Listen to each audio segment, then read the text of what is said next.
Hello. I'm deciding to go live for a little while. I don't see what's up, but let me see if I can reload this a second. Said I was live. Yeah, I'm live. I think I minimized OBS and it did something weird. But anyway, I'm continuing my journey, my research of 1993 when my dad was with the Bouchard car. It looked like this in 81 and 83. I said 93, my bad. 83.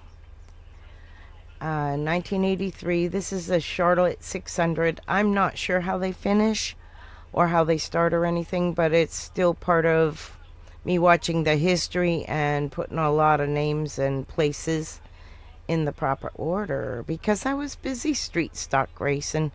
I know it's Sunday night, but I was watching this and thought you might want to watch it too. So here we go.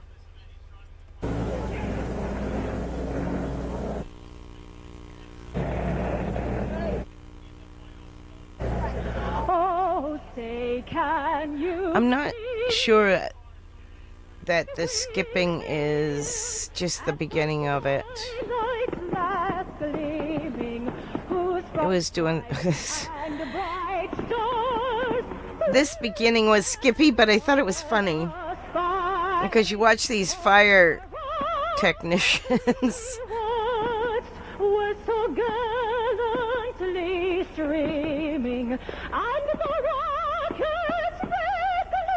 My dad was here with the 47 car.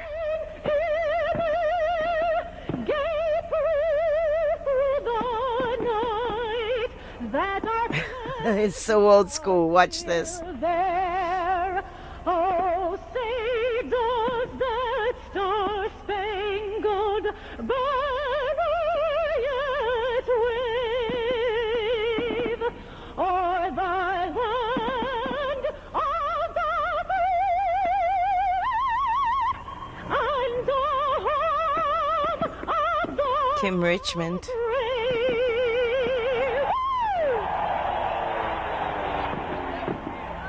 Flyover. Hey, I have a flyover. I need my glasses. Oh, wait a minute. No, Brenton's got to take them.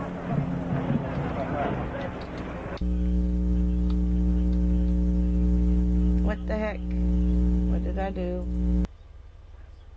What did I do? I don't know if I did that. Did I do that? I don't think so, but...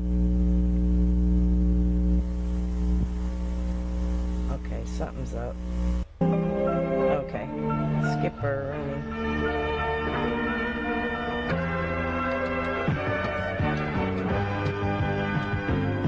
This is what I meant to do.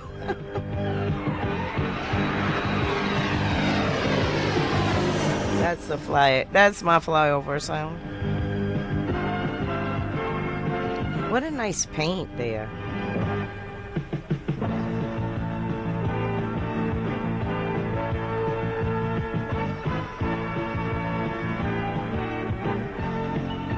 This must be an intro to like Wide World of Sports or something. Your attention, ladies and gentlemen, please move back away from the fence to your seats. Immediately, please. Move back away from the fence, ladies and gentlemen. Immediately, please. Take your seat. You're delaying the start. Please move back away from the fence. So old school. That is some 3 miles per hour off the record for this track established in 1980, and we'll look at that story after these messages on the Performance Racing Network. Wow. I think they put PRN on over the video. The Charlotte Motor Speedway, of course, the 24th running of the World 600 this afternoon. I didn't mean to back up that far. Bill Elliott. Let's go here. Elliott. That hum though. Fourth running of the Charlotte Motor Speedway's World Got my 600. reverb way down. The premier event on the NASCAR Grand National Circuit. Ladies and gentlemen, it is a pleasure to have you here this afternoon. Why do I have two From the record and trying so hard, everyone here. audios? Well, one thing's great. I think Down it's the back them. stretch coming into turn 3. 600 miles. Because if I mute this, there's no other audio. It's on their line. Pace car Here we go. coming into the pit road. It's a good song to get a copyright strike on this. Boom, boom, boom, boom, boom. Fourth running of the World 600 this afternoon. Buddy Baker, Bill Elliott, Dale Earnhardt feeling his suspension out. Chattanooga Chew with David Pearson, Joe Ruttman, Neil Bonnet, Harry Gant, Benny I'll Parsons. tell you what, this is so funny. It's so funny, old school. Feeling their way across this track. Of course, a welcome afternoon in the fact that the sun is not beating down as it did yesterday.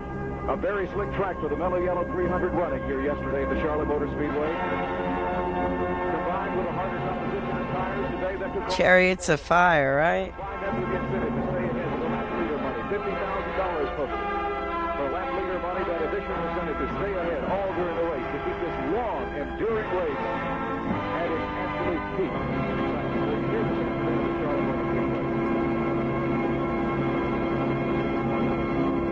This is Bill Dollar. It was a pleasure to be with you this morning in the pre-race activities here at the Charlotte Motor Speedway. Wow, there's a hum on that video.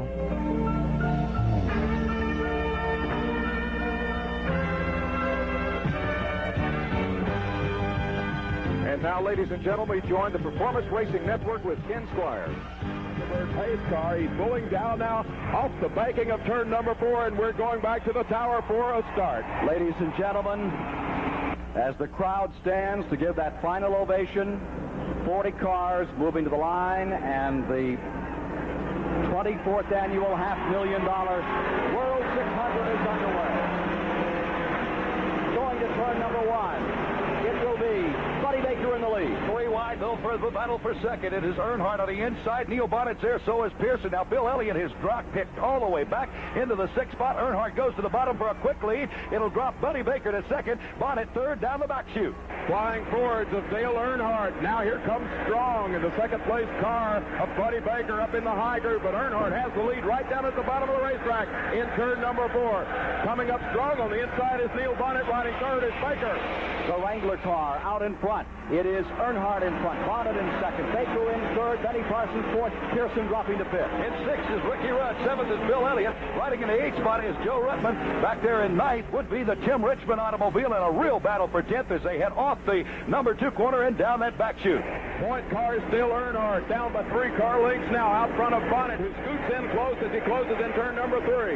Here's Benny Parsons now riding third. Baker's dropped back to the 4th spot, and then Pearson rides number 5 off turn 4. In that 10th spot is Bobby Allison. 11th is the Harry Gant car. In 12th is Darrell Waltrip. And 13th is Cale Yarborough with 14th as they screen back into the first turn area. Number 90, Richard Brooks. A real battle, though, for 14th spot. Terry Labonte is there in the 15th position. 16th, Jeff Bodine. 17th, Richard Petty. 18th would be Kyle Petty. Out of turn 2, they're moving high against the wall early down that back chute. Some smoke out of car number 47, Bouchard, as he goes down. Oh no! Field in turn 3.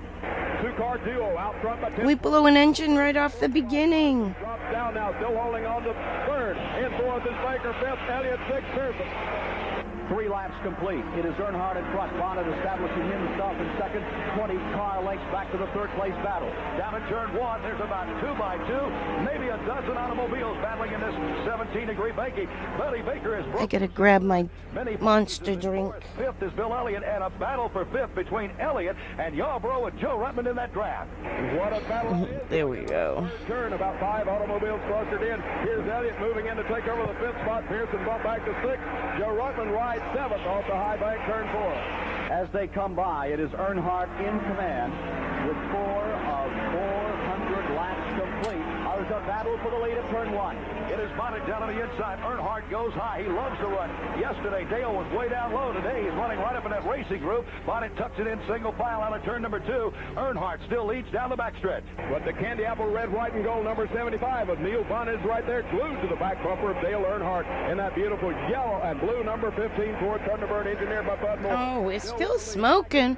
You seeing that? Buddy Baker. A lot of smoke coming out of that Ron Bouchard car as he comes back into turn number 1 with the leaders. Bonnet is tucked right in on Earnhardt's bumper. Something amiss on Dale. Oil leak. 7 cars, 8 cars going by, and Bouchard shows a lot more smoke as they go down into turns 1 and 2. Bouchard has dropped off the pace, and Pearson dropped back about 6, 7. He's still dropping back by U-Bill Canal at turn 2. A lot of dicing by Pearson. A very hairy move down that back straightaway. They're scooping into turn 3. Right now, still back to the point. It's Earnhardt, but we'll watch Pearson, who drops low on the apron of turn 3. He may be coming into the pits this time. Right behind him is smoking car of number 47 of Bouchard. First is Earnhardt, second is Bonnet, third is Baker, fourth it is Bill Elliott, and Elliott is going for third at the first turn. Elliott's down on the inside of Buddy Baker. He's a giant that's won this event. Ford. Oh, man. Michael Jones, go to gate 8, please. Michael Jones, go to gate 8. Oh, they didn't show him getting in the pit, though. Challenging for third spot. Elliott from Dawsonville, Georgia, puts his Thunderbird nose out front of Buddy Baker. Takes over third spot, bumps Baker back to fourth. Riding fifth is Joe Ruttman, and sixth place belongs to Benny Parsons. Smoking tires off 4. So those are the front 6. It's either an overfull rear end Parsons in 6, in 7 or up to 8. a leak Ninth is Bobby Allison, 10th is Darrell. in the oil Moving system. very slowly around the track down by U-Bill Canal, David Pearson. He came out of the pits. Looks like he got no service, just poking. It's very, something critical's wrong with Pearson's automobile. He's slowed down the backstretch now and heading around the 3 and 4. We're watching him this time. It looks like he is dropping down to the apron and will return. So the Silver Fox from Spartanburg, South Carolina, in the Chattanooga 2 car with big trouble. Chuck Young standing by at David Pearson's pits. 8 laps are now completed of the 400 to be run. Elliott has moved under Baker. He is in third, and he's going after leaders.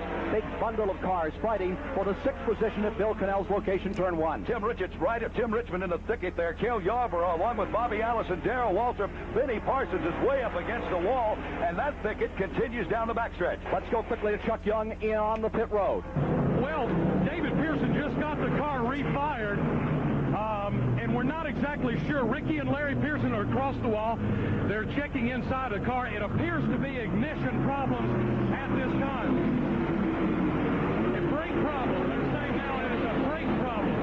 So they're working on the brakes of the Chattanooga 2 machine. Brakes. Back to the further report. Joe Ruttman has just moved around and taken 4th position away from Buddy Baker, drop kicking him back to 5th. Big battle going on for 6. Down that back straightaway, Bobby Allison and Cale Yarborough. Yarborough to the outside, Allison on the inside there in 3. Yarborough passes in the high groove, takes over Bobby Allison's spot. He rides 6th now. Allison 7th, 8th place to Darrell Waltrip. As they come back to the line, Earnhardt is in front. Bill Elliott is closing on the leaders. He's right up behind Bonnet. That's the battle for 2nd. 4th is Ruttman. 5th is Baker. And wheel to wheel, Bobby Allison fights his way down into turn number 1 in that 6th place scramble. Hub to hub, it's still Allison down on the inside. Yarborough upstairs, and right behind him is Darrell Waltrip along with Tim Richmond. There goes the battle for 2nd down the backstretch. Let's get a quick report from Chuck Young on pit road as to the condition of David Pearson's car. Larry Pearson, what have you done to the brakes on David's car? Oh, the right front tire. Brakes was locked up on the rotor was on fire. So evidently the right front brake just locked up on it. So you got it all squared away and everything's all right to the best of your knowledge? And it seems to be okay now. Okay, that's the report from the We're still out there smoking like hell. Ron Bouchard's car here in just a moment. Bill Elliott is trying to get underneath the Neil Bonnet car as they head down the back straightaway. And there's a 3-car battle down that backstretch also. Elliott battling with Neil Bonnet, but back in the pack is Yarborough, Allison, and Waltrip, an unreal show. H.B. Bailey pitting his car. Battle for 6th. Cale Yarborough is now there. Waltrip goes to 7th. Allison is back to 8th. Earnhardt is leading, coming by to complete 13 of 400 laps. Earnhardt first, Elliott second, Bonnet third, Ruttman in 4th, Baker in 5th. It's Cale Yarborough 6th, Waltrip in 7th. I love it when they run out with the pit board. Tim Richmond is in They were so brave. the 10th position would be With no pit running. speed. 11th is Harry Gant, 12th is Ricky Rudd, 13th Richard Petty. In the 14th spot is Kyle Petty. Riding 15th, Dick Brooks down the back chute. 160-mile-an-hour average in the first 10 laps, 160.237 miles per hour. And Ron Bouchard is back on pit road another time early in this World 600. When I go out and practice in the car the first time at Talladega, I come back in and think about how the car ran, how it felt. You're listening to the Wrangler brand's Dale Earnhardt. We can pretty much make the adjustments back. I didn't be able to tell who was there. Friends, here at the Charlotte Motor Speedway, you may not be aware that there is a race within a race, the World 600, between the pit crews of top 10 qualified cars. The winner of this special competition will be the team whose car finishes the race with the least total of time on pit road. The winning team earns $2,500, points toward a $40,000 year in point fund posted by the sponsoring Ingersoll Rand Company, manufacturers of Ingersoll Rand Power Tools and Proto Hand Tools. The teams who are competing in today's fourth round of the Ingersoll Rand Proto Pit Crew Championship are listed in the lineup insert of the Souvenir Magazine here at the World 600 today. Bright red banners on pit wall mark the pit areas of the 10 competing crews. Dale Earnhardt on the outside, coming from turn 3 into turn 4. Around the number 9 car, Bill Elliott fighting for that lead. Out of turn 4 into the dogleg, and it's side by side. Dale Earnhardt across the stripe first. Joe Ruttman in third, and Neil Bonnet in the fourth position. They are working the 15th lap. We'll be back after the 60-second announcement. This is the Performance Racing Network. I think there's a PRN dubbed over this, The running of the 24th annual World 600. which is To fine. have you a part of it, Dale Earnhardt, the Canapolis kid, now the resident of Lake Norman, taking back the lead that he gained early in the race from the very beginning. Hard fighting on the rear. In his draft, of course, is Bill Elliott from Dawsonville, Georgia. Across the stripe once again to that 15th lap to 16th is Neil Bonnet, of course, coming up behind and 4th slot behind Joe Ruttman. The number 27 car, Tim Richmond, is smoking. Tim Richmond's got trouble going into turn 1. Oh, the old Milwaukee. No cautions out this moment, apparently no spilled oil, but Tim Richmond, there is the caution flag. Harold Kender drops the caution flag. Tim Richmond is apparently, at this moment, going to be out of the race with trouble, barely under his own power. And now, back to the Performance Racing Network. Some more humming. Pearson midway through turn 3 and 4. Gotta skip ahead on those buzzes. Allison Waltrip looks to be third. Back in the fourth spot is Ruttman. Ron Bouchard has been black flagged another time. Again. What is Allison? The number 97 car hangs on to that second spot. Boy, I sure chose a race to watch, huh? Going here. New name. I want to do Atlanta as A well. lot of smoke as he crosses the line with 24 laps complete. And Pearson has his problem solved on the brakes, and he's running right with the leader. Bobby Allison in the Miller High Life car going down to Hill Overton at turn 3. Allison running like gangbusters, but so is Pearson trying to stay out front as they scoot 1-2 down the back chute. Of course, Pearson 2 laps in the distance down. Now making his move down the front double dogleg is Waltrip. He's on the chart. Ken Reagan getting overwhelmed by 6 competitors going down into the first turn. And here is Waltrip into that second position and looking very strong. Waltrip beginning to show some muscle out here. He held back to that first caution. Now he's going for it. Out of turn number 2, Waltrip is on his own back there in the second spot. A battle for third between Earnhardt, Joe Ruttman, and Cale Yarborough. And look at Earnhardt with his foot in it as he gets down inside of Ruttman. Here comes Yarborough now. Yarborough wants to take over a spot from Ruttman. He battles him coming off of 4 and has him by a nose off that turn 4. Coming by, Allison, the 7th position. Buddy Baker 8. What a run for Lake Speed. He's right there in that battle of 4 cars. Yarborough with a nose kind of sandwiched between the Bill Elliott automobile and Joe Ruttman. A real battle between Terry Labonte and Neil Bonnet for the 10th position. As they're midway down the back chute, Labonte trying to take the inside road, but Bonnet will have nothing to do with that as he scoots out to a 3-car length advantage at the base of turns 3 and 4. 27 laps complete as they come by. Bobby Allison's white red numeral car in front. Then it is Waltrip in second, Earnhardt third, Yarborough fourth, and down on the inside, Bill Elliott moves under Ruttman, trying to take that 5th spot. He is there. Ruttman is up high on the racetrack. Lake Speed has really got a tremendous car that's handling down low on the bottom of the apron. He's still door-to-door down the back chute with Ruttman, and he puts the power on. And Ruttman gets around Speed as he moves up toward the back bumper of the Bill Elliott Thunderbird as some raindrops are falling here in the turn 4 area. Rain held up. It had a little spattering of showers about 11 o'clock this morning. Now, once again, some showers circulating the area. They said there was a frontal system that might move by this afternoon. Now, there's car number 88, the Cliff Stewart car, Jeff Bodine in that machine, moving up through two automobiles. He gets by that number 97 of Ken Reagan as he clears turn one. There is a PRN broadcast and the TV film that appears on this. I hadn't pre-watched it, so that's why the audio doesn't match what you're watching. Bill Cannell at turn number one. Waltrip is waving out his window like he wants him to throw a caution. Indeed, there's several apparently that all feel the same way. What about it, Hill Overton? What kind of weather do you got down there in 3 and 4? We're seeing raindrops falling. Nothing severe at this point, but I would think an accumulation of drops of this size would certainly start. Oh, that looks like really a lot of rain. We'll keep you posted here as Bobby Allison drops low right at the base of turn 3. He scoots up about a lane now. Here's Pearson still tagging on. Of course, he did lose that left back. In second spot now is Dale Earnhardt in the Wrangler car. Earnhardt moving under Waltrip, who falls to third. Yarborough is fourth. Elliott is fifth. Rutman 6th. Speed is 7th. Bonnet is 8th. Going in the 9th position, Buddy Baker. And right behind Buddy Baker is the 10th position automobile of Terry Labonte. Riding in 11th would be that of Jeff Bodine. 12th is Harry Gant. 13th would be Ricky Rudd. 14th, Kyle Petty. And 15th is the dad, Richard Petty. That is the 30-lap rundown with 30 laps complete. And we'll be back with more from the Charlotte Motor Speedway's World 600 after we pause for station identification and these messages. Join you again in 70 seconds. Here at the Charlotte Motor Speedway, this is Bill Dollar, and just to remind you that as we go through the race, the 400 laps, lap leader money a total of $50,000. And as we approach 100 laps, of course, we'll be announcing who's going to be leading at that time. Charlotte Motor Speedway, the scene of the 24th World 600, and don't forget the last weekend in October, October 29th, the first of the series of 3 as they become from the National 500 to the Miller 500. The Miller 500 this October the 29th, when the race will be sponsored in full by the Miller Brewing Company here at the Charlotte Motor Speedway. BRB. 32nd lap. Bobby Allison still in that lead for the moment, taking it after that pit stop with Tim Richmond. Had that oil trouble in his car and the engine blew a while ago. And apparently, Bobby Allison taking advantage with that Dygaard Racing team, able to get him into the pits and getting him out quickly.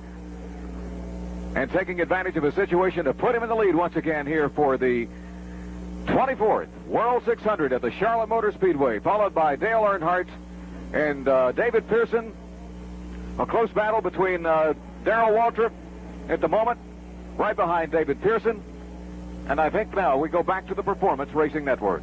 A small cell of showers just over to the east of the speedway at the present time, and apparently one shower has circulated by the track and did not fall on it, which was a blessing. Now the question is, can they get this race in? There are showers in the area, no question about that. 34th lap complete as they come by, and as they do, Bobby Allison is in front, but he is being run down by Dale Earnhardt. At the moment, Bobby Allison has everybody covered, but Dale Earnhardt is gaining ground as they go to Bill Cannell at turns 1 and 2. The real battle, though, is back in third. Yarborough is down on the inside. Waltrip up high. Pearson is right in front of those automobiles, and Bill Elliott tucked in to make it a 4-car pack into the back chute heading for 3. And Cale Yarborough's been chewing away at that number 11 of Darrell Waltrip, and right now, except for the slower traffic, looks like he's going to have trouble. He has a nose out in front, down at the base of turn number 3. Now into turn 4, they move door to door as they're behind David Pearson in 4. 35 laps complete, 35 complete. Allison first, Earnhardt second. Third spot goes to Waltrip, and fourth to Yarborough, with fifth to Elliott. Then back 3 seconds back, it is Neil Bonnet, and he has a lot of competition on his tail, Bill Cannell. He certainly does. Right behind him is Joe Rutman, then Terry Labonte, Harry Gant, Jeff Bodine, Ricky Rudd, Kyle Petty, Richard Petty, Lake Speed, and there's Buddy Baker. 7, 8 cars right behind that thicket for the 4th and 5th place. There is a $5,000 bonus for the car leading on the 67th lap. I'm sure they're not considering that too much right now as they look up at the skies and become a little concerned about the weather. That shower that started to spot the third and fourth turn looks like it's totally abated, Hill Overton. What's the story?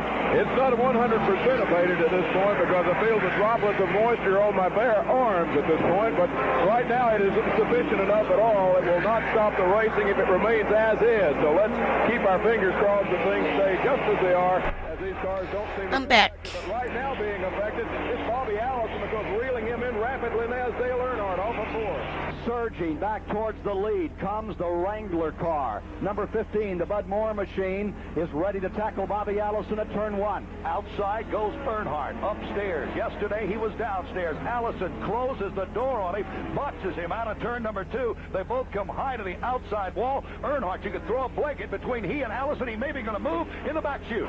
Foot to the far wall is Dale Earnhardt in that beautiful yellow and gold number 15 car, yellow and blue, we should say. The Wrangler car, he has a nose down inside the left rear quarter panel. Allison trying to get up alongside as they fight off the deep part of 4. Since 1976, Earnhardt's tried to win this thing. The crowd coming to their feet as Earnhardt challenges on the inside, about to run into lap traffic in the 39th lap at turn 1. It's going to play a heavy factor on Dale's move because both Bobby and Dale have to go upstairs out of turn number 2, getting by the Bill Duffy automobile. They're coming up on J.D. McDuffie. Midway down the backstretch, Allison breaks it by a car length. And scooting up alongside the grandstand wall is a half a car length now, but going into the turn a little bit deeper is Bobby Allison in the Miller car this time. He puts the Buick right down to the bottom of the racetrack, lets it sweep up toward the wall, and has 4 cars now over Earnhardt. Allison, the two-time winner of the World 600, stays in front. Earnhardt, whose best finish, 1979, third, chases him again into the first turn. That's where the key battle is, but also Darrell Waltrip has his hands full at turn 1. Waltrip just closed the door on Cale Yarborough. Single file, they go out of turns 1 into turn number 2, head down the back. Stan is almost boxed up against the wall in a battle between he and David Pearson, a lap car. Coming around to complete 40 laps this time as they come by. Here's Earnhardt taking another stab at first place. Allison has him covered. Down they come with Allison first at the end of 40 laps. In that second spot, it is Dale Earnhardt. Third is Bill Elliott. Fourth is Waltrip. Fifth is Yarborough. Sixth is the Skull Bandit, Harry Gant. Going seventh is Neil Bonnet. Right behind Bonnet is that 3-lap down automobile of David Pearson, the Chattanooga 2 entry. Then would be the car of Joe Ruttman, followed by Jerry Labonte and Jeff Bodine. That Ruttman car running in the 8th position. Labonte is running in the 9th position. Bodine in 10th, with Kyle Petty in 11th and his father Richard Petty in 12th. That's at 40 laps. As they come by, it is wheel to wheel for the lead going to turn 1. They get by Buddy Harrington 3 wide coming out of that tri-oval. Earnhardt goes way downstairs. He gets Allison. Allison drops behind him by Buddy Harrington. Still some lap traffic going to play a factor out of turn 2 as they move into that back straightaway. Allison comes down on the bottom of the racetrack. He'll challenge Earnhardt. Cabarrus County Deputy, go to the hospital, please. Cabarrus County Deputy, go to the hospital. Wow, that's kind of an eerie thing when you hear the race over the PRN. But I think the Charlotte people own PRN anyway. Just a whisker in front.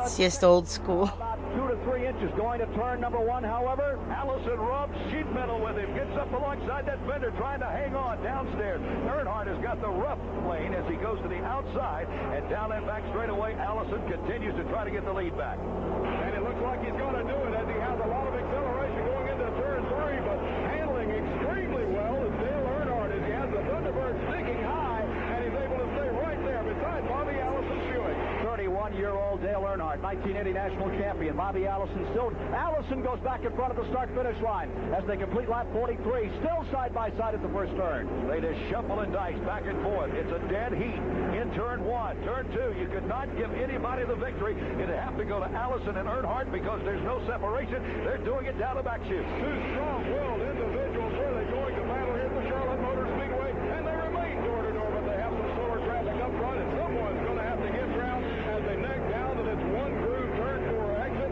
but they're still door to door. Coming by to complete 66 miles, 44 laps. Earnhardt goes out in front as they wheel around a lapped automobile. Got caught on a lapped car. You seldom see Bobby Allison caught there. Bobby Hillin Jr. moved out of spec, and that's all it took for Earnhardt to go out in front. He leads by 4 car lengths out of turn 2. The 40-lap rundown has the speed at 133.251 miles per hour. The old record, David Pearson, back in 1978, in the Woods Brothers Purelator Mercury at the time at 154.750. Let's get a quick garage report from Pat Patterson. I'm standing by with Racing Fires and Austragram pilot Ron Bouchard. What happened to the car, Ron? Well, it looks like it cracked the oil pan, and there's just no way we can fix it. We changed the valve cover, thinking it was a gasket, and it looks like the oil pan is broken, so there's nothing we can do to fix it. How about the track, Ron? Is the track in good shape today? Yes, it is. With the cold temperatures and not much sun, the track is real tight. We just wish we could be out there. Okay, back upstairs, the kids' squad. Rear main seal broken on car number 47. 45 laps are now complete. Dale Earnhardt seeking to get back in the victory circle and wanting to do it here in Charlotte leads the event. Bobby Allison has fallen 8 car lengths back in second. Bill Elliott is trying to overwhelm him now as he runs in third with Darrell Waltrip in fourth. Behind Waltrip is the score. Hey, Pops, how you doing, man? Make his moves. In the 6th spot, it remains Kaylee Yarborough. Sending out a message. This is a very old one here. This is 1983 Charlotte. The audio does not match the film, but it's the same race, if that makes sense.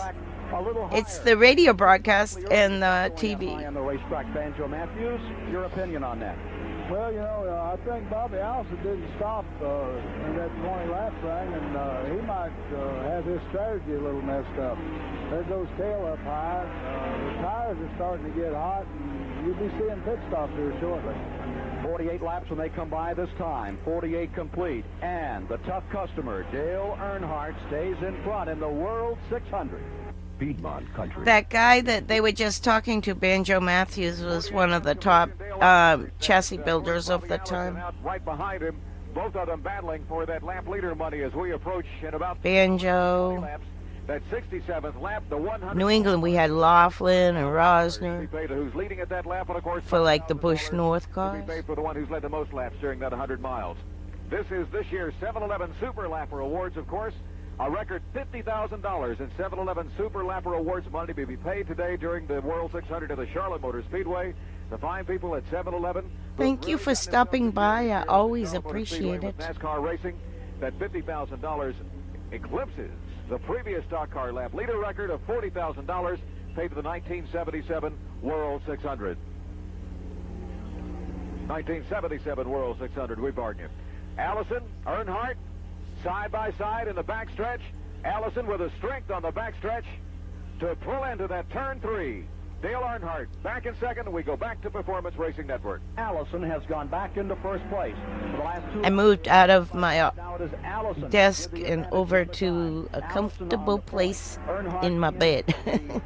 Second position going For today. Elliott, and up to fourth moves Harry Gant, and Gant at the present time, the Skull Bandit of Travis Carter. That machine is the fastest car on the track. He is running down Bill Elliott for third position. Let's pause for the 60-second announcement. This is the Performance Racing Network. It is Bobby. Oh no, make sure that doesn't turn into a bacterial infection, because COVID can switch on you to a bronchitis. Back to the third slot, followed by Harry Gant and Darrell Waltrip, And- the number 11 machine. When I got the COVID, it was like really the first beginning of it in 2020. It was like February. The back straightaway, still followed by Dale Earnhardt. Dale Earnhart's car handling It got so sick, but I ran a fever off and on for like 28 days. I kept taking my temperature and it kept spiking. And at one point, after 2 weeks, I had to get antibiotics because I actually felt my body giving up. Like my dog laid on top of me and everything. It was like really scary. And a friend on the street said, get in the car. I got a can of Lysol. You're going to the hospital. And it probably saved my life, to be honest, because I felt that desperation of like, I've just felt my body give up. It was the strangest feeling. And, yeah, it was, so I know how quick it can switch to a bronchial infection, and that's what it did. It went into a bronchial infection instead of a pneumonia. And with my asthma, that's where it chose to hit for me. And then I see my dad's father's father, so that's my dad's grandfather, died of the 1918 Spanish flu pandemic. It was weird. Like, I guess my grandfather was just a year old and his father died because I saw the death certificate and it said died of bronchial infection, and it was right, and we were told it was because of the pandemic. So that I came like a year from not being in existence, which is really weird, but also it shows me that our family has some sort of a little immunity to it, if it makes sense, because obviously my grandfather was exposed as a baby. So it's strange. Science is strange fiction, I guess. But my mom and dad, they got immunities too. So it must have gone through our little Finnish community in Massachusetts up there then. He died in 1919. Or 1919, I think. Like a February or something, January. I don't know, I gotta look it up. I got a copy of it in my photos. Going into turn number one, and Bill Kennelly almost had a basket full of race cars right on the front bumper. Harry Gant was almost taking a basket with him. He was so loose coming into turn number one. Looks like the traffic behind Harry, it could have played havoc out of that number one corner, out of the trioval. They're down the backstretch in that real group of cars. And Harry Gant is really on the move now. He's closed right up within a car length of the second place runner, Dale Earnhardt, but right on his back. It's weird. We lived like in this 30-mile radius of all Finnish people. Then 3 Like, seconds back is they just all kind of just settled in the same area in the 1800s. Same farming area. A lot of them were dairy farmers. That's my history in 1800s to late 1800s, early 1900s. My family came from Finland. And because they lived such a little area, everybody was Finnish, so I'm all Finnish. They slowed down a while, and now he's back leading. Oh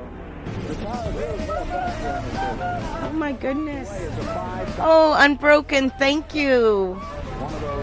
Thank you so much. Welcome, people. My name is Miss T.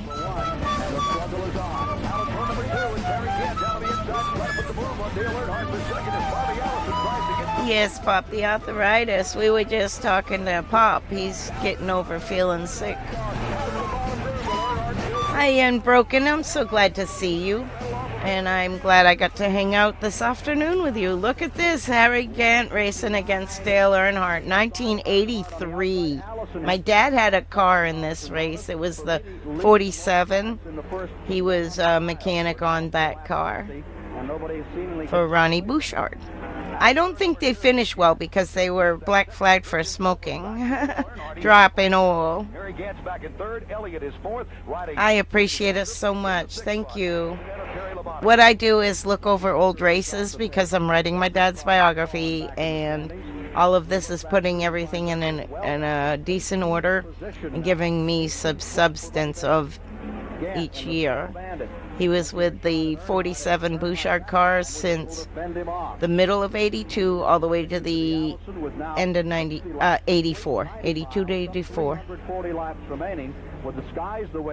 And he raced against young Dale Earnhardt, Terry Labonte, Tim Richmond, Richard Petty, Bobby Allison, of course Ricky Rudd, and Darrell Waltrip in the Junior Johnson car. And there's Bobby Allison in the 22.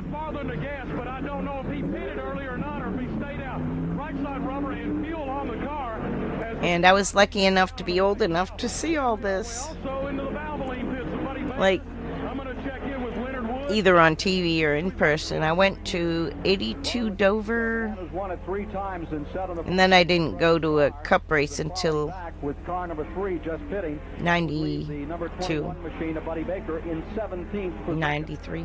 Here's Darrell Waltrip lapping Tommy Gale as he goes into the first turn in the Pepsi-Cola car. Waltrip attacking, still trying to move through as he goes up in the first turn banking. And Harry Gant sits in the middle of a rocking chair. On the front is Earnhardt. In the back is Bill Elliott. Gant just resting there in the middle of that 3-car draft at turn 3. Right now, though, it looks like that the car driven by Bobby Allison, the Miller High Life Buick, has things going pretty much its own way for that 67-lap award that's being paid by 7-Eleven here today. Okay, I'm back. Here comes Gant going to the outside on And I'm broken. You're fine to lurk. Anybody can lurk. I try not to talk because it talks over these great commentators. But I'll answer any questions 162 miles an hour. you might have about the day. Inside, going down the back straightaway to Bill Cannell. Harry Gant trying to move on Dale Earnhardt. Right behind them is Bill Elliott. He can put the move on, too. Gant will take over the number 2 spot. Earnhardt goes to 3rd. Elliott is 4th.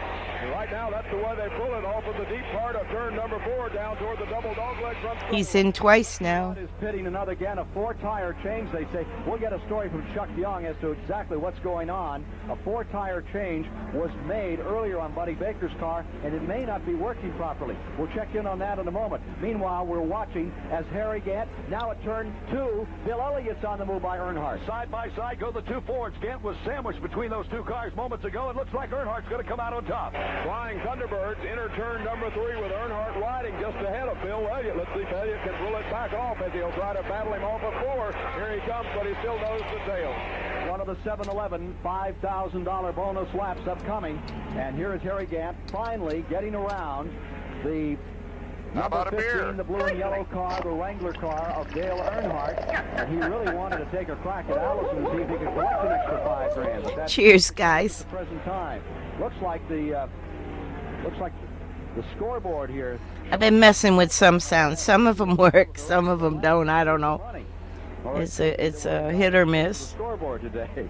Here they are, back to the line. And as they race down, it is a lap down for Buddy Baker as Bobby Allison puts a lap on him going into turn number 1. And there's the story. They're into the 66. A $5,000 bonus coming up for Bobby Allison. The bottom left-hand corner Almost got the wall. It could be tires wearing on him down here in turn number 1, but he just about is the picture of the car my dad was probably working on. That's actually the show car. That picture was taken with my son. The middle groove, and Bobby Allison is headed down pit road in the Miller car. Bobby Allison coming in. He picked up the bonus money. At a modified show this spring, actually. And it is probably the same car because everybody that worked on the original car put their parts on it to restore it. So that's a cool thing. My dad did the shocks on it in 2021 to rebuild that car. And they travel all around with a traveling museum. And that's on my YouTube. Some videos of inside there. Oh my God, that's not good. There's 2 more. It's Jeff Bodine. Involved is David Pearson. About 5, 6, 7 automobiles crashing out of turn number 2. 68th lap. Big crash in the second turn. Under caution, it's like real-time We'll bring out the second car. iRacing. We'll be going back to Bill Cannell in just a moment. Coming out of turn 2, Ruttman took the outside wall. He limped to the inside. Cars darting left and right, trying to avert him. And we have several more in the accident. We'll check on them, make sure we have the correct and pass it along to you. Here is Ruttman coming in. The right front tire is down on the ground. The car looks intact. It isn't showing too much damage. Bill Cannell, what more can you tell us right now? Undoubtedly, that tire exploded. It sounded like a bomb going off. Ruttman got into the high wall out of turn number 2, started looping the car, hit the inside wall. Involved is Jeff Bodine, David Pearson. Jimmy Means is up against the outside wall near the fans here on the back straightaway. Dick Brooks is also involved. Pearson's car has come around and is going back to the garage area. The whole front end sandwiched back about 6-7 inches on David Pearson's machine, and it is trailing leaking fluid. One of it them, goes maybe. back to the garage area near Pat Patterson. An incident as we get close to the 70-lap mark brings out the second caution of the day, and the three-time champion David Pearson. David Pearson will not get a chance to go for a fourth. So now the question is, will Buddy Baker become the fourth? Allison refitting. Here's a late report from Bill Cannell. Well, Jimmy Means' car remains stuck to the outside wall down the back straightaway. They're also administering to the Jeff Bodine car, which has got some damage setting on the inside wall near the infield of the back straightaway. The altercation developed out of turn number 2. A wild spin as a tire erupted or exploded on the Joe Ruttman automobile. Not into Jimmy, but somebody did, and they put him sideways, and he went into me, and then after that, everyone just started running into everyone, and I don't know why the guys behind didn't see what was happening. It seemed like there was a long wait there before we got up to Joe, but we'd all slowed down. Just unfortunate thing. It seemed like this has been following us here for last month. Still a lot of cars out there. From down here, let's go back to Ken Squire. Indeed. It's PRN broadcast appears with the TV footage, so it doesn't exactly match. Outside goes Dale Earnhardt as they swamp him in turn number 1. 3 wide as they came into this wall, but Earnhardt comes out. We still out there tooting around. But what a run for Morgan Shepherd. Buddy Baker is just dropping back in the pack. Here's Gant, then Neil Bonnet. From lap 1, they were smoking. They're still up to speed, but they were smoking. Kept getting black flagged. Had to keep coming in the pits. Apparently, they appear to still be out there, With Earnhardt in first. but have to be several laps down. Side into the turn number 1 area. Darrell Waltrip in that second spot as Morgan Shepherd's effort to get a lap back is falling far short. And here comes Harry Gant on the attack for second place. Walter to the outside, Gant down on the inside, Bonnet's right behind there, so is Baker and Terry Labonte. Here comes Bill Elliott back up through the pack. He's right alongside Joe Ruttman's automobile. But it's Gant and Bonnet as they use the draft. Thanks, Pops. Side of Darrell Waltrip. Hey, Chief, good evening. Back behind the I had you up on my other screen, and then it disappeared. Neil Bonnet going to third. Did you reload your stream? In 5th position, it is Bonnet, and in 6th position is Bill Elliott. Riding at 7th, Joe Ruttman, who should be off the pace a bit after that altercation. That'll be Yarborough 7th. Riding 8th would be Bobby Allison. 9th, Kyle Petty, as they move down the back chute. Oh, okay, I'll jump into that in a little bit. $5,000 lap a little bit earlier, but right now, still your leader coming off of turn number 4 right at the bottom of the speedway. The car driven by Dale Earnhardt. Back they come. This is the 84th lap complete, and it's Earnhardt. Amazing pictures you've been getting. Rapidly closing ground. That baby spotted deer was gorgeous. Blue and yellow number 15. Like a yearling or So it reeling them in. Here comes Waltrip, Baker, whatever. and Elliott. We could have a 9-car train down this back stretch shortly. Big choo-choo train at that area looking low. A spring baby. Thunderbird is Bill Elliott, but he has to drop back in line in 7th position. 3-car length advantage enjoyed by Earnhardt over Gant, who's second, and Bonnet rides third. The first place skirmish has I tried to clip it for you right there, second place. because it was so beautiful with the mother watching it. And here comes Terry Labonte moving under Buddy Baker, putting them a lap down. But it was on a different Fifth place at machine, so I don't know if it clipped right. Is right behind Terry Labonte. He's picking off Buddy Baker on the inside. Baker is high. Yarborough is on the move. Elliott up to 6th place as the field moves to turn number 3. Still showing a big lead there. Dale Earnhardt looking just like he did yesterday. He's able to handle low on the racetrack, but Stoken Bonnet, who's third, and he moves up on Harry Gant, who still rides second. Coming by, 84 complete. Behind Elliott in the 6th position, Yarborough in 7th, Bobby Allison in 8th. Going 9th is Kyle Petty. Mark Martin continues to stay right up here with him, and I don't believe Mark Martin has gone a lap down in that Zervakis car, number 01, a white and silver numeral car, which, as you know, from Sonny Hutchins' days with Emmanuel Zervakis, ran very well. And here they are back in Grand National Racing. Petty is right behind Mark Martin. Richard Petty trying for this 3rd win in the World 600. 85 complete, with Dale Earnhardt now drawing to a 20-car length advantage over Harry Gant, and Neil Bonnet up on the rear bumper of Gant's green and white car. Bonnet ready to put a move on Earnhardt. He may go downstairs. He looks, decides different. Single file out of turn number 2, so it'll be Bonnet 3rd, Waltrip 4th, Labonte 5th. It's a battle for 5th down the backstretch. Bill Elliott goes to the inside. He may get him. Thunderbird of Elliott door to door down on the inside of that automobile, and they're still nose to nose, but he gets Labonte going into 3 as Labonte has to get out of the accelerator a little bit. Off of turn 4, the deep part of that turn is still Dale Earnhardt, your leader. Behind Earnhardt, it is Gant second, Bonnet third, Waltrip fourth. The persistent Bill Elliott is now to fifth as he's moved around Terry Labonte. And the dark horse here, Elliott, continues to run down cars. Battle for second place at turn two. Bonnet on the inside, Gant on the outside. They're going to try to, this could hurt him reeling in Dale Earnhardt, but it's helping. Bonnet, dead heat down that back straightaway with Gant. Bonnet with more acceleration going into turn three takes over second spot. Gant one car length farther back, 4 cars back to Darrell Waltrip, who rides fourth, and fifth belongs to Bill Elliott. 87 complete. Earnhardt in front. Bonnet drawing away a bit in second, pulling up about 3 car lengths as he goes into turn number 1. And here is Mark Martin closing on Kyle Petty as they go to the first turn. Mark Martin right down on the inside of Kyle Petty. He'll shove it by. They almost touch. Up high is Kyle. Mark Martin will pick him off. Kyle will be drop kicked back to position. They move down that back stretch. 2 young drivers doing battle down the 2,000-foot long back chute here at the Charlotte Motor Speedway. And down into turn number 3 they go as they really fly high, wide, and handsome around this beautiful speedway. 4th spot, Waltrip. 5th spot, Elliott. 6th, Labonte. 7th, Yarborough. Then 8th, Bobby Allison. And the 9th position unofficially Mark Martin with 10th, Kyle Petty. And 11th, Richard Petty. 12th, Benny Parsons.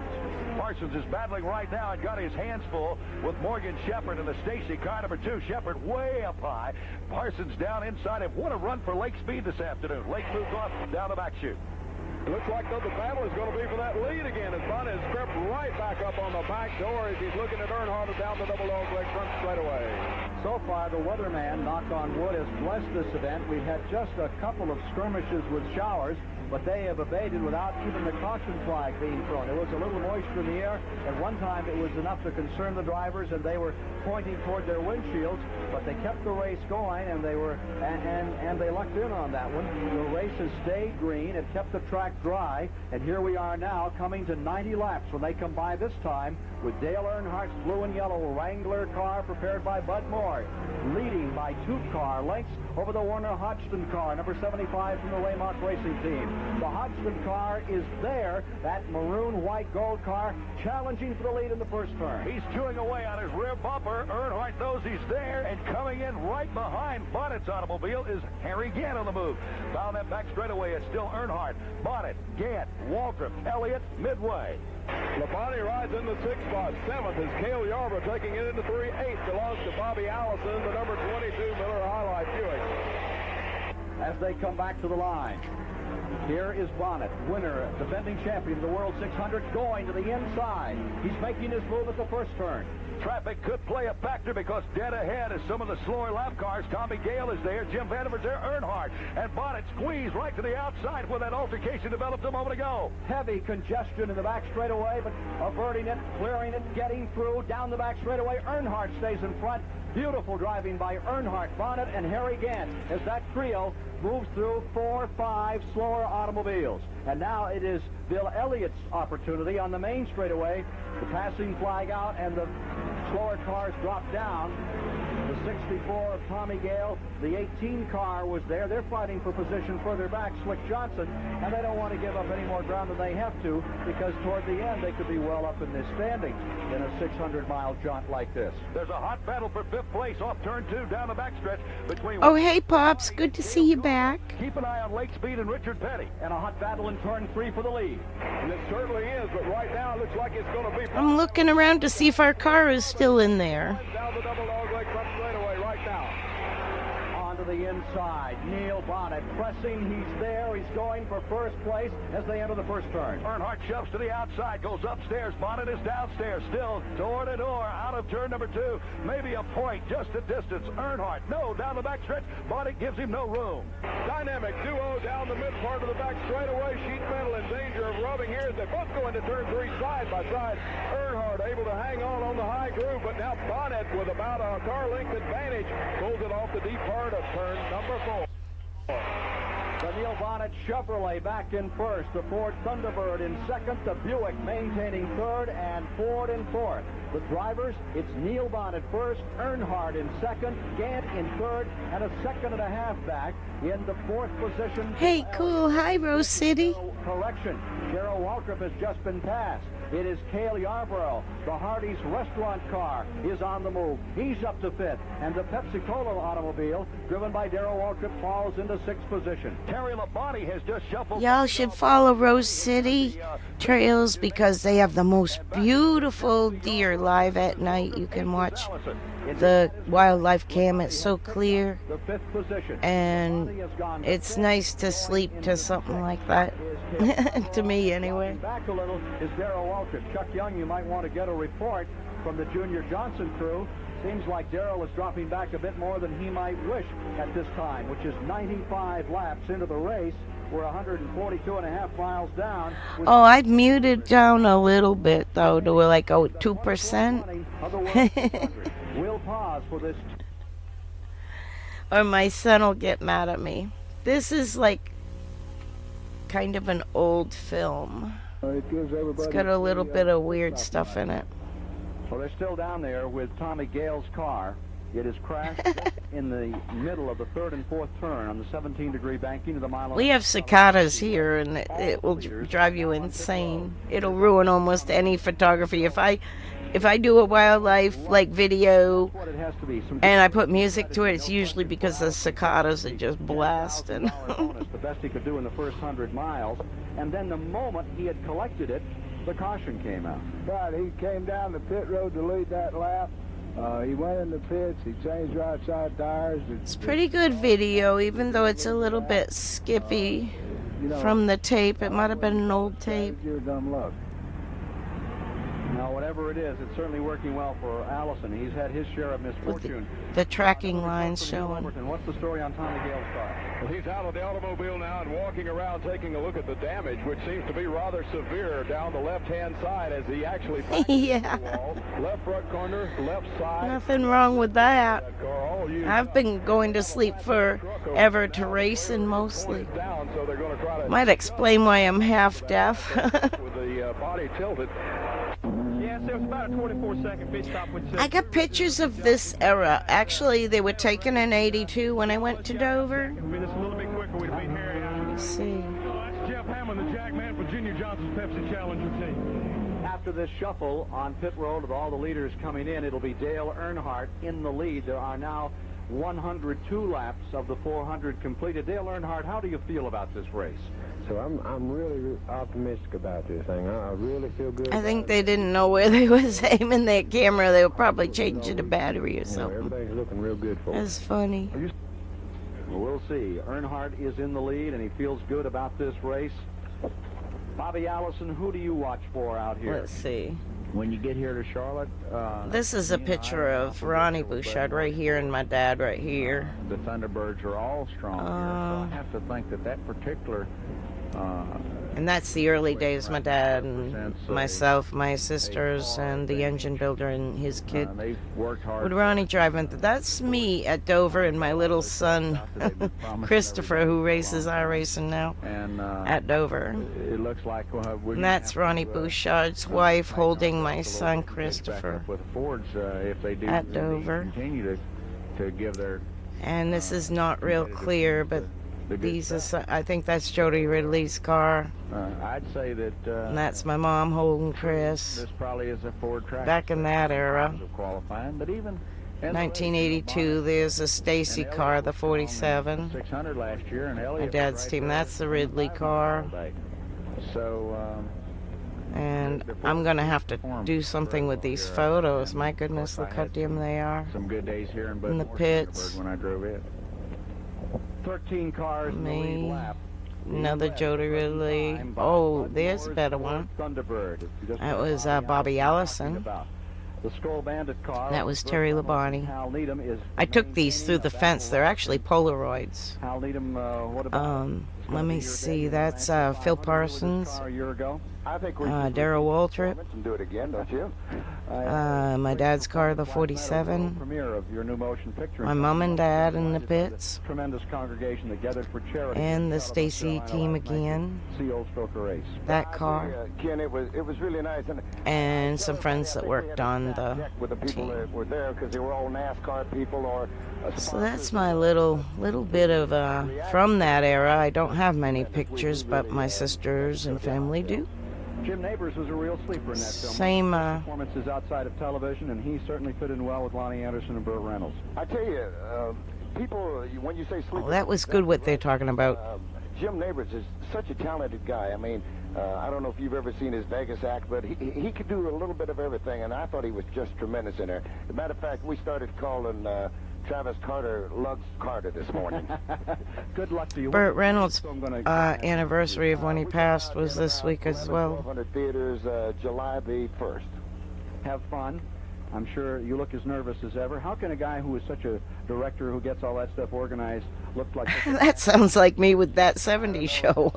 Again, I mean, when I see Harry down there battling, trying to get around somebody up to the... I wanted to learn a foreign language. I could put That 70s Show up and have it play in some other language, because I know it by heart. Number 105, Hal Needham by for just a moment. Hal Needham. World premiered, crowd coming to their feet here at Charlotte. Jim Neighbors, Lonnie Anderson, Burt Reynolds, they all gone. As they get the green flag, it'll be Earnhardt first. Every time I open up Twitter, someone else has passed, and the latest one was Paul Goldsmith. If you don't know, he drove for Smokey Yunick. He drove on the beach at Daytona. Before Daytona was Daytona, he drove at Daytona. And he drove Indy cars. Cale Yarborough 7th, it's Bill Elliott 8th, looks like Benny Parsons, and 9th, Richard Petty. Your leader enjoying a 3. Drove Indy cars for Smokey Yunick. As they pull off the deep part of turn 4. 10th is the Mark Martin car, then in 11th is Lake Speed and running 12th. This is checking here on Kyle Petty. He's making some moves out there. Kyle Petty really beginning to show some authority. He had been in 12th, 13th. He's trying to come right back up through again. He's staying in the lead lap, and Lake Speed is doing a good job. Again, 13 cars in that lead lap with 106 laps complete. Earnhardt in front, Gant in second, and Waltrip gets real serious about things in third place. Out of turn number 4, behind Waltrip comes Allison, then Labonte, Cale Yarborough, followed by Bill Elliott, Benny Parsons, Richard Petty, Buddy Baker, and Neil Bonnet. 8 lead changes among 5 drivers thus far in the 24th running of the World 600. After all the noise and the thunder of a race, I look forward to some peace and quiet, and that means it's time for Copenhagen. Clark Moore, extension 275, please. Would Clark Moore please call extension 275? Here's a list of some of the cars out of the action today. Car number 27 of Tim Richmond, 47 of Ron Bouchard. Oh, we're out. Of David Pearson, 90 of Dick Brooks, 52 of Jimmy Means, 88 of Jeff Bodine has retired. Rick Newsom's 02 car is out, and of course car number 97 is also out of the race today. So that's a partial list of some of the machines that are no longer running in today's World 600. As I go down to the backstretch, they're going to be 3 wide with Earnhardt. Waltrip, Allison comes up on the inside. Allison and Earnhardt split Waltrip. They make the sandwich. It's Earnhardt and Allison side by side out of turn number 4. Allison to the inside, Earnhardt to the outside as they come back down through the double dog leg. Who's it going to be at the stripe? It's going to be Allison 3 wide with Waltrip and Earnhardt, and Yarborough in a close 4th as they storm off into turns 2 and 1. And it's going to be Allison to the inside with his nose right out in front of Dale Earnhardt's Thunderbird as they head into the backstretch. We join with the Miller High Life car. And now in lap 110, they are working the 110th lap. It is Bobby Allison in command with the Earnhardt. Like I said, there's a combination of PRN and the Cale Yarborough is 4th, falling back to TV 5th, commentary. And he's about to go back another position. I'll be right back. As Bill Elliott falls to 5th, Gant falls to 6th, 7th Labonte, going 8th is Neil Bonnet. Benny Parsons is 9th, Richard Petty 10th, Buddy Baker would be shown in the 11th spot, followed by Kyle Petty running 12th, Lake Speed is 13th. Down the backstretch, 3 cars battling, Earnhardt, Waltrip, and Yarborough. Big battle is for second spot. Right now it belongs to the car driven by Waltrip. Correction, Earnhardt is second. Waltrip dropped all the way back to 4th because muscling his way into 3rd spot is Cale Yarborough. 112 complete, and the leader of the World 600, Dale Earnhardt. Cale Yarborough showing some authority in the Hardy's car into 2nd place and ready to challenge for 1st. More of the World 600 after this 70-second break for these messages and station identification on the Performance Racing Network. Down the backstretch they go. Bobby Allison of the Miller High Life car has mounted a pretty good lead as they head into turns 3 and 4. He's got about a 20 car length advantage over your second place runner of Cale Yarborough in the Hardy Chevrolet. Then it's going to be Dale Earnhardt pounding down the front stretch with Darrell Waltrip coming to the inside and Bill Elliott running a close 5th. Bonnet and Labonte run door to door for 6th place with Harrigan, and 7th Richard Petty up to 8. Bobby Allison continues to lead the pack as they head into turns 1 and 2 and down the backstretch. It's car 22 of Bobby Allison. Yarborough extending his advantage for 2nd place with Waltrip and Earnhardt pounding on each other as they head down to the backstretch. And look at number 9, Bill Elliott. He's been right in the front 5 all day long. Neil Bonnet up to 6th place right now as Bonnet continues to run strong here at Charlotte today. Harry Gant, rest is back there in 8th place, and then it's Richard Petty running 9th as they come back down the front stretch and across the start-finish line for one more lap. The next big money lap on your 7-Eleven Super Lap Leader Awards will be lap number 134. So whatever car happens to be leading lap number 134 wins an additional $5,000 in prize money. So you can bet that that's on the mind right now of Bobby Allison and Cale Yarborough. Complete as the battle seesaws in the 24th World 600. Bobby Allison scoots out in front and begins to unlimber a pretty good-sized lead over 2nd place Cale Yarborough. Almost a half second for Allison in 1st, Yarborough in 2nd. Then it's a snarl for 3rd position. Waltrip is there, and also contending for that 3rd spot, Neil Bonnet and Dale Earnhardt. Dale Earnhardt's on the outside. Bonnet is on the inside. Back there in the battle behind them is Bill Elliott and Terry Labonte, Harry Gant, Richard Petty, along with Benny Parsons and Buddy Baker. They're on the back chute. What a swirl down that back straightaway for 3rd, 4th, 5th, 6th, 7th, and 8th position. They're in turn 3. Waltrip 3rd, right on his back bumper. Bonnet in 4th. 5th belongs to Earnhardt. 6th, Elliott. 7th, Labonte. 114 laps are complete. Here's Neil Bonnet up on Waltrip. And he's beginning to... Sorry! Fell on the mouse. Holding back a bit. And that's part of this game, Banjo Matthews, is to be able to bridle yourself a little for the end of this race. Here is Bonnet getting underneath Waltrip, taking the spot. You sure don't want to overrun a race car on a 600-miler. No, but you know what happens when all this thing that people talk about tires is you get a minor differential in tire, and one set feels just a little bit better than the other one. The other person's tires just don't feel quite as good, and they jockey positions back and forth. And you can see it now. Cale Yarborough is running Bobby Allison down. Before, he was back in the middle of the pack. Now Darrell's starting to run a little high in the corner, so he still hasn't got his chassis dialed in yet. Last lap at 33.77 seconds, a little over 160 mile per hour average on this 1.5 mile track, where Allison is in front, but his lead is diminishing as car number 28, Cale Yarborough's pulling up, folks. Old Cale has really got the Hardy's car, the Harry Ranier machine, working well as it did in the Daytona 500. Now, is he playing that same activity that he did down there? Is he waiting this one out and then going to make that thrust as he so dramatically did and win that race? Bill Elliott is still in this. Remember, Elliott was 2nd in the World 600 a year ago. He currently is shown in 6th spot, right behind Dale Earnhardt. Elliott's Thunderbird is running beautifully. But the General Motors cars, for the moment, have the advantage. It is Bobby Allison in the Miller High Life car, number 22.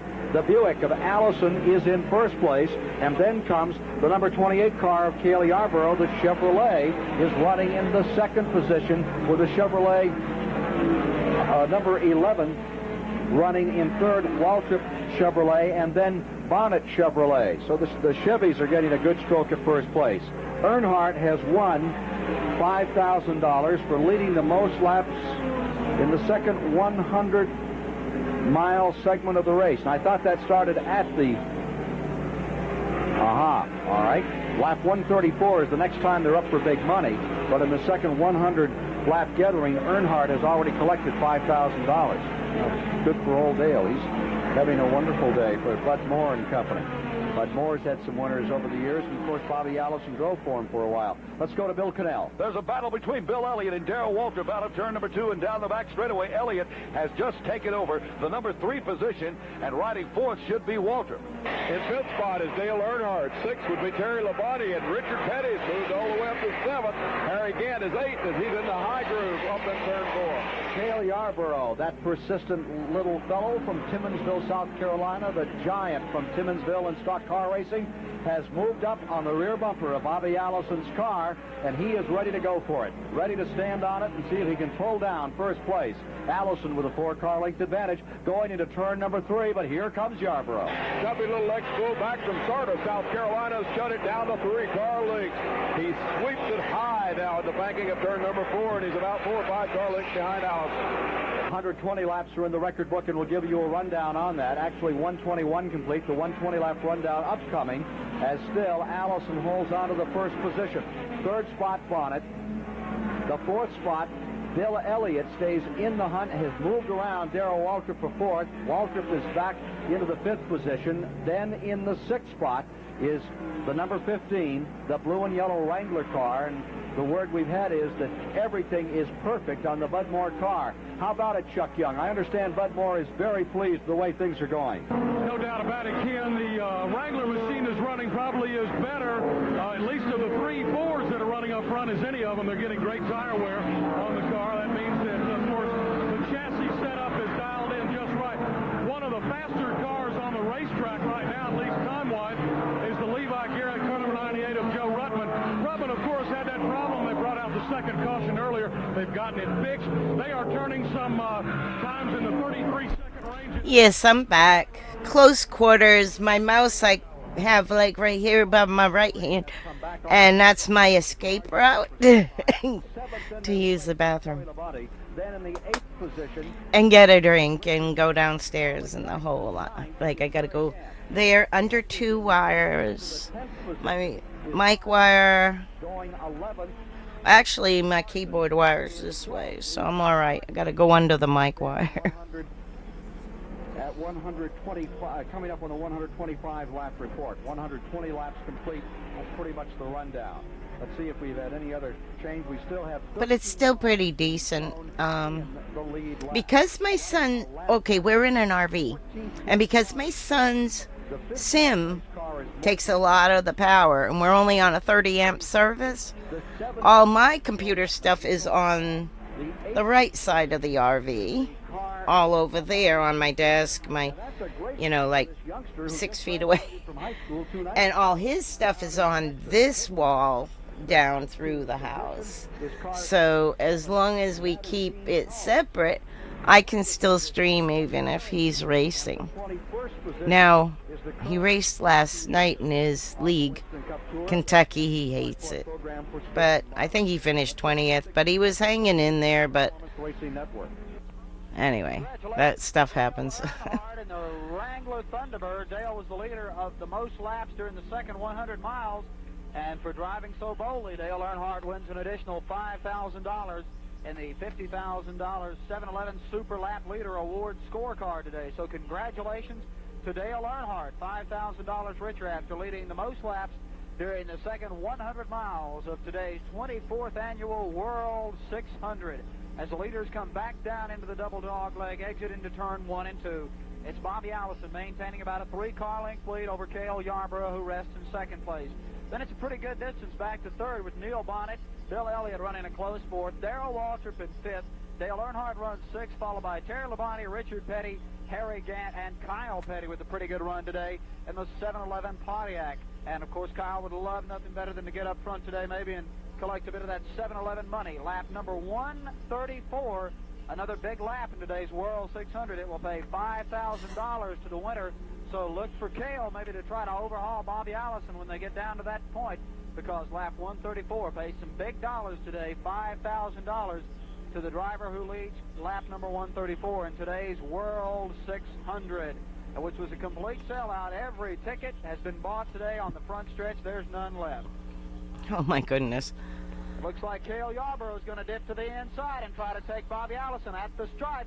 The contingencies. By just about half a hood length as Yarborough sticks the number 28 Hardy's machine out in front. But here comes Allison back on the outside, and number 22 swings low in front of Yarborough to regain the lead once again in turn 2 and pull away down the backstretch. Beautiful driving there by Bobby Allison to take the lead after Cale stuck his nose in front at the start-finish line. Here comes Benny Parsons in one of the Skoll cars, number 55, into the pits. Benny had slowed down a couple of laps earlier. Benny Parsons in the pit in car number 55 getting service, and it looks like tires on the left side of that machine. Bobby Allison leads him back across the stripe. About 6 more laps to go, or 5 more, until lap 134 and $5,000. With you at the world-famous Charlotte Motor Speedway, where the World 600 is underway at 130 laps of competition. The 1980 champion of this event, Benny Parsons, has just pitted and come back on the track. We're 195 miles deep into the event. There are 270 laps remaining. Lap 134 has a $5,000 bonus from 7-Eleven stores, and there is a real war being waged between Bobby Allison in the Miller High Life car and the Hardee's restaurant car of Cale Yarborough for that position. And Bill Elliott is finding Most of my sounds are from comedy movies. Most of them. In the field as they come up on that lap money. Because it always helps to laugh. All right, Allison is in front by just about 6 feet as he comes back to the line at about 180 miles per hour. He'll just come out of the throttle a little. It's a little quiet compared to the Turn number 1 and dropping down to the race. Cale Yarborough, he's looking toward that big The race is a little loud. 133 will come up. There'll be a tremendous charge. The first time the 67th lap award came up, a 5 might be better. Bobby Allison won it. And most of the crowd here thought that the big telesign had malfunctioned. Smoke poured out, fireworks came up. It was to announce the $5,000 winner, but there was some distressed souls in the infield that thought they'd lost the scoreboard for the rest of the day. Now that they're a little more acclimated to it, they're watching it very actively down there, watching those 2 cars on the board to see when it will announce that this one's for $5,000 for 1.5 mile trip around the track. Those 2 leaders are in turn 2 by Bill Cannell. Looks like Cale Yarborough may be ready to make that move. It's worth $5,000. Down that back straightaway, they hit for 3. Where he's trying to set Bobby Allison up for that big pass. They have about a lap and a quarter remaining until the big money lap playoff. But Allison drops low now and pulls out to a 3-car length advantage as they scoot off of 4. Bill Elliott is resting in third. He is about 4 seconds back from the leaders right now. And now the smoke is in the air. The bombs are going off and into turn number 1. Their charge is on. Allison in front. Yarborough in second for an extra $5,000. Yarborough goes to the outside. Doesn't look like he's going to be able to do it. Bobby Allison's going to try to pick up an extra $5,000 down that back straightaway. 2 iron-willed drivers as they move into turn number 3 around slower traffic. This could work to Bobby Allison's advantage as he puts the Miller car in the high groove and another slower automobile right up in the groove in turn 4 with Cale trying to go low off of 4. Allison had a slow car directly in front of him and had to come all the way out of the throttle. J.D. McDuffie had no place to go and finally made Trying to read. And Cale Yarborough got stuck in second place. Darn Cale, another $5,000. It's Bobby Allison winning the second $5,000 prize, and he seems to be going at this like he was on the Pro Bowlers Tour, just waiting for the appropriate time to take the strikes. He has thus far collected 3 $5,000 bonuses in this race, and so the Allison family down in Hueytown ought to be eating very high on the hog in the next few weeks. Here they are, back to the line with Bobby Allison right in front, and Yarborough tucked right on the rear bumper, just tapping him a little to say, that was yours, next time it's my turn, Robert. Down on the inside goes Yarborough. He still wants to take over the lead of the World 600. Outside is Bobby Allison. They climb on the 17-degree banky. Yarborough's been driving a pretty consistent race, though. A safe race, midway down the back straightaway. Half a car length separation between those 2 championship drivers. That's how you take down a division. Allison right down at the bottom, sticking there, able to maintain about a half a car length advantage. Here's Yarborough fighting back in the Hardee's car off of 4.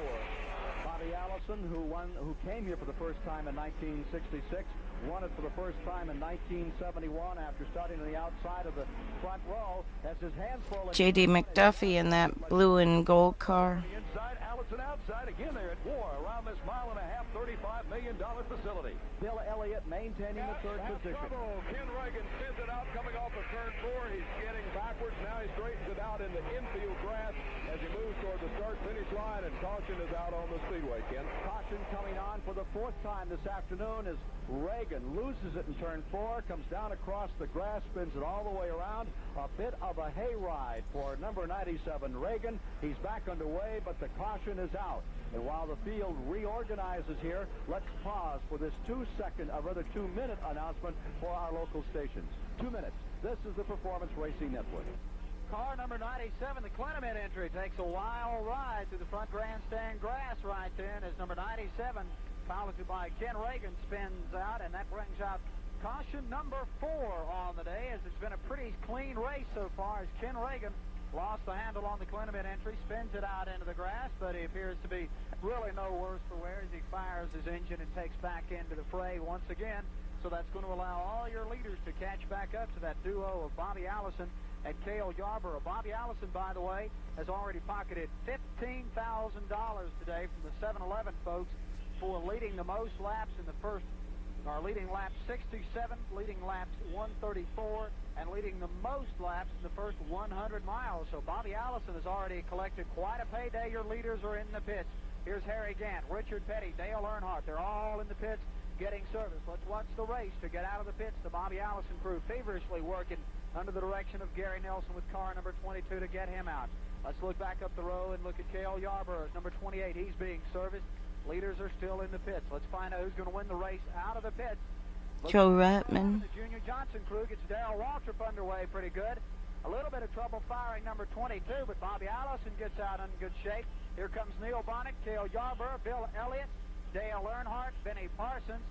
The jack is down on Richard Petty. Here comes Harry Gant as they all go back into the fray, but it looks like Bobby Allison's crew, even though Allison's car looks like it's cut off for a split second, wins the race to get their entry back in front in the World 600. So here goes Bobby Allison back down the backstretch as he wins the race out of the pits after the caution was brought out when Ken Reagan spun coming out up turn number 4 and took a sideways ride down through the grass in front of the main grandstands. So that's going to allow the field to tighten back up. Only 4 caution flags here in the first 135 laps of today's event. Not quite to the halfway point of this marathon. Boy, that stereo hum, as soon as they stop talking, I'll fast forward. World 600. 7 miles are down. Oh, they fixed it. Is making a tremendous run in his Ford Thunderbird today. Remember, he was second earlier this year at the Daytona Speedway and the Daytona 500, and he came right back and finished second again at Rockingham. And for a young man, 26, 27 years old, just barely getting the starting Grand National, he shows tremendous poise. For a youngster, he seems extremely conservative. And does Bill Elliott feel that that's true, and is it relevant to this World 600? Well, it's relevant to any race, more so here because you're running 600 miles. And I always felt like when I first started running, Richard Petty told me, he said, to finish first you got to finish. And that's held in my mind all my life. And the races I first started in, I didn't finish a lot of races. And then when we got to where we could finish, we kept running a little better and a little better and a little better. You're not going to learn anything unless you finish the race. Right now, he's right in Facts. the they get ready for a start. Let's quickly go to Darlene Dixon as we're preparing for a start with another guest here at the World 600. This is Darlene Dixon. I'm in the press room, and all the members of the press are going to be voting this afternoon for the Goody Headache Award. And with me is Tom Chambers, president of Goody Headache Powders. Tom, how do these members of the press select the Goody Headache Award? Well, they just try to pick up the one that's had the hardest luck during the race, and as a consolation, give them the Goody's Headache Award, and then a $500 award is cash award is given to that person, and so it just is a way of easing some bad event that's happened during the day. Well, we thought we were going to have to give Mr. H.A. Humpy Wheeler the Goody Headache Award this morning when the showers were about to start, but sunshine's here and the great race is on for the World 600 and the Goody's Pole Day. Well, that's one time we was glad not to give it to Humpy because we wanted to get this great race in with all this great crowd here today, and we were so glad the sun finally trying to break through, and the race really going great.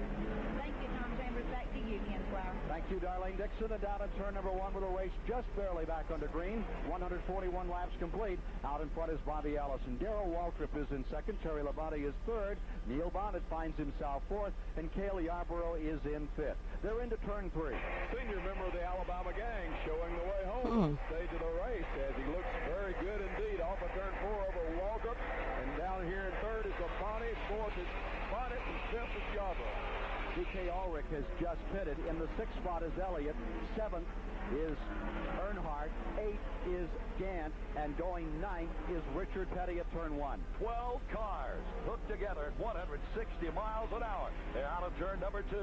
And any one of the 12 could end up in victory circle later this afternoon. Right now, it's a challenge for second. Gigantic draft down that back straightaway in the challenge for second, but Labonte goes high as he was trying to make his move on Waldrop, who maintains second. Now the move for second is Bonnet. Bonnet gets down inside of Waldrop. 11th spot in this race is Lake Speed. Going 12th is Mark Martin. Then a lap down in 13th position is Joe Ruttman. 14th is Buddy Baker. 15th a lap down is Benny Parsons.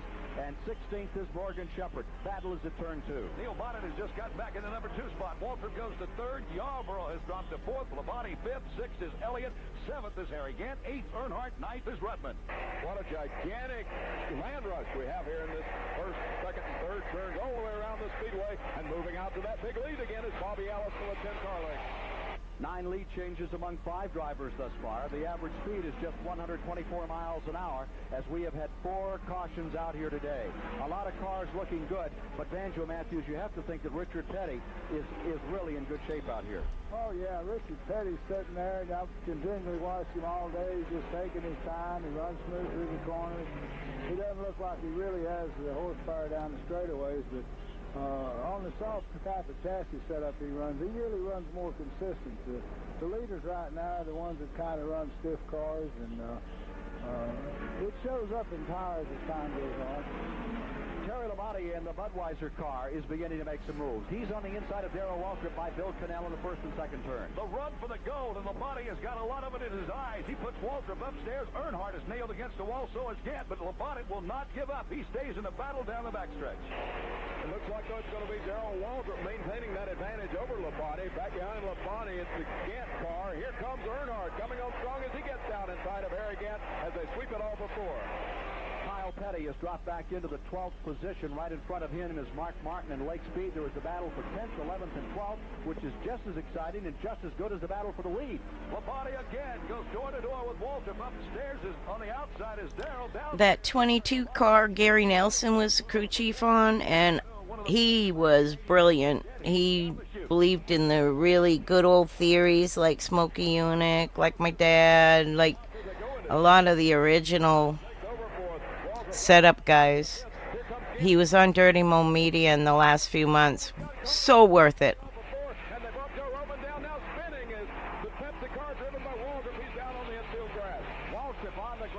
Good save, Darrell. He's way down in the grass by his lonesome. No caution as yet. Let's see if the car will fire. Darrell Waltrip mowing the grass as he came down through. He's falling way back. He's trying to get reorganized. He got tapped in turn 4. He slid. He did a tremendous job of keeping the car out of the wall. And the Pepsi Challenger is going to have to challenge from further back. The leaders are coming around. They could put him a lap down right here. Allison coming by. Bonnet coming by. Yarborough in 3rd. Labonte in 4th. It is Earnhardt in 5th. And Earnhardt has a lot of damage on the right-hand side of his car. It's Waltrip coming back to speed at turn number 2. Leaders are closing on him, Bill Cannell, as they go by you. Leaders are closing on Waltrip. Gant is showing a lot of damage on his car. He was the one, I think, trying to stick it in there 3 wide. All of a sudden, the haystack came loose. Here is Waltrip now about to be a lap down. He's going to have to pit, Ken. He stays out. Darrell Waltrip is staying out. He does not pit. Now, he has spun almost 800 to 1,000 feet. And those tires, Banjo Matthews, just can't work that good after an incident like that. No, that's right, but he did it on the grass, and the grass doesn't normally wear the tires, so he's not in an unsafe condition. However, for the first 300 feet of that slide, he was up on the asphalt as they came out of 4. It looked for all the world like he was going in the wall, and he did a masterful job of not trying to overcorrect. He took one stab at it. He actually gathered the car up once, and overcorrecting on asphalt can send you slam into the wall. In fact, back here on Friday in qualifying, Rick Hanley was seriously injured as he tried to qualify for the Mellow Yellow 300 yesterday. He's in serious but stable condition here in Charlotte, North Carolina at the Memorial Hospital. Further tests and x-rays show that he broke one arm and 2 legs in that crash, and the 18-year-old driver from West Virginia really had a terrible shunt into the wall. He tried to make a correction, turned the car a little too much, and it took the wall square, head on, and it rocked the front end back about 1.5 feet, and he wasn't going quite as fast as Darrell Waltrip was. But there's the difference. That 18-year-old really getting the job done. Now here's that battle a little further back. Terry Labonte being challenged by Earnhardt. They are fighting for the 4th position, and believe me, Dale Earnhardt has really got his dander up. He is beginning to fly. Mike Joy here with Richard Petty. Richard, you've sure had some ups and downs in your long racing career. Well, I've had plenty of headaches over the years, you can bet that, and I'll have plenty in the future. Bobby Allison pulls up to the back rear deck lid of Darrell Waltrip as they come out of turn number 4. Allison will be trying to put the defending Winston Cup Grand National champion down a lap as they go across the stripe. It's Bobby Allison about 4 car lengths behind Darrell Waltrip, who took a wild ride just a moment ago down through the grass in front of the main grandstands. Darrell did a masterful job, though, to keep it out of the wall. He did a good bit of driving just to save number 11, the Pepsi Challenger, from really serious damage, but he probably scuffed his tires up on the asphalt, slowing that Junior Johnson entry down. And now Bobby Allison makes a move to the outside of Darrell Waltrip. Allison pulls up along beside Waltrip out of turn number 4 and tries to put Darrell Waltrip 1 lap down as they come to the stripe. Allison gets by number 11, and Waltrip drops a lap down to the field after spinning it out and going through the infield grass. Bobby Allison able to catch Darrell Waltrip, and Waltrip's going to have his work cut out for him today to catch that Rabbit Allison, who has been so tough here in the first 150 so laps of today's World 600. Cale Yarborough about 30 car lengths back, about a second back in second place. Third place runner right now is going to be car 75 of Neil Bonnet, with Terry Labonte just being passed by Dale Earnhardt. So Earnhardt moves to 4th, Labonte back to 5th. Then it'll be Harry Gant and Richard Petty as they complete 154 laps of the World 600. Bobby Allison continues to be the strongest entry of the day in car number 22, and Allison started relatively far back in the field in that particular entry. Started from the 13th position in the Miller High Life Buick, but so far has been the man to beat today, and he's on the point right now as they head down the backstretch. Once again, Bobby Allison, who has put Darrell Waltrip a lap down. Cale Yarborough will now try to catch up to Waltrip and try to also put Darrell behind him another lap down as Waltrip continues to hang on right now, running second in the order, but 1 lap down. Just been put a lap down by Bobby Allison, and Chuck Young is standing by in the pits of Darrell Waltrip. Well, Ken Squire, there is not going to be a pit stop, at least in the present moment, for Darrell Waltrip. Obviously, due to the fact they don't want to go 2 laps down. Right now, the Pepsi Challenger crew, Junior Johnson, they're standing against the wall. Yes, they are getting some tires ready just in case the caution should come out, and they will, of course, obviously pit under caution. But right now, they're going to have to stay out there, and they are a lap down, as you mentioned, back to the challenge. 155 laps, 232.5 miles into the race. Bobby Allison showing tremendous strength here. Wanted to become the 3rd man to win this race 3 times. David Pearson has done it. Buddy Baker has done it. The issue is, can Allison bring it off with the Nygaard Racing Team and the Miller High Life folks? Now, Miller High Life will come in here to sponsor what has been the National 500 come October. And for Sam Bell Navis and Company, Allison apparently is putting out a real strong effort, extra effort here today. I don't think you can fairly say that about Bobby Allison. He puts an extra effort into every race he has ever run in his life. We're down to a 160-lap rundown in just 3 laps. Allison is in 1st. Cale Yarborough is in 2nd, maintaining that 3rd position. Neil Bonnet doing a grand job for Warner Hodgson. Then in the 4th position, we see car number 15, and that is the Wrangler car. Earnhardt still in there, right with the leaders all the way, and you really don't know who's showing everything they have to offer. In the 15th, or rather the 5th position, is car number 44, Neil Bonnet, and all of a sudden, after lying back for about 100 or so miles, Neil Bonnet makes his presence very well felt in this World 600 for $500,000. 7th is Harry Gant. Going 8th is Richard Petty. In 9th, Elliott has fallen back a bit now. And the 10th position is Lake Speed with 11th, Mark Martin. And the Mark Martin story is interesting there. He has switched cars twice and apparently has come up with the right combination. He continues to stay in that lead lap and fight it out. Penny Enterprises has produced a lot of winners in the World 600, Bill Cannell.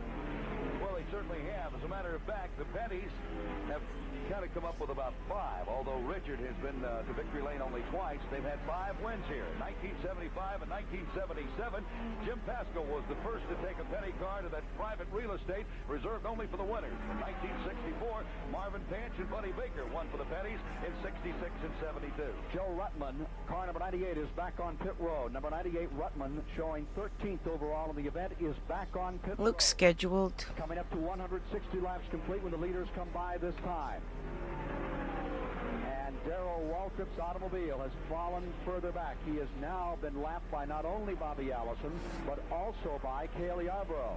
So those tires on Darrell Waltrip's car have got to, well, what's that old Hank Williams song? The tires and tubes are doing fine, but the air is showing through, Banjo?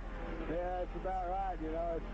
I guess it's one of those days that things aren't going just right for Darrell. And, you know, I noticed with Bobby Allison and Cale that Bobby pulls Cale just a little bit down the straightaways, and that's kind of unusual when you have a Wardell Wilson under your hood. So if Bobby's car makes it all day long at that speed, it looks like he might win a race.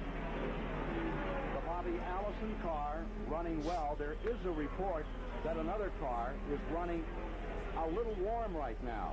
The report is that the car that is currently being driven by Neil Bonnet is having some problems, and it may be in the temperature department. Let's see if we can get any kind of a word from Chuck Young on that story. Anything to that, Chuck? Well, Ken, right now they're discussing something between Barbara Hilly, who is half of that Raymock team that, of course, is owned half by Warner Hodgson, and Butch Mock. Right now we can't get a describable word from them because they're talking it over. Just as soon as I can get a word with them, we'll bring it right back. 162 laps are now in the record book, and it's still Bobby Allison's race with the Miller High Life car in first, the Hardee's Restaurant car maintaining the second position, and Cale Yarborough is in a position to strike. He is definitely coiled, and he is in a position where he can make a move on Allison. He rests about 2.5 seconds back from the leader as he comes back to the line to complete lap 163. Allison showing a little muscle here, and Yarborough just playing that waiting game. The interesting thing now will be Waltrip and when he pits. A magnificent save by Waltrip after that terrible crash he had at Daytona in February. Remember, he was trying to make up a lap. Came out of turn 3 and at 180 miles an hour greeted the inside retaining wall, and it really rang his bell. He was hurting the next week in Richmond, Virginia, but he drove it anyway. Now he's had almost a similar incident, but it didn't come out like losing a car. Instead, he's still in the hunt, and he's got to pace himself. He's praying for a caution flag here that would allow him to move back into the lead lap, to give him some tires and not go any further back. If he pits now, he can find himself a full lap and perhaps even 2 laps down. 165 laps will be complete this time, 247.5 miles, 235 laps remaining in this $500,000 contest as Allison continues to persevere. He has dominated. He's picked up the bonus money. The issue is now, will he become the third man in history to win this race, the World 600, 3 times? Let's pause for this 2-minute local announcement, and then we'll be returning with more of the action and the color of the 24th Annual World 600 on the Performance Racing Network. Lap 165 goes by the board in the car number 22. The Miller High Life team, driven by Bobby Allison, continues to Buzzy again. in the first half of today's World 600 as Bobby swings it out of turns 3 and 4. Cale Yarborough running second. Even a whiz of a battle, Ken, between Earnhardt, Labonte. There we go. 172 laps gone, and they're just hooked together out of turn 2. We are nearing the halfway juncture of the race. Almost halfway into this World 600. Hope you're having a great Memorial weekend wherever you are, and hope you're enjoying this race. And a reminder to you that there's one thing that this Winston Cup Tour proves 30 times a year in these battles for some $8 million. If you don't believe in seatbelts, just watch these guys. The very best in the business. They can have trouble, as we've seen twice today. An incredible 170-mile-an-hour wreck, and everybody walks away. If you're driving today and you don't believe in seatbelts, oh, my friend, you have something yet to learn. Think about it, please. On the back straightaway, the battle developing. Here's Earnhardt being challenged for third position. It's Labonte down on the inside. They're in turn 3. Those Carolina mountains in the background. Now he fronts Earnhardt as they take it up toward the wall around slower traffic. So it'll be Labonte, Earnhardt, Gant, and Petty. That quadruple group there coming down the front straightaway across the stripe. Gutman pitting the Levi Garrett car another time. The action back in turn 1. And Gant is very loose coming into turn number 1. He goes upstairs trying to get around Earnhardt. Earnhardt drops down into the racing group. Labonte is pulling away from that pack. Richard Petty looks like he's ready to put a move on. Petty's been running very well today, and he's moved up gradually so that now he's up there in the top of the delegation. The 4 automobiles led by Labonte pulling it off the deep part of turn 4. Labonte, Earnhardt, Gant, and Petty in that order. Cale Yarborough working on $4 million in earnings out in front at the present time as he goes into that turn. Cale a millionaire 4 times over with that tremendous victory head at Daytona. Here he is running just beautifully in the back straightaway. Interesting, this car that Yarborough is using, he will also use in the upcoming races at Pocono, Pennsylvania, and then go right on to Michigan. They are a little behind in their race cars at Waddell Wilson's shop, and they're trying to finish off another car for the Firecracker 400 on the 4th of July at Daytona Beach. But right now, they are putting a lot of effort on this one particular car, and they really don't have that much bench strength in reserve cars like the Dygaard team and some of the other teams have, Banjo. Well, you know, they buy their cars from somebody beside me. And they used to race my cars all Just a few of them, the famous ones like Cale Yarborough, Darrell Waltrip, Richard Petty. Earnhardt might not have been yet. Well, 84, he was getting there. Allison has been the dominant factor as we near the halfway point. At halfway, we will have 200 laps complete, and that 200th lap will be worth an additional $5,000 from 7-Eleven. Ronnie raced from 81 to 88, and he built like 3 or 4 car dealerships, so he passed. But yeah, they made pretty good, especially like if they got a win the year before, they were on a bonus program. So when he won at Talladega, he was on the bonus program, which meant he was worth more money to a car owner. In the purse, they get a bonus in the payout. I don't know if they do stuff like that anymore. The cost was nothing like it is today, though. I mean, it was a lot, $70,000 a car. But nothing like today. This was the Cup back then. And he has him off of turn 4 by 1 car length, but Bonnet will have none of it. It looks like he's going to glide again down the double dogleg. And Harry Gant moves in. And they put him up in double file to Bill Cannell at turn 1. Earnhardt inside, outside Bonnet, then comes Gant and Petty. Petty may take them all on the outside. No, Bonnet the door on him out of turn number 2.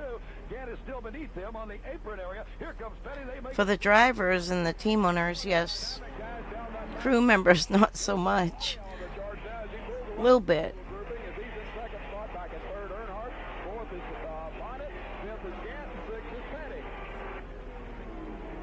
180 laps complete, 270 miles in the record book this time.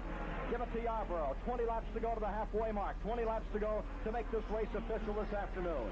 Yarborough is on that point. Terry Labonte, what a great run for Labonte. Broke his leg in a serious crash at Riverside, California in the Winston Cup finale last year at Riverside, California. This is his best showing thus far this year. Will Labonte be around? Remember, many of the leading drivers had said the World 600 this year will see an upset. It will not go back to the Big Five, the summit meeting of Grand National Racing. We'll wait and see, and no, not too far away, perhaps an hour and a half or so from now, we'll really have a better idea of how this race will unravel and who will greet us in victory lane. That man they just passed in the 70, he lost his life at Watkins Glen. That's what instilled the bus stop in the long stretch. Terry Labonte has settled into second place here in the World 600, looking stronger and stronger in that Billy Hagan, Walter Wood entry as I gotta skip that buzzing. Running in second, maintaining that third spot is Dale Earnhardt, and the fourth spot is Harry Gant, and moving up into fifth is Richard Petty as Neil Bonnet has dropped into sixth position. Remember, we had a report a bit ago. The interval now is shown as 6 7/10 of a second between first and second, as Cale Yarborough is beginning to build an advantage larger than anyone has had thus far today. At Indianapolis, Tom Sneva leading after 60 laps. The report is that 9 cars are in the lead lap. Sneva leading with 9 cars in the lead lap. Here at 190 laps, we have 11 cars in the lead lap. And let me point out some of those cars in the back of that front lap. The 9th position is Lake Speed. Lake Speed in the Bullfrog Knits Uno car, number 1, is running 9th. 10th is Mark Martin in the Emmanuel Zervakis car, and running in 11th is the car number 7, the 7-Eleven stores car with Kyle Petty, having a very good day, Bill Connell. Yes, he is, and he's been flawless through this first and second corner all afternoon. We're coming up, as you said, almost 300 miles down and 300 to go as we approach well into the mid-afternoon section, and the clouds begin to lift here at Charlotte. Whoops, hold the phone. We understand there was a miscalculation in the Allison pits. They made a premature pit stop. Let's get the story from Chuck Young. No doubt about it, Ken. There might be some words over this. I really don't know, but crew chief Gary Nelson just told me they just totally made a miscalculation and pitted at least 30 laps too soon. This could cost them, as you know, that $5,000 at the mid-halfway because was well out in front. A miscalculation has caused them to pit at least 30 laps too soon, and that's a pretty bad mistake. But back to you. The Goodyear tire people have additional rubber all lined up to bring out to the cars. Meanwhile, that battle back in the field that's going on for 10th spot is just as good and just as strong as the battle for the lead. Here is Lake Speed driving a great race in the Uno Bullfrog Knits car, trying to stay in front of Mark Martin. And, of course, Mark Martin has so much to try and prove now. He's lost a ride. He took a ride with D.K. Ulrich briefly. Now he's in with Zervakis. Zervakis has built a new car, and the great builder out of Virginia is trying to give Martin a real shot at some real racing here, and that's what Mark Martin is doing right now. He's staying in that lap. They're working with Buddy Baker at the present time in between them. But the battle for 10th is indeed as interesting to watch as the battle for the lead. In fact, right now it's more interesting because Cale Yarborough with a 6-second advantage, and in this kind of racing, that's almost ho-hum. Lapping Bobby Wolak as he comes back down the main straightaway. Most forms of racing, a 6-second advantage is figured as very, very close. Here on the Winston Cup Tour, gracious sake, 6 seconds seems an eternity before you find that second-place automobile. And right now, the battle for second is a rather heated debate. It's still Terry Labonte there. Battle for third is even more congested as we have a couple of cars ready to square off going down the back straightaway. And midway down the backstretch, it is Dale Earnhardt, Harry Gannon, Richard Petty. They're in 3. Running single file at that portion of the speedway. Earnhardt pulls it off of turn number 4, about 2 car lengths over Harry Gannon, who's 2 car lengths further ahead of Petty. Dale Earnhardt, along with Harry Gannon, Richard Petty, scudder back into turn number 1 as they come down beneath this in single file. But any moment, they're going to go around Darrell Waltrip as he gets further and further behind out of turn 2. Official headquarters for the Performance Racing Network in Charlotte is the Radisson Hotel. Next time you visit the Queen. And that battle does continue back in that third spot, third, fourth, and fifth place at this moment. I'm going to skip this audio again. The lead, and behind him, Terry Labonte putting on a fine. An honor to be here and work with the Charlotte Motor Speedway to put together this lap award. I guess the only thing we could wish is that Kyle were having a little better run to pick up some of that change. Well, 7-Eleven certainly is visible today. Smoke bombs have indicated to everybody sitting in the grandstand that the award money is being given to the drivers, and we certainly want to thank you people with Southland Corporation. Well, we want to thank the people at the Speedway and all the folks here in Charlotte for coming out, and we really appreciate it. Thank you. So stop by 7-Eleven. Back to you, Ken. Cale Yarborough just came in after picking up the bonus of $5,000. Now we see the other leaders pitting. Gadd is in, Petty is in, and the Ford Thunderbird of Bill Elliott is pulling out pit road. And there was a report that some smoke was showing on car number 28. So we have a new leader. It is Terry Labonte, now in car number 44, who has the points position in the race. Benny Parsons is pitting his car number 55. Bill Elliott. Pit stop under green that is taking. Gant. It will reverse some positions. We're at 202 laps. Gant comes back out with a Skoal Bandit.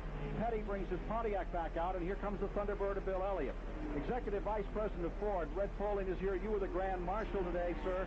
You must be delighted about the Ford performance with first, second, and third place coming out in pole position day to your cars.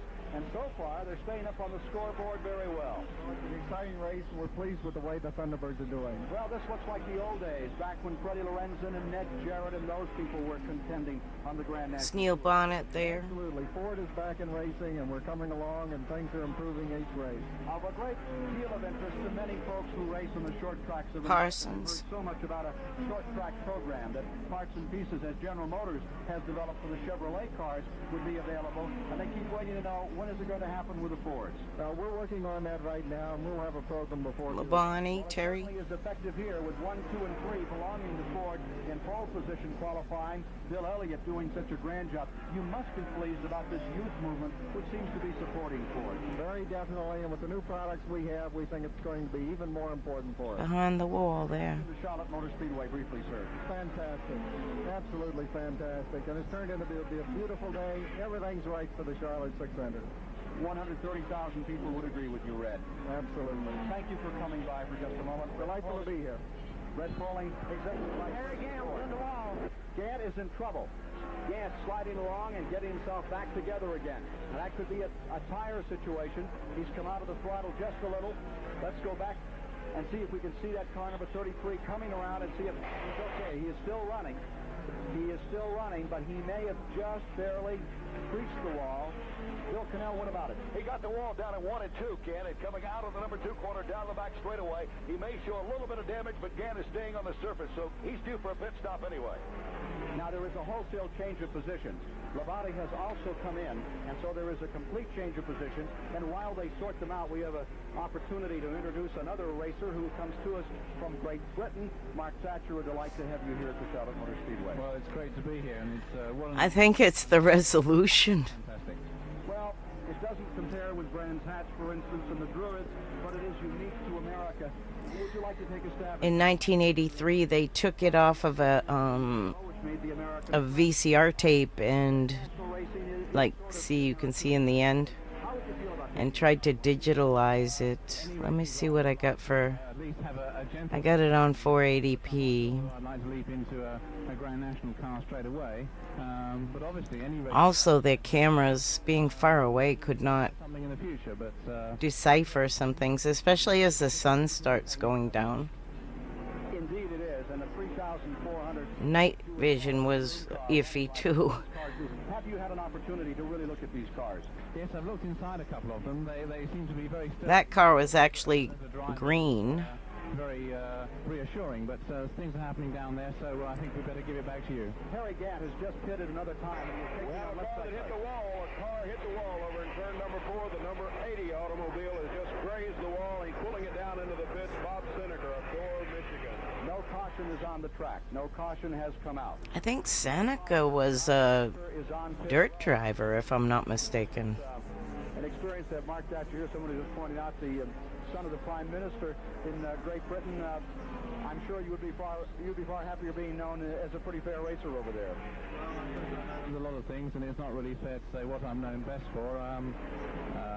I'm very proud of our family, and I don't think you can really say anything else. Indeed. How does your mother feel about racing? She thinks other sports are better, but then again, who wouldn't? I mean, anybody who has a mother who likes their son driving racing cars has got to be something funny anyway. Is not qualified to be Prime Minister. No, I don't think so. Stick around for a minute. I gotta run a minute and 30 seconds of an ad, because I couldn't snooze it no more.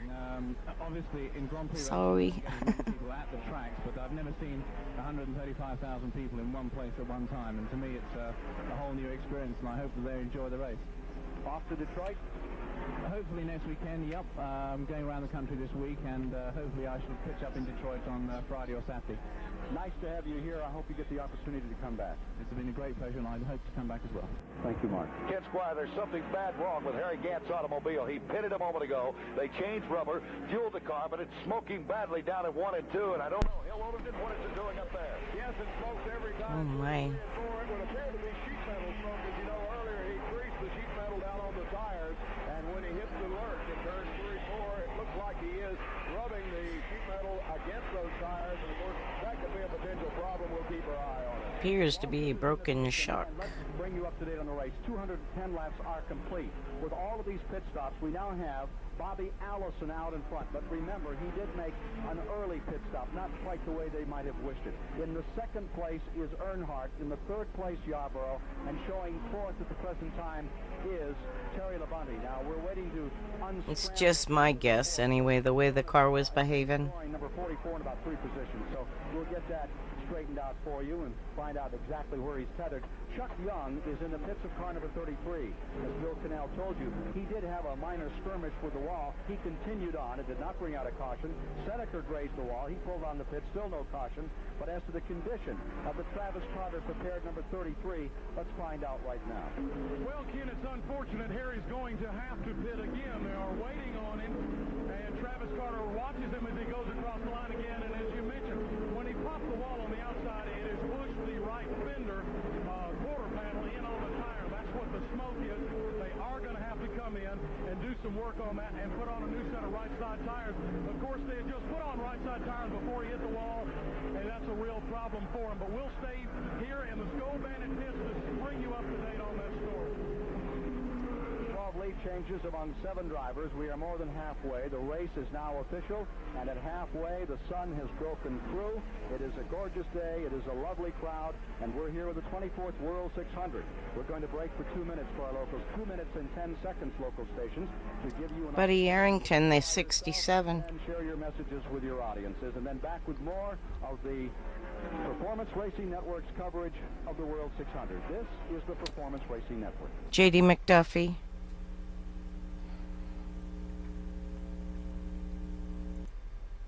Half of a lap on Carlson at mid-pit stop. So if they pit again and Allison made another half a lap up, that pit stop wouldn't bother anything. Right now, let's check on the interval between the first and second place cars. With that story, here's Bill Cannell down in turn 1. Well, Cale Yarborough is handling flawlessly, but he's lost a lot of ground. Bobby Allison is just able to manipulate this track anywhere he wants to. However, the groove is working higher and higher in turns 1 and 2. The track, as the late afternoon grows near, seems to get a little softer. And you can see where they painted the stripes, it's all worn away. Right now, though, about a half lap separating first and second. In heavy traffic, Allison comes across the start-finish line. He clears out 3 automobiles. The second place car, Yarborough in the 28, and it is perhaps more than a half lap by which Bobby Allison now has the advantage. Here's Richard Petty being passed by Harry Gant as they come through 4.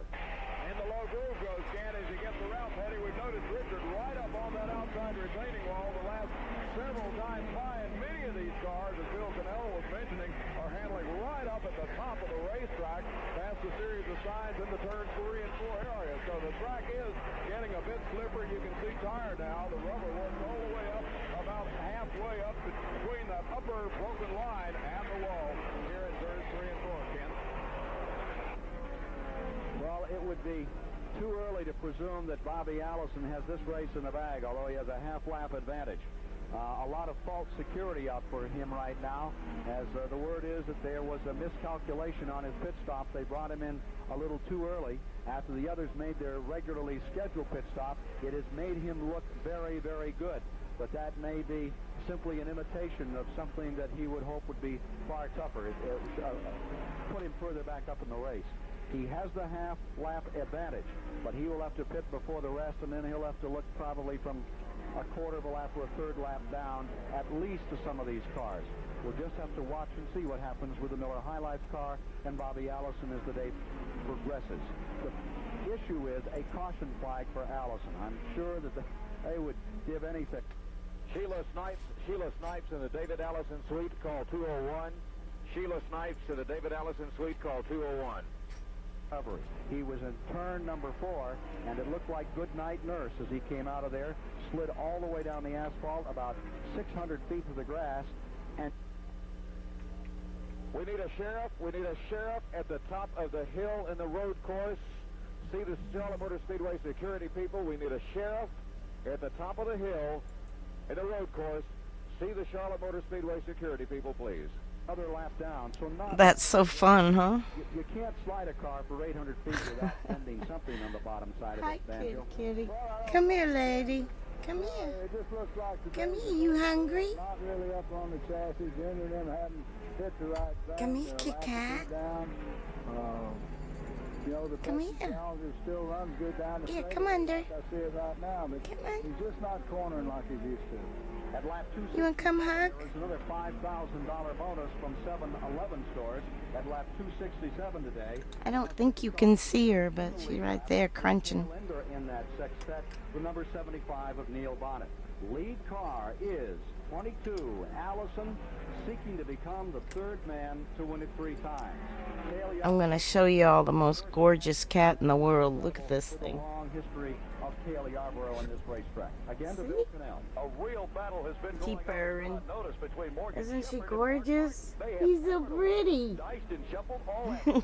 Zigzagging their positions down the back. I got her from a farm in North Wilkesboro. They are 2 laps down going into turn 3.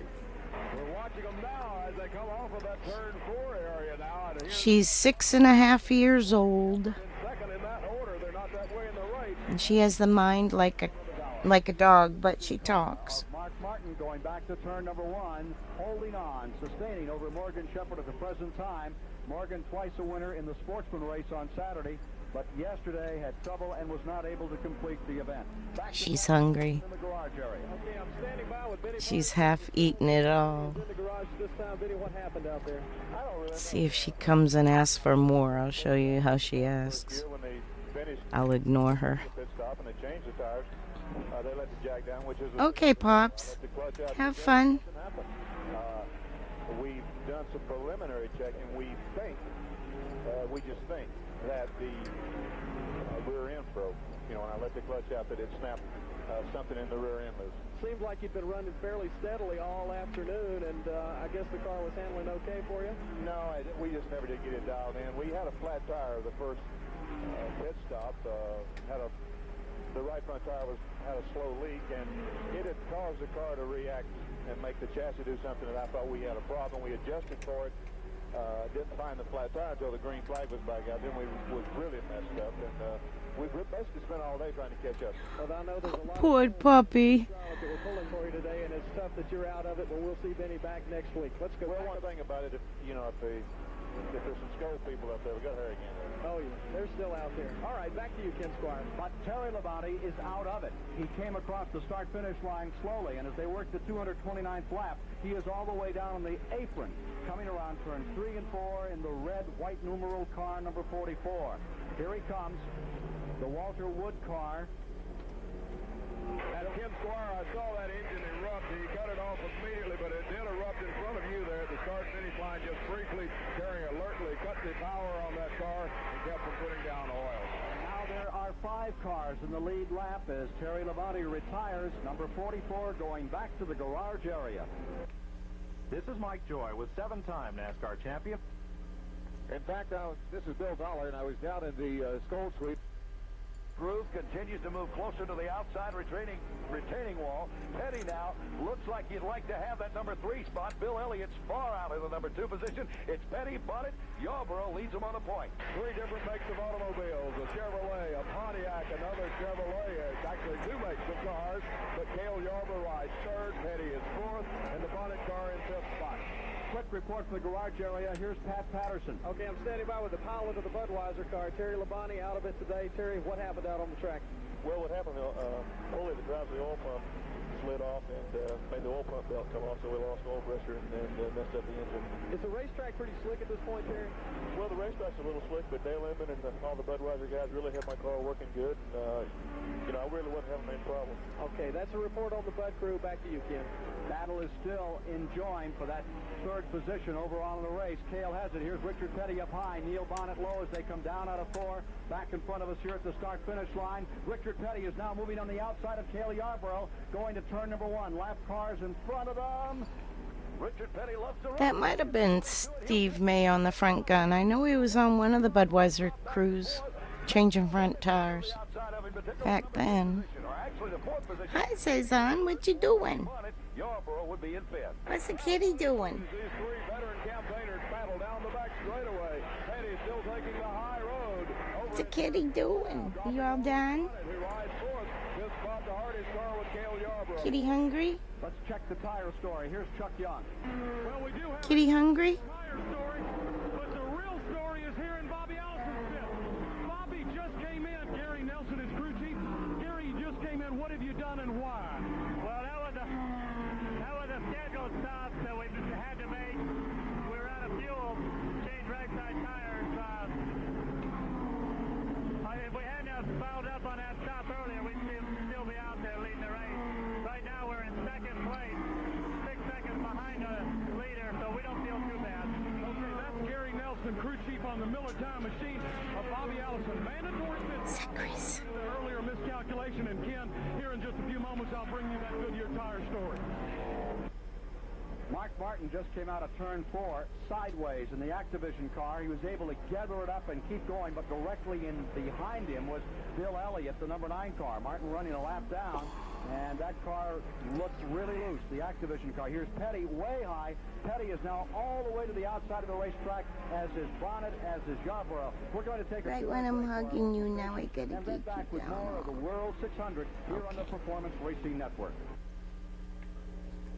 Charlotte Motor Speedway, the side, of course, of the World 600 today. This is Bill Dollar, and I'm tower side, and at the end of the race today, I'll be with Bill Hennessy and Bill Cannell of the Performance Racing Network as we wrap up the events this afternoon at the Charlotte Motor Speedway. Well, Don't bite the wire, baby. the fact that if it did rain this afternoon, of course, the rain has passed us by, but Mommy busy minute. we are well over the 50% mark, so into this Don't hit my mouse. 242 laps, approaching that 4th out of 5 for 334 laps total, approaching the 267 lap mark to see who the next lap leader is going to be for that next $5,000 award for the one who's going to be leading at that lap and leading the most laps since that 200 mark lap. Don't forget, as you make your plans for the fall this year, October the 8th and October the 9th, it will be the Miller Time 300, and for the first time, the Miller 500. It will be definitely Miller time here at the Charlotte Motor Speedway when this fall, October the 8th and 9th, the 300 and 500 mile races here at the Speedway for sportsmen. Don't walk on the keyboard. Will be under the Back. of the fine folks from Sam Bell Davis and from Miller Brewing Company. It continues to be Bill Elliott, followed by Bobby Allison, Richard Petty, Neil Bonnet, and Cale Yarborough in the top 5 slots here at the Charlotte Motor Go Speedway. night, Mommy's bed. Pit area at the moment. Yeah. Oh, that's awful, that hum. Rick Newsom pulling into the pit areas at the moment because it is a family operation to get under the hood of the car, to push the car out of the pits, into the garage area, to work on that car with his family. It is definitely a family operation for those Elliott brothers. Their Ingersoll Rand championship last year for the pit crew championship, an indication that they do work together to make it a team effort. And long overdue for a Grand National win. Bill Elliott at this moment well on his way. Of course, we're still well away from the end of the race at the lap 400. Now back to Performance Racing Network. Get to 256 laps in this race, and as Allison came by, he was signaling frantically to his pit crew as he came across the start-finish line just now.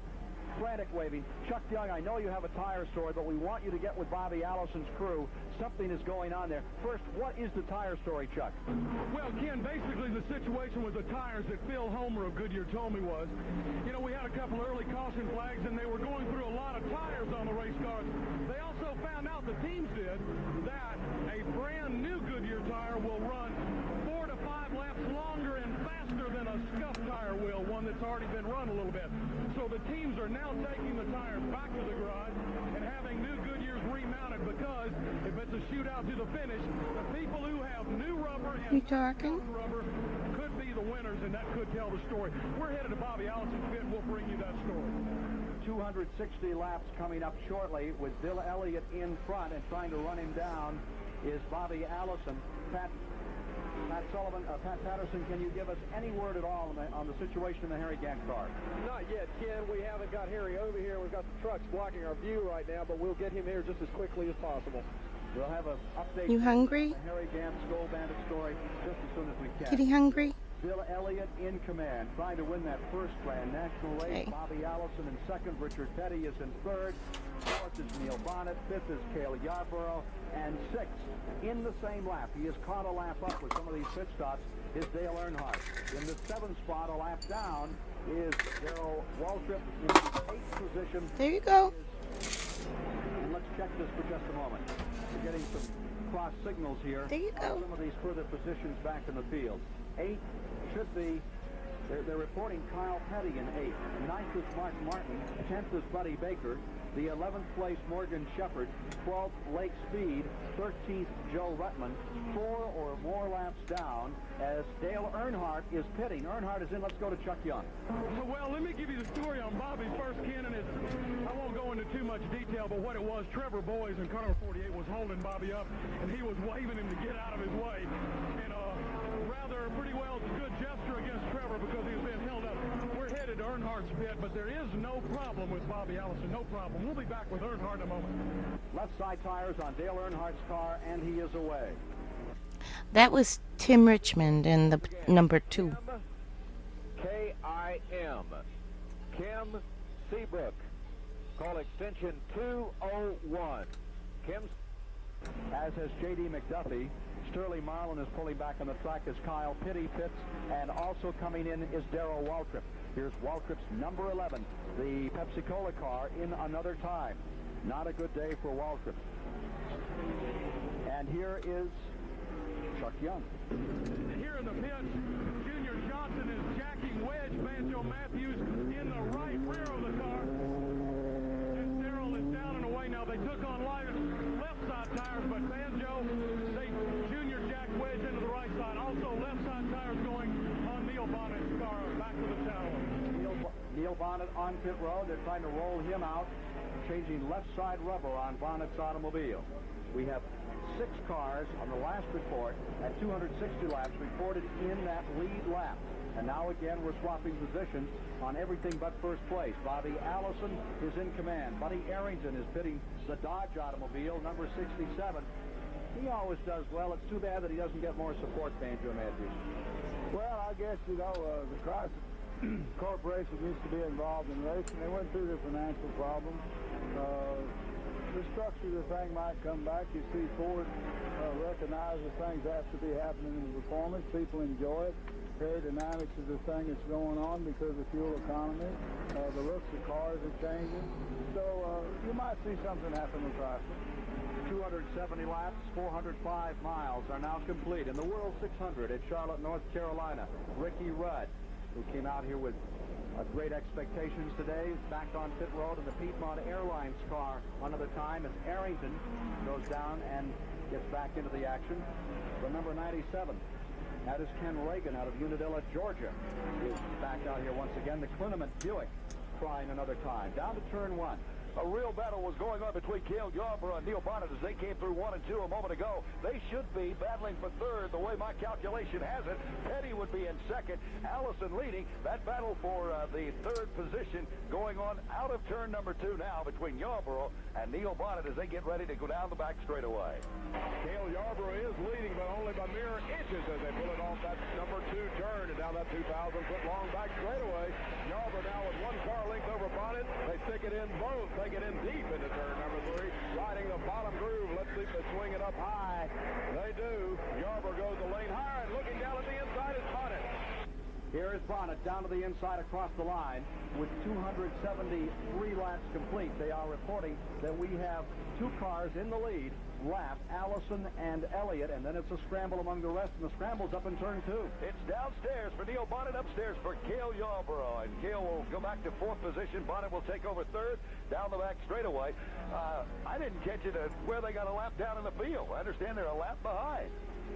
Bonnet with a National Engineering Chevrolet Monte Carlo with his foot really in it now. Looks the strongest that he has for some time, and has rolled out to about 6-7 cars over Cale. 275 laps, 412 and a half miles complete as we begin to peer down the other side of the mountain here in this World 600. It's a dandy today as Allison, determined to pull it off and win his third, is caught behind some lap cars. He is now getting a pretty fat advantage on the field. what had been reported and his pit crew seemed concerned about as a premature pit stop is working very much to his advantage, and he has better than half a track, almost 2/3 of a track on the second place car. We have gone for a considerable length of time with no cautions here. We had 4 cautions early in the going. A major snarl in turn number 2 eliminated Jeff Bodine and his hopes today. Jimmy Means from Alabama was in that crash, and we might again, Pat Patterson, get ready to take a look at a nutrition report. A 270-lap rundown is in, and at 270 laps, 405 miles, it shows that Bobby Allison is leading with the number 9 car showing in second, Bill Elliott.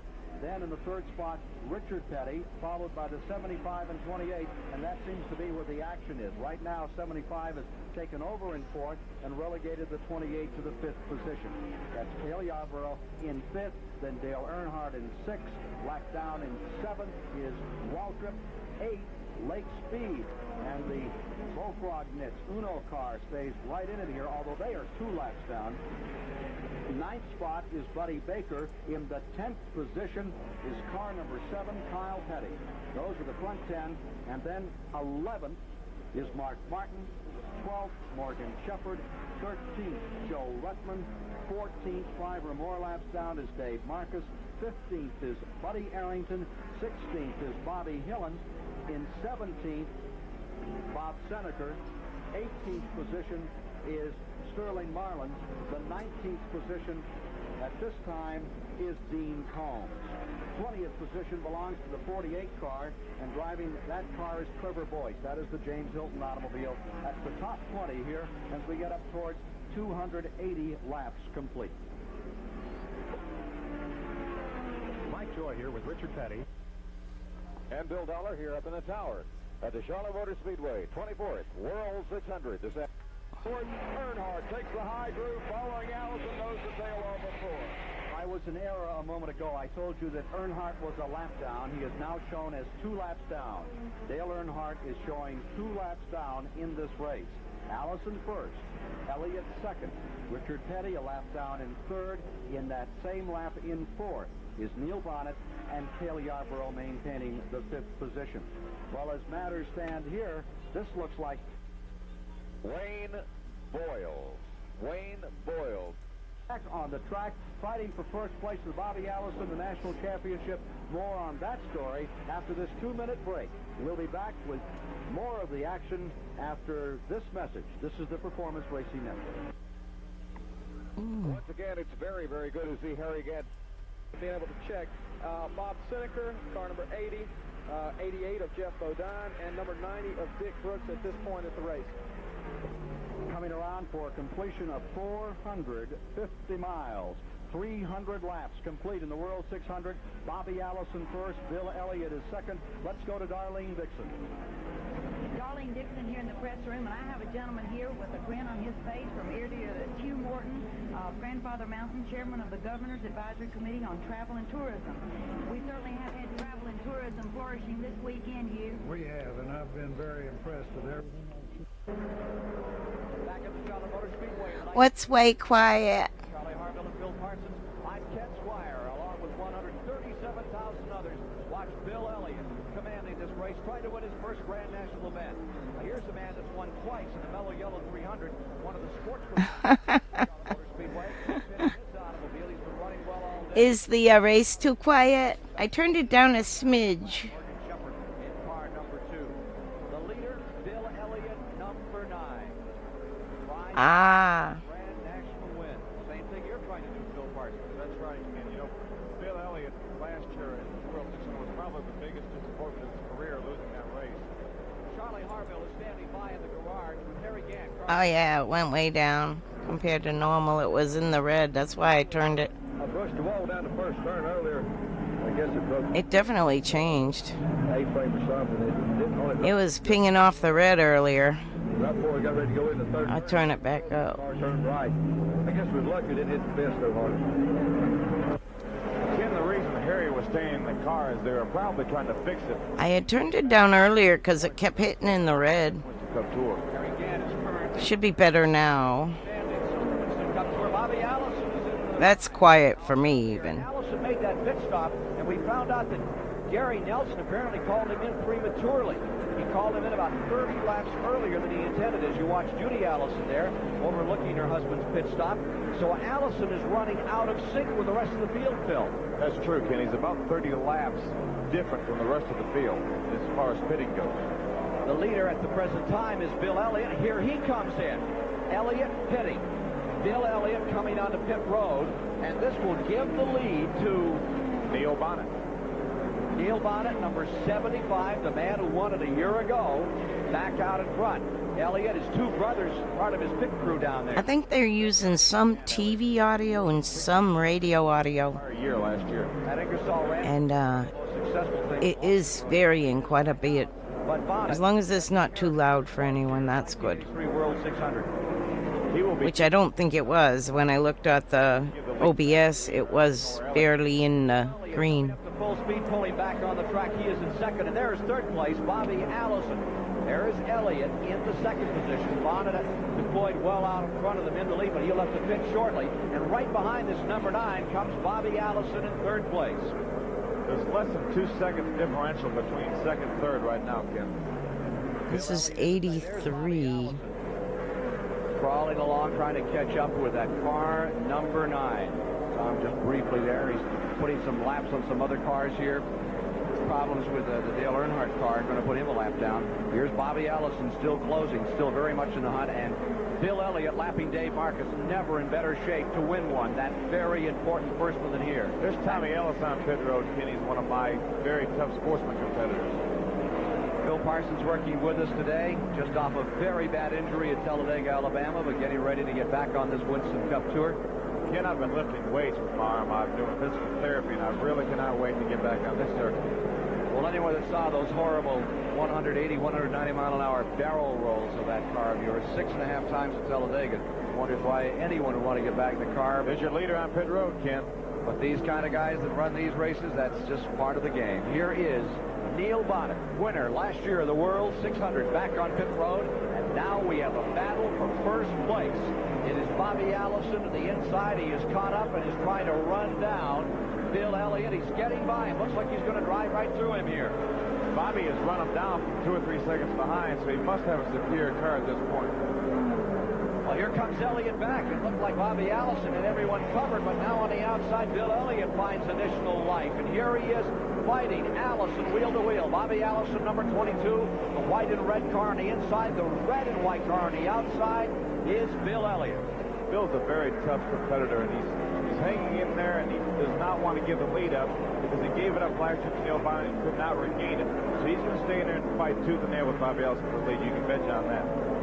Neil Bonnet won it last year with Bill Elliott second, Bobby Allison third. Will it come down the same way this year? Here they are, back another time, and what a dogfight we have for the lead. Elliott tenaciously holding on the outside. Allison trying to take away that position that Elliott is scrambling to hold on to. You know, Bobby can come back from 2 seconds behind, but the cars seem to be equal right now. There's that third place car. Neil Bonnet, number 75, lurking, just waiting back there in that third spot in case anything goes amiss on those 2 leaders. Richard Petty is deployed fourth. The leaders come down across the start-finish line for this massive 130,000-plus congregation, and they're still side by side, still wheel to wheel. Allison down low, Elliott up high. This is tremendous racing for this late in the race, and you would think after 500 and some miles that there wouldn't be much left, but I think they've saved back some for this last portion of the race. Wrestling these 3,700-pound cars back into the banking. The cars now, getting a little high. That time was Allison for the obvious reason of black traffic in front. There's trouble. Uh-oh. One directly in front. Allison is gone. Elliott has crashed. Another car is in the altercation. Bill Elliott's car is all torn up in the front. Bobby Allison has crashed. He's further up the track. Here's Elliott still trying to run, but smoldering. His car number 9 coming to a halt down on pit road. What a horrible break for Bill Elliott. Bobby Allison trying to get fired, trying to get started. Here he comes down in the Miller High Life car. Unfortunate thing, in front of them, the Roger Hamby, number 17, being driven by Sterling Marlin, apparently blew an engine, and the leaders had no place to go but into disaster. Phil Parsons, let's review that incident. looks like Sterling Marlin, who is out of the picture right now, blew an engine. The two slow cars slowed abruptly, which forced Bill Elliott to run into the slow car and knocked him up into Bobby Allison. That other red and white car was Slick Johnson in the altercation. Bill Elliott has ruptured an oil cooler here. Let's look again at another replay of what happened. There you see Allison getting up by a lap car, realizing there's trouble in front. Gets on the binders. And with no place to go, Elliott runs into the back of Slick Johnson, tears up the front of his car. Slick Johnson bounces off Bobby Allison. And that's going to set up Richard Petty and Neil Bonnet to battle for the finish. Wow. That was crazy. It keeps me going. Charlie D'Angelo's. If I'm not riding a All is Darrell Waltrip, fifth is Earnhardt, as we watch Neil Bonnet closing on Richard Petty, getting ready to move in, trying to take that first place away and win this race 2 years back-to-back. There's Allison running in third spot, and whoa, up in front, Neil Bonnet is making the charge. He's down the inside, he's pulling along, he's going by Richard Petty. It's Neil Bonnet into first, Richard Petty in second place, Bill Parsons. Both Neil Bonnet and Richard Petty have not been running strong the entire race. As a matter of fact, they both were a lap down to the leaders when the crash happened, but you never know in stock racing what might happen. You have to hang in tough, stay there, run 600 miles, and you never know where you might end up. The World 600 before some 137,000 here in Charlotte, North Carolina, with a new leader. Neil Bonnet, number 75. He has not won a race since here in Charlotte a year ago. Richard Petty has already won 2 Grand National races in 1983 in that STP Pontiac, number 43. But now he's falling back to Neil Bonnet, dramatically falling back. Yes, Ken, it's about a second, 2/10 right now, differential between first and second. In the 6th position, Lake Speed. 7th is Buddy Baker, who's set on the pole, and Baker has not run well since the very beginning in that Wood Brothers Valvoline car. The 8th spot is Kyle Petty. 9th is Morgan Shepherd. 10th right now is Dave Marcus, and 11th is 18-year-old Bobby Hillin Jr. out of Midland, Texas, who graduated from high school 2 nights before this event. There's Allison, still in third, still out there trying, leading in the national point standings. Here's the overall leader of the World 600, Neil Bonnet, seeking the 12th win of his career. He first came here in 1977, finished 35th. Did not have much luck the first 2 or 3 times he came to Charlotte, but then last year drove to a brilliant victory, and now he's trying to duplicate the feat. Richard Petty, he's won here on 2 previous occasions. Richard Petty, the winner in 1975 and 1977 of the World 600. Here's Bonnet, driving for Warner Hodgson in 19... I suspect you would suspect it because there was a point when he did. A year away. That's like everything Daytona except for the 500 until 97 or 98, I think he won the 500. Looked like Allison and Bill Elliott were going to battle right. I'm going to play the 96. Bill Parsons. 96.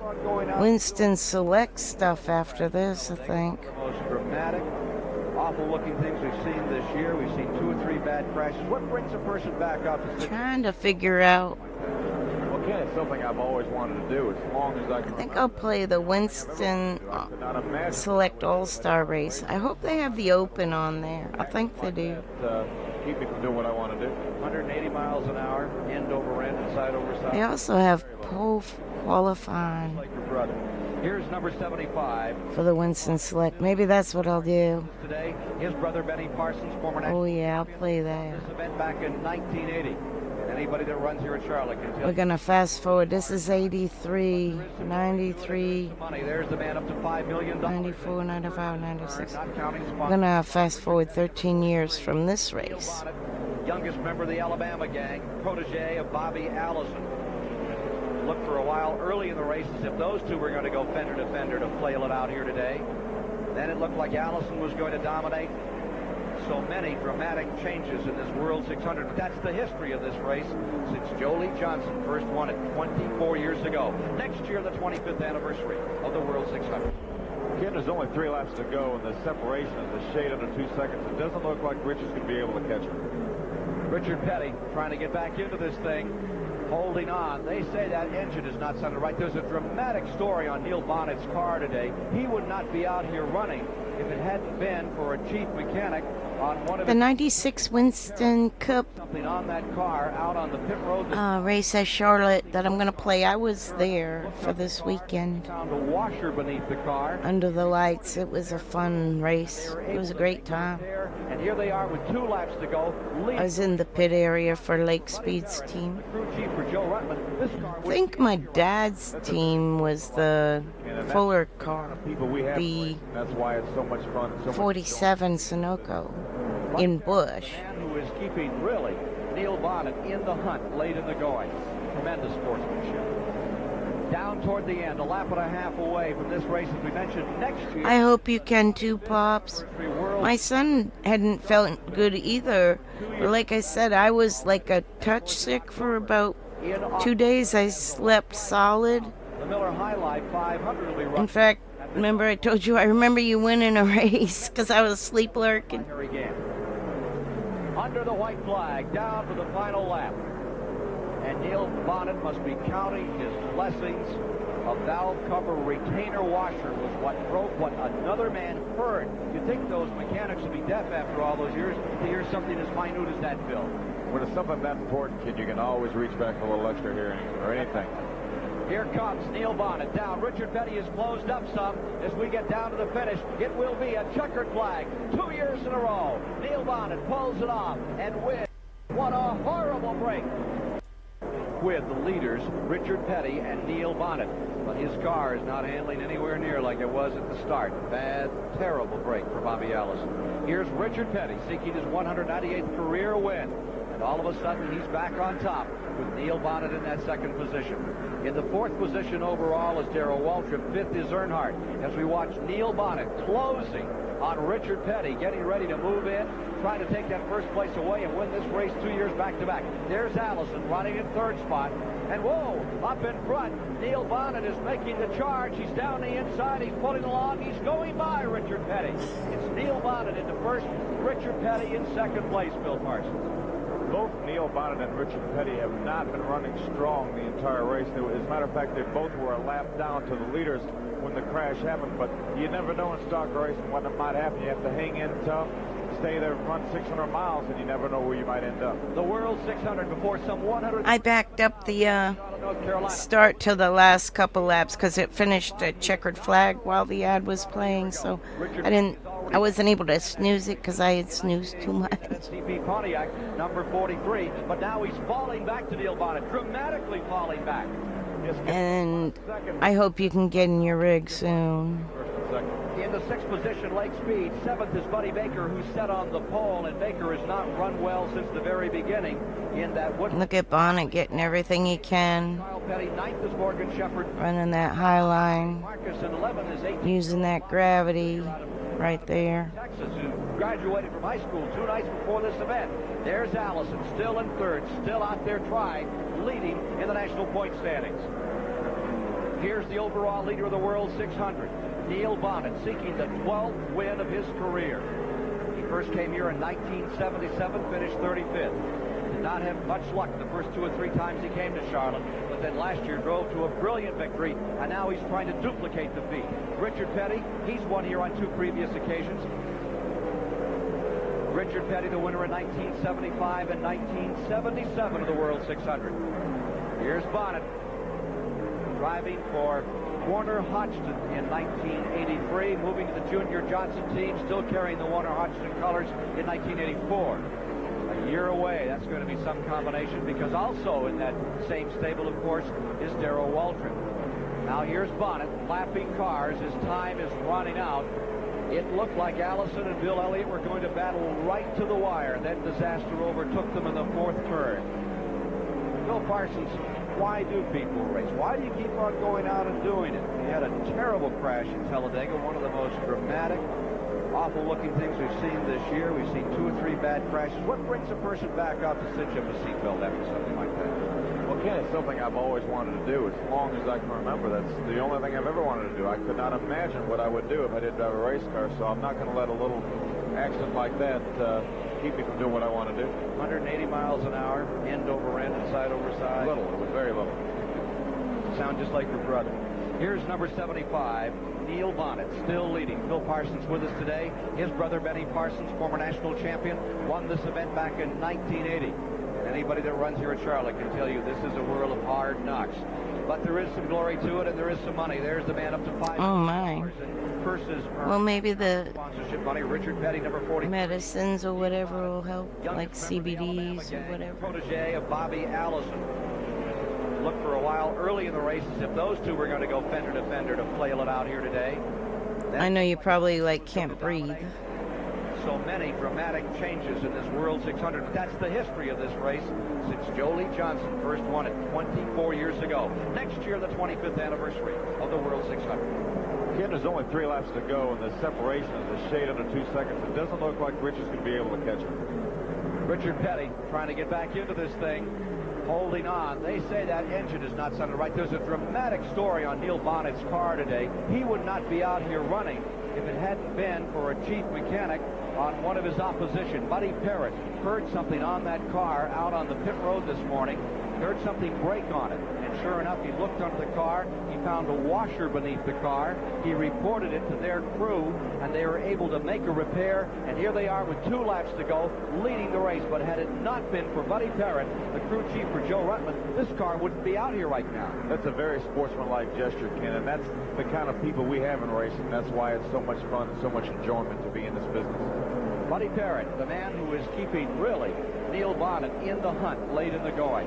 Tremendous sportsmanship. Down toward the end, a lap and a half away from this race. As we mentioned, next year is the 25th anniversary World 600, and Charlotte has been making plans for 2 years for that occasion already. And of course, in October, as the white flag comes out, the Miller High Life 500 will be run here at the Charlotte Motor Speedway. Last year, a tremendous race that was won by Harry Gant.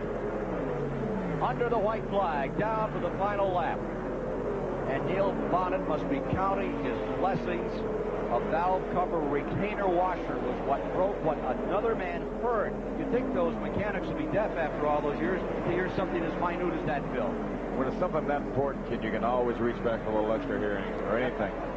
Here comes Neil Bonnet down. Richard Petty has closed up some as we get down to the finish. It will be a checkered flag 2 years in a row. Neil Bonnet pulls it off and wins the near $500,000 World 600 on the mile-and-a-half Charlotte Motor Speedway. There you see his crew. They're as tuckered out as the driver must be as the car is coming in headed for victory. That is a very long race. We'll be there with Neil Bonnet to find out how one feels after 600 torturous miles on this high-bank, high-speed super speedway at Charlotte, North Carolina. And we'll be back to meet the winner after this. The old graphics. Neil, turn around, would you? Hey, here we go. Okay, Neil Bonnet in victory lane. Neil, did you have any problems during the day? Well, I was in a couple of close calls, and, you know, I hate to see those guys up front have a problem like that, but I've been leading this thing before and thought I had it put away and have an accident or something. Maybe we're just getting one of them back, you know, with about 15 laps to go. I was trying to put a little distance on Richard. I saw him coming, and I bounced it off the wall pretty hard up there 1 and 2, and it kind of surprised me it kept going. You and Richard both had to drive hard during the last few laps. I tell you what, on the stopwatch, we were running a lot faster than I thought we could run. He was bearing down on me. Richard's one heck of a competitor. I don't know. It skipped actually itself. It's a tribute to your team to win like this right after you lost your crew chief, too. Well, I tell you what, the Ray Mock operation with Butch Mock building the motors did super. I wonder. Bob really on the motors, Butch Mock on the chassis. They're doing one heck of a job with the car. It's very enjoyable. Back to you, Ken. The 24th World 600 will be remembered. Not sure. Let me see. Played a major hand. Down at the finish, Phil Parsons coming out of turn number 4. Wait a minute. I'll skip real quick. Well, it was so quick. I don't know. Problem like that, but I've been leading this thing before and thought I had it put away. It was like just a split-second screen. 15 laps to go. I was trying to put a little distance on Richard. I saw him coming. And I bounced it off the wall pretty hard up there 1 and 2, and it kind of surprised me it kept going. You and Richard both had to drive hard during the last few laps. I tell you what, on the stopwatch, we were running a lot faster than I thought we could run. He was bearing down on me. Richard's one heck of a competitor, and I knew very well he was coming after me. I think it's a tribute to your team to win like this right after you lost. I don't remember what part of Texas or anything, but the Motors did super. Louisiana, northeast Texas coast in about 4 or 5 days. Back to you, Ken. Might get a 24th World 600 will be remembered as a race in which storm, hurricane-ish. Finish Phil Parsons coming out of turn number 4. Maybe like a Allison getting snarled. tropical storm or a little more. As we look and replay at what happened there. Sterling Marlin in the Hamden car just ahead of the leaders blew an inch, blocked the track. Slow car slowed abruptly. The leaders had nowhere to go. So Neil Bonnet comes home victorious today. Bonnet is first, Richard Petty second, Bobby Allison relegated to third, and Bill Elliott finally came across in the 16th position. A final thought from you, Phil Parsons. Well, Neil Bonnet didn't seem to be in contention, but with the altercation between Bobby Allison and Bill Elliott, he proved that he may give out, but he'll never give up. That's the story. Warner Hodgson coming home with his car number 75, Neil Bonnet at the controls to win the near $500,000 World 600. For Phil Parsons and Charlie Harville at Charlotte, North Carolina, I'm Ken Squire. All right.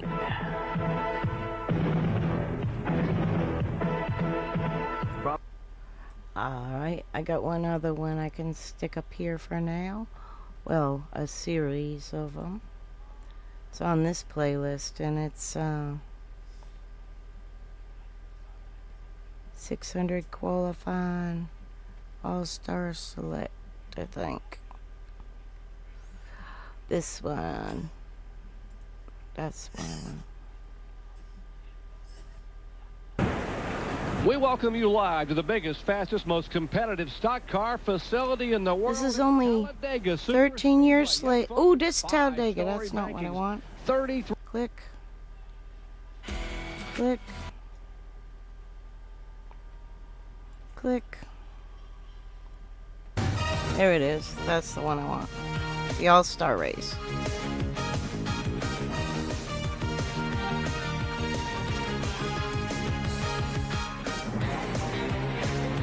Because it says Charlotte. I wanted to stick with the Charlotte thing. Welcome everybody to a warm evening in Charlotte, I was here. Carolina, the Charlotte Motor Speedway. Which is really cool because I was like in the spam pit.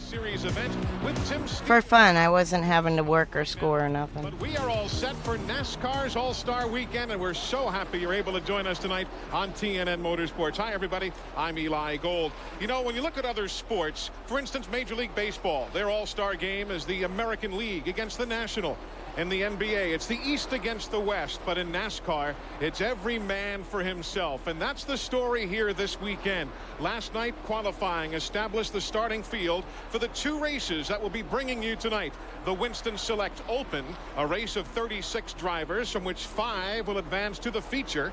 And the feature being NASCAR's All-Star race, the Winston Select. Last year, Jeff Gordon dominated.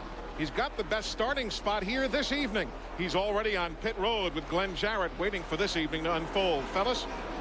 Well, actually, Eli, we're down in the Motor Coast Conference. Jeff taking it easy as long as he can before tonight's race.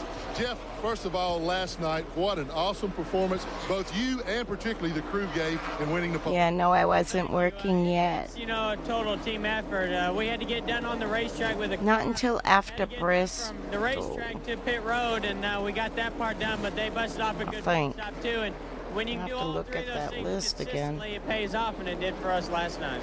Let's see, Save Mart, Coca-Cola. Car was pretty good. You know, we're... May, no, I wasn't working then. I didn't work till after Bristol, the second Bristol. Got a little bit loose, so, you know, who knows what it's going to be like. I know that our car's not quite as dominant as it was last year, so we're going to have to work real hard, so I'm glad I'm starting up front. Thanks a lot for being with us, Jeff. Best of luck to you. Now, in case you've been under a rock, you know that Jeff Gordon was the guy that won last year. He's on his way to running his 2nd consecutive Winston. Let's take a look at what happened last year. The ultimate way to win that race is the way we did it last year. Win all the segments, and then you can say you've won the Winston. I remember I was fired up that night, and, you know, I was wanting to win. The Winston Select is a time to show everyone your stuff, which is the 24 Cruise plan.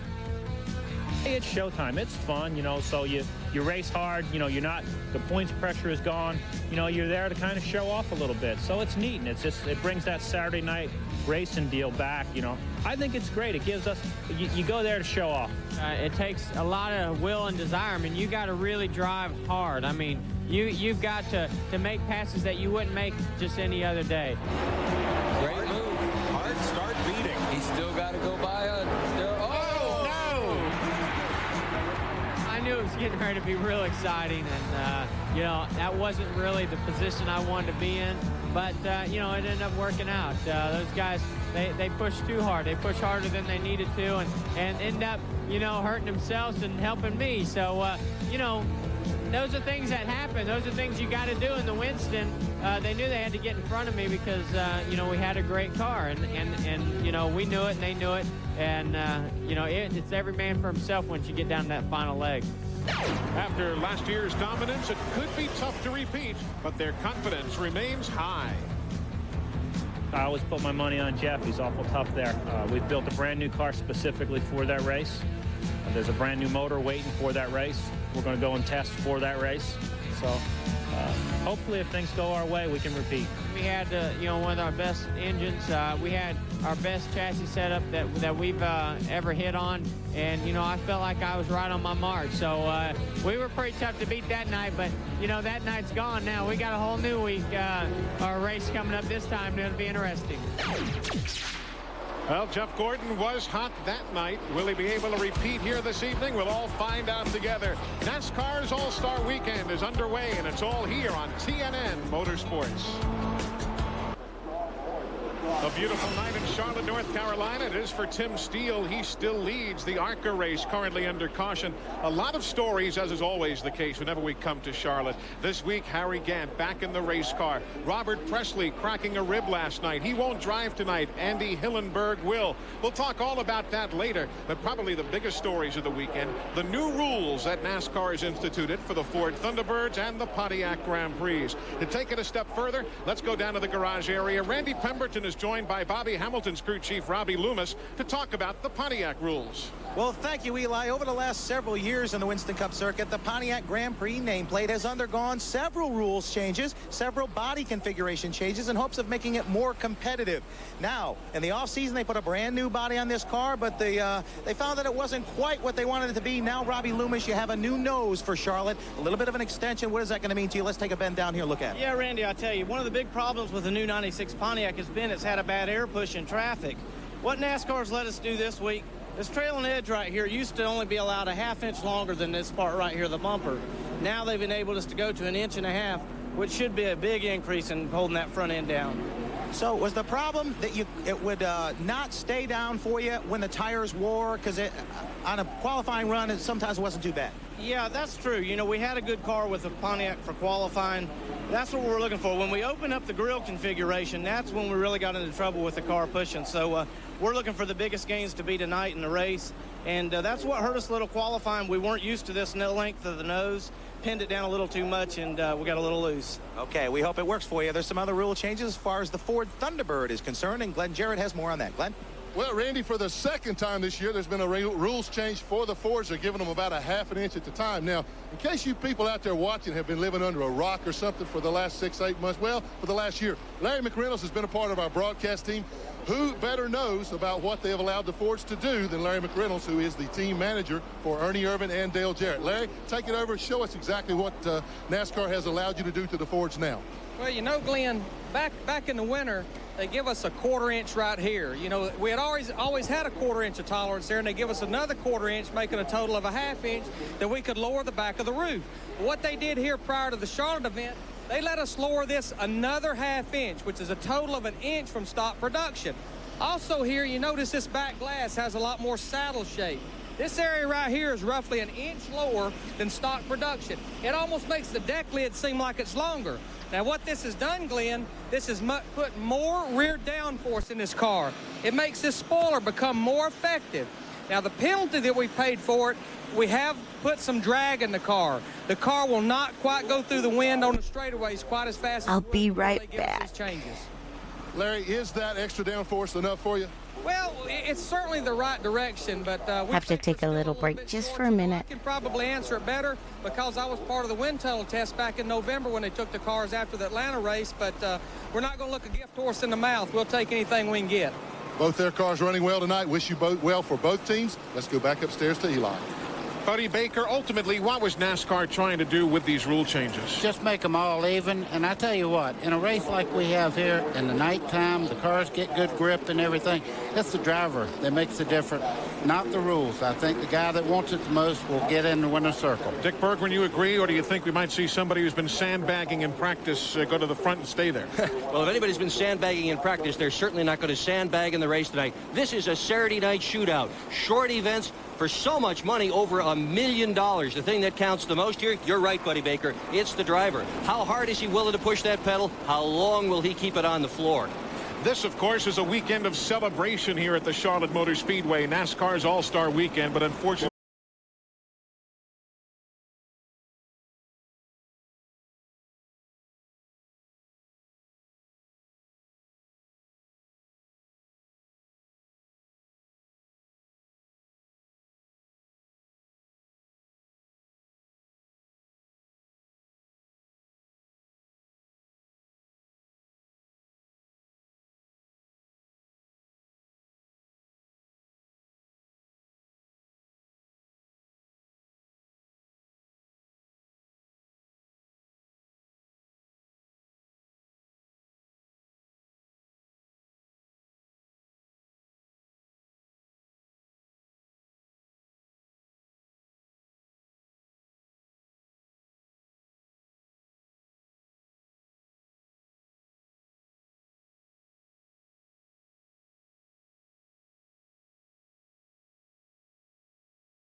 top finishers will advance to the NASCAR All-Star race, the Winston Select. One of those gentlemen trying to advance tonight is Ricky Craven. After that horrendous accident at Talladega a few weeks ago, he's here feeling pretty good. But if he's to advance, he's got to pick up 20 positions. That's a tall order. Let's go down to the garage area. Well, that was certainly a true testament to how these cars are built, the accident that you went through in Talladega. Now you're here. You're back racing again. What about it tonight? Are you 100%? Can you get to the front and advance? Oh, my gosh. Well, you know, I'm glad to be back, obviously, and circumstances aren't what we would have hoped.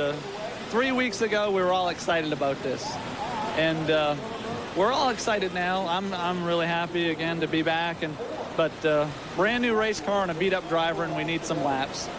What specifically is beat up on you, Ricky? Ribs or what's wrong? Yeah, chest and the center of my back, between the shoulders. And, you know, there are muscles that hurt that I didn't know I had. And you get in there and you're working the steering wheel and you're trying to support yourself, hold yourself up. And but it's great. It's exactly why we're here. We're here to test. I need to know what kind of condition I'm going to be in for next week. You know, it's the longest race of the year. Let me tell you something. This guy may need just a little therapy, but there's no therapy like driving that race car for him. Glenn Jarrett.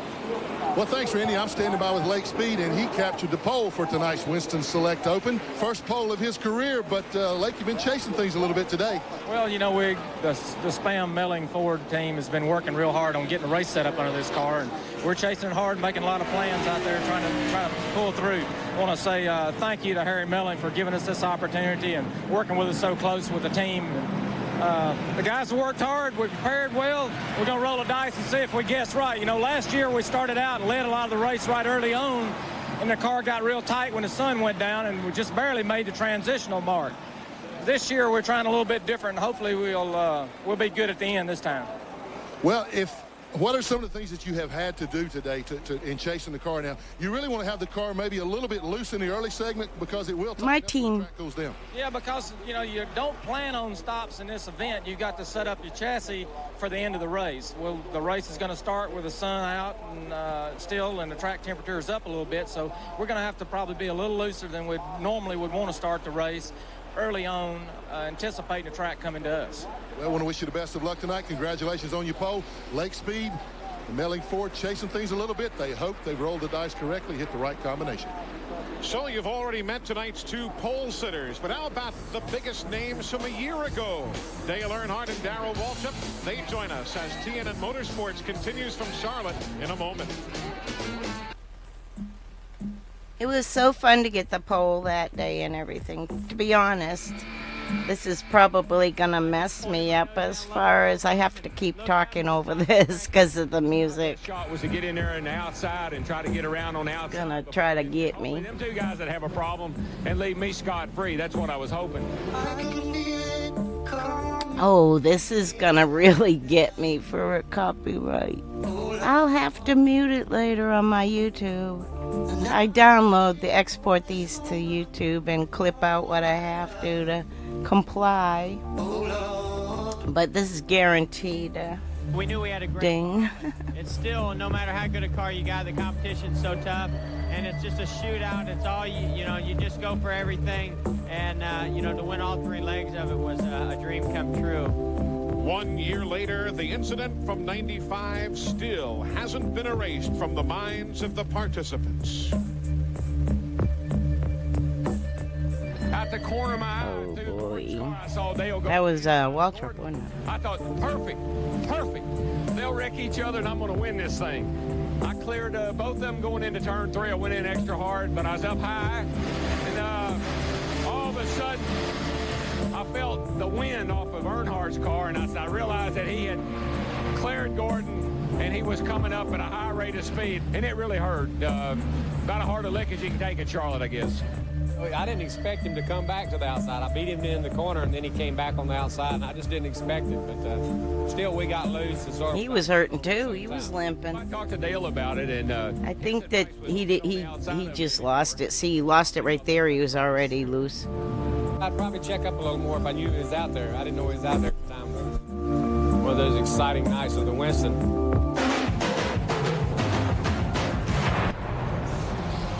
Well, some memories certainly. Sweet for Jeff Gordon, bittersweet for most everybody else. But what about this evening? Who's going to win this evening's running of the NASCAR Winston Select? Well, if you're into the numbers, you're going to say it's Dale Earnhardt. He won in 1987. Oh, yeah. He won in 1990. That, 2 years later, he won in 93. If winning didn't feel so good, y'all wouldn't do this stuff, right? It's like a drug. You keep chasing that feeling, especially when you win a big one. That sounds pretty good, doesn't it? Last year was going to be a good year, I think. The Open is the last chance qualifier, but we still felt proud to win it. Got into him, so It was a bad night. Hey, He what? was ahead of the kid. He didn't have. You thought I was talking to you? A lot of chance to practice. I know Yeah. you got the car dialed in. You You seem good awfully kitty? confident to me. I know the race car feels good too, man. Got a good race car. And Dave and all the guys back in the shop have done a great I job. don't know if y'all heard her talk. My mic is more directional, but she started talking because I was talking. We'll see what happens. It's going to get cooler. It's Hmm? going to get dark. It's just Saturday night race. Pretty good kitty. How do you prepare for that? We talked Yeah. with some other drivers just a moment ago about I think the so. track changing there. It's going to get cooler, and yet you spend all day setting up the car. What do you do? I didn't spend. You want milk? Go see Chris. 5 laps and made sure the engine and everything was all right in the gear, and we put it up. We put it under the cover. We didn't practice today at all. We practiced last. You want my drink? A flag-to-flag deal from Dale Earnhardt? I don't know why not.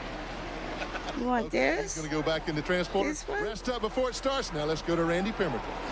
Well, we'd like to have gotten Darrell Walsh about a couple of the comments about last year's run. No, at you Winston, don't but, want talk that. about a cool dude. He's in the shower. We buzzed on the door.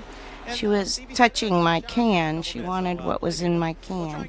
Now she's touching my hand. What? All right, Randy, thanks so Oh, much. pat Everybody me? unwind. Oh, I As put your best food they up. see It's fit. over What the here. heck? It's 7:25. She went to on a sleep, Saturday and then night. she woke up and her food Might was as well gone. take a shower. That's what Darrell There it Williams is. doing on the racetrack right now. Good Here at kitty. the Charlotte Motor Speedway, the checkered flag has just flown for Tim Steele, the Michigan native in the HS Dye car. Has Cat's a mess, you know. but 8 laps here today, so he has been a very strong competitor. This is the first return for the ARCA Series to the Charlotte Motor Speedway in about 31 seasons, so a good solid return here as the ARCA team. Sorry for the ads. I couldn't snooze them. To Tim Steele, who has been the dominant man on super speedways for the ARCA Bondo Marhide Series. So who's your favorite this evening? Last night we saw some very interesting stories unfold in qualifying. Kenny Schrader and Ted Musgrave, two fellows who thought they would be factors here tonight, haven't qualified very well in the Winston Select Open. If they are to advance into the feature race this evening, they've got a long way to go. And something else we need to bring you up to speed on. A lot of new paint jobs here tonight. If you're looking for Dale Earnhardt in the familiar black number 3, look again. He's got the red, white, and blue colors of the Atlanta Olympic Organizing Committee. Brett Bodine, as he announced at North Wilkesboro a number of weeks ago, honoring the anniversary of the Lowe's Home Improvement Warehouses, his sponsor, by going to a gold car here tonight. Bobby Allison Motorsports, they've been looking for a new sponsor for quite a while, and they have found the folks at Badcock Furniture, who have made their way from Derek Cope's Busch Series car to the Winston The blue Lowe's car with the yellow numbers looked so much like the spam car. It was really hard to make sure you didn't get mixed up. You had to know where both were. It's weird. Waddell Wilson is a But team yeah, consultant. because you didn't want to score it at the wrong time. Racing this evening. So those are just some of the new looks. Morgan Shepherd's car, you're going to have to look hard to find it. The Remington Arms machine has a camouflage look to it this evening. It's still number 75, but a brand new approach from the Remington people. So just some of the stories we'll be following up on tonight. And again, if you're joining us along the way, Harry Gant is here. Says, you know, it feels kind of good to be in a red car, the McDonald's machine. It was way back, as many of you remember, in the late 70s that Harry used to drive his own red number 77. He said, hey, it feels kind of good to be in a red car. And Robert Presley looking on after cracking a rib. Andy Hillenberg will be doing the driving in the Skoal Bandit. So that's just the tip of the iceberg. Those are the obvious stories. All else that lies underneath the scene will be coming your way over the course of the next 2.5 to 3 hours as NASCAR's All-Star Weekend is upon us. The Winston Select Open and the Winston Select. It is all live on TNN Motorsports. Where's that pit stop? You gotta look for spam on the wall. We should be in like the beginning of pit road for this little race, for the open. And Motorsports.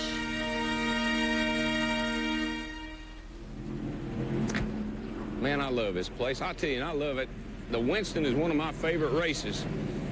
I've almost won that thing. I won it once, could have won it 2 or 3 times, and I sure don't want to have happen what happened last year.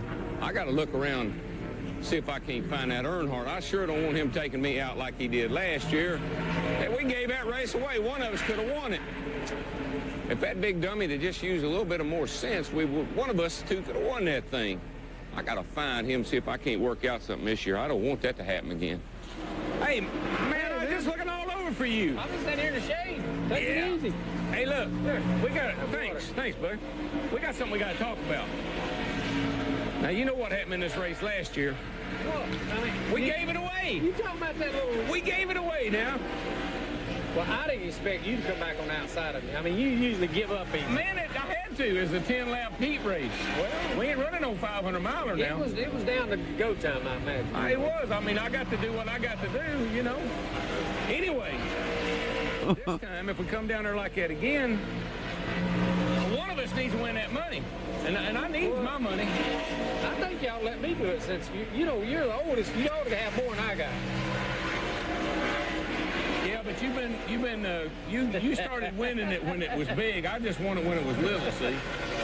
That's Richard Petty's old top. It's Richard Petty's old deal. That's right. Anyway, now look, if we come down there this time, I might be on the inside this time. Well, God. And so cut me some slack. Cut me some. You back off over and let me in, okay? You will, won't you? No comment. Hey. No silver car this year. You ain't running no silver car. That thing was evil. Hey. That car was evil. Hey, I got a new trick issue. It isn't silver. It's a new trick. Wait till you see this.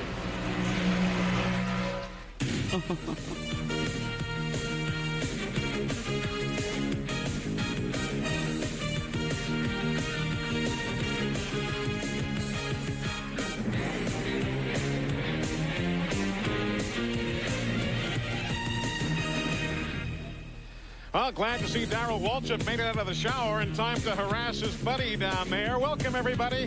We are at the Charlotte Motor Speedway for the Winston Select Weekend NASCAR's All-Star Race. It is a jam-packed grandstand, as well you can imagine. A bit of a warm day, but heck, it's not bothered the fans. They were here at about noontime today, and they have been in their seats ever since for a very, very special night of racing. Glad you're with us here on TNN. I'm Eli Gold, along with Dr. Dick Berggren and Buddy Baker. And fellas, this is going to be quite a night. And Buddy Baker, he knows better than you or I do, Dick, because you won the Winston Select Open in 1987.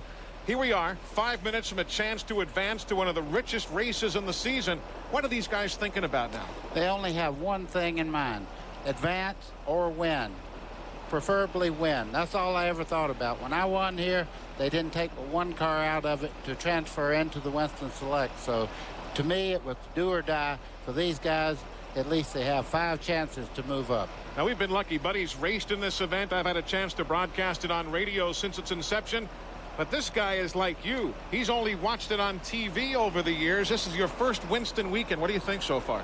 The thing that's incredible, you can get so much of this on television, but actually physically being here, it is just so spectacular, so incredible. There is an aura here, a feel like I have never felt at any stock car race ever. But what is Kenny Schrader feeling right now? Let's find out down on pit road. Well, Eli, he's always been one of the guys that we look for in the Winston Open. He usually transfers, but man, you got your work cut out for you tonight. 28th starting position. That's a long way to go. A little problem with the Bud car last night, and we just got a bad starting spot. Last year we run second in the thing from 36, so 28th's a heck of a lot better spot than that. I like a man with that kind of attitude. Now, the best thing about it, we've got the in-car camera in the Bud car. Let's go to Randy. Well, Ted Musgrave, similar circumstances, not a very good qualifying effort for this Winston Open Select. What about it? What happened in qualifying? Can you go to the front? You're starting 33rd. Well, I think I brought a knife to a gunfight. I got the car. It was extremely loose qualifying, and we fixed it. We're down to a horrible loose now. So it's going to be really tough. Like I say, we put ourselves way in the back in a hole here, but the car's not driving real well, and it's a car we want to bring back next week. We're going to have to take it back home, and I think we know what to fix on it. It's an aerodynamic problem. We're going to have to cut half the body off and relocate some stuff, but so tonight it's just going to be a handful. Wow, tough hole to be in for Ted Musgrave. We'll see what he can do in just a few minutes. Eli? I wish we could do that. Cut off half the body and relocate some of the pieces. There's our team. Racing coming your way. We're back with the national anthem and then the command to fire the engines. That's next from Charlotte. We're starting on the pole. Welcome back, everybody. The lights are on here at the Charlotte Motor Speedway as we get set for the 1996 running of the Winston Select NASCAR's All-Star Race. You see the field of cars on pit road. Again, from that group, 5 teams will advance into the feature, the All-Star event. The top 5 finishers only. Everybody else will climb up atop their transporters and watch. And short, stocky guy with the generator standing there with his hand on his hip is my ex-husband, Jeff. Down at the field of cars we have here, the drivers that can come from the back and make it in their transfer spot. This is a race that everybody's going to enjoy, and I can't wait for it. I wouldn't be on pit road just because I know that they only are supposed to have a certain number of people out there. I usually stood in the pits behind the war wagon The Winston Select at 9 o'clock or so. and in front of where their tires were stacked or something like that. Waltrip about that today, and he said, look, Because I'd be the clod that would step on a hose on a pit stop. I will talk more about that. No, my dad was not. My dad was working with a Bush team in 96, the number 47 Sunoco, which was Jeff Fuller's car. And my ex-husband was the transporter driver for Spam.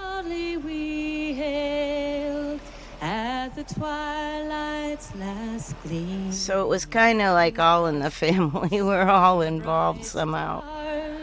Yeah, the Spam stuff was Jeff and my deal. And my dad was working on... Susie Bogus played sang a pretty good, clean national anthem like the book. I liked it. Rendition of our national anthem by Susie. I have a flyover. Recording artist who has a new CD coming out on the 23rd of July called "Give Me Some Wheels." Here we go. Give you some wheels at high speed. As soon as we come back. My flyover.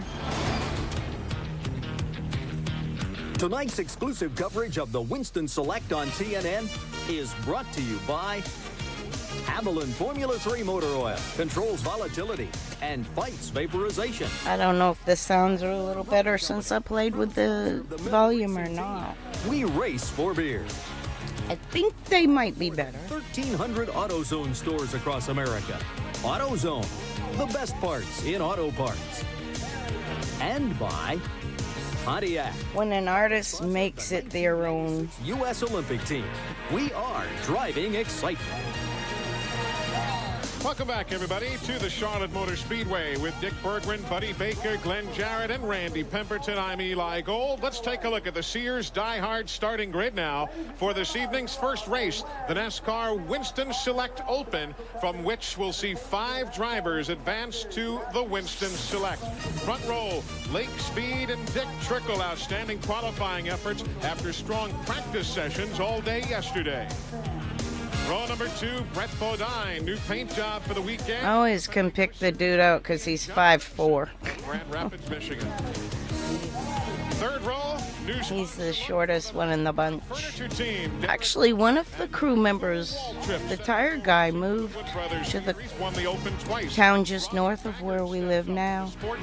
We and Bobby Hillen driving touched base. Car number 77.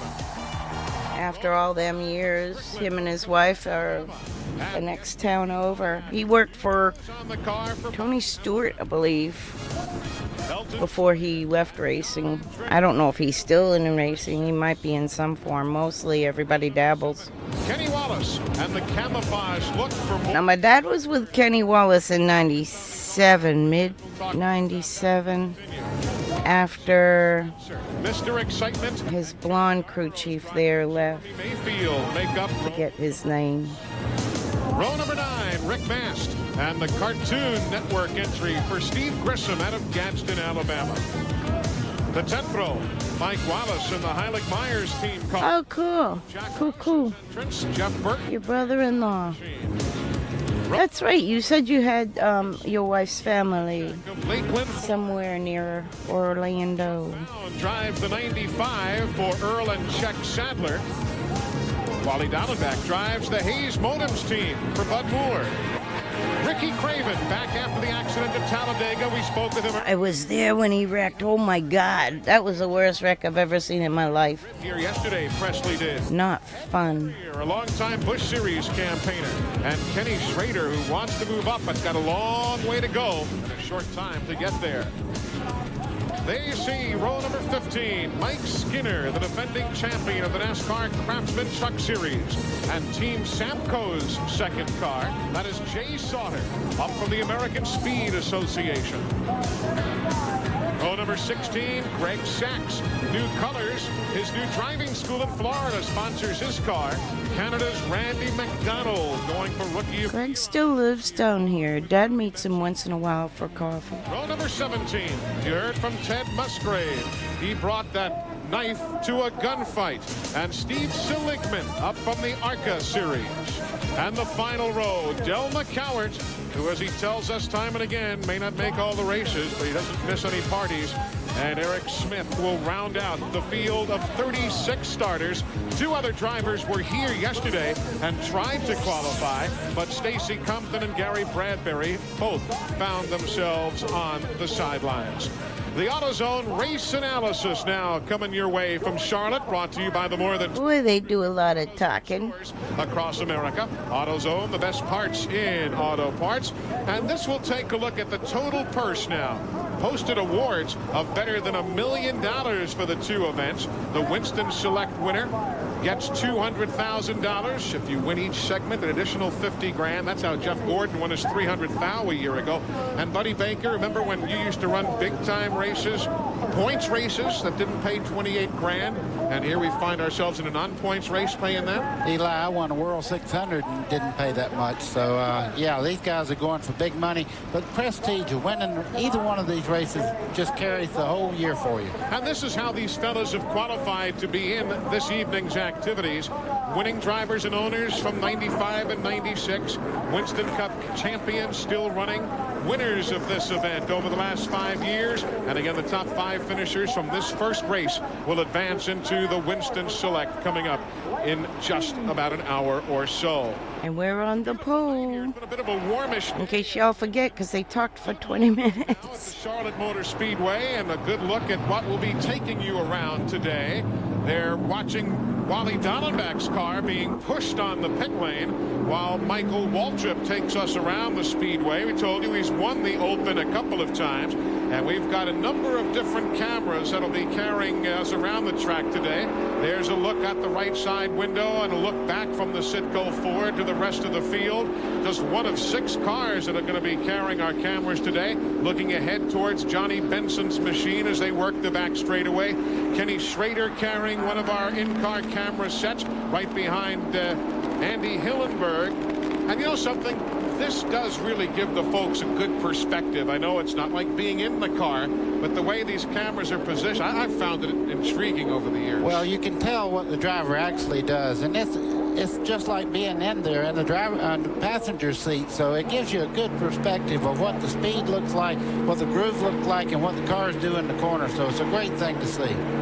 Now as we ride with Johnny Benson Jr. from Grand Rapids, Michigan, at a fine finish yesterday in the IROC race, the International Race of Champions here. That was won by Mark Martin. Stapleton did a great interview on Benson this month. Eavesdropping throughout the course of this night.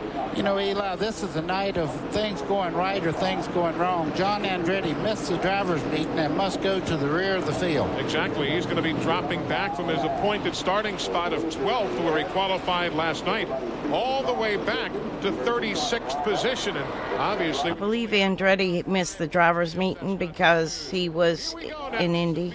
Gets set to form up. We've got 2 packs of cars on the racetrack, one behind one pace car, one behind the other. This is in May. Now is checking their tachometers. They don't have speedometers. Qualifying or something. Winston Cup racing. They're checking. Our car looks so pretty with the day glow blue, yellow. They have to come down pit road at the appointed speed. I'm looking at all the cars going down the back straightaway. Most of them have a reflector numbers on the car for the night race tonight. As it gets darker, you'll see these things illuminate, and it's really beautiful. Yeah, John McKenzie from Motorsports Designs. It's his company that does most of the work on these cars as far as decals are concerned.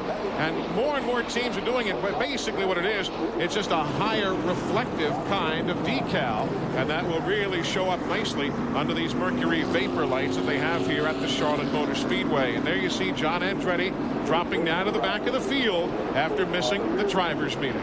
We had started to talk a little bit about how the teams have tried to set the cars up in the heat of the day. Now they're going to have to run under the night lights, and it's going to be a very different situation. And what they have done is try to transfer a different racetrack to what they're going to have here. Some of the teams, like Dale Earnhardt's team and Terry Labonte's team, they said, we're not even going to touch running in the daylight. We want to just try it at night. Others have tried to transfer it. So it's going to be interesting to see. Some of the fast teams may not be quite as fast tonight. We may see some real surprises before this evening's over. There's the breakdown of this event by itself. The Winston Select Open. It is 50 laps, 75 miles. This racetrack, if you're not familiar with it, I think only 2 ever got away with making the national anthem their own. I would say Whitney Houston and is 1,360 feet long. Jimi Hendrix. Which is not really straight, more of a... Other than that, I sang it in the choir, and it just is good the way the book had it. Set to go racing. Right now, the starting 5 again are Lake Speed, Dick Trickle, Brett Bodine, Benson, and Derek Cope. And we will really be concentrating on those top 5 spots because those are the only positions that advance into the Winston Select. Glad you're with us here on TNN Motorsports. We've got a night of racing coming your way. Elmo Langley brings the pace car down the pit lane, and Royal Ford says, hold on, guys.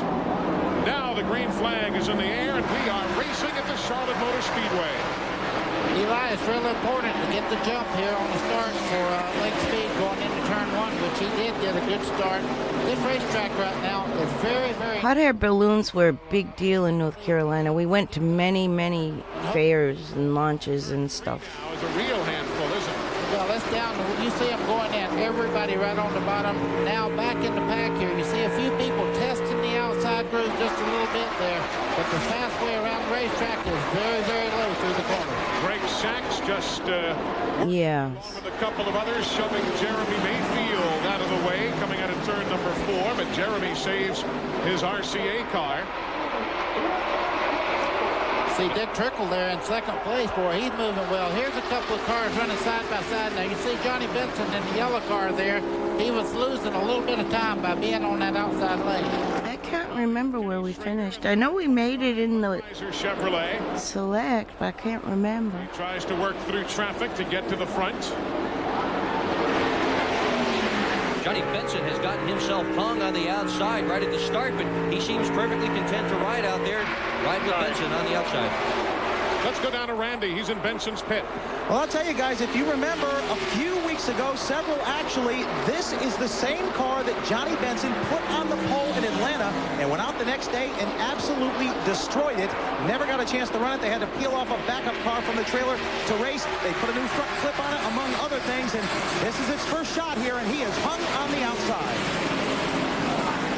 3 laps of 50 complete, and Benson still can't get in line. There's the scramble up front. Lake Speed. Trickle. There's Brett Bodine.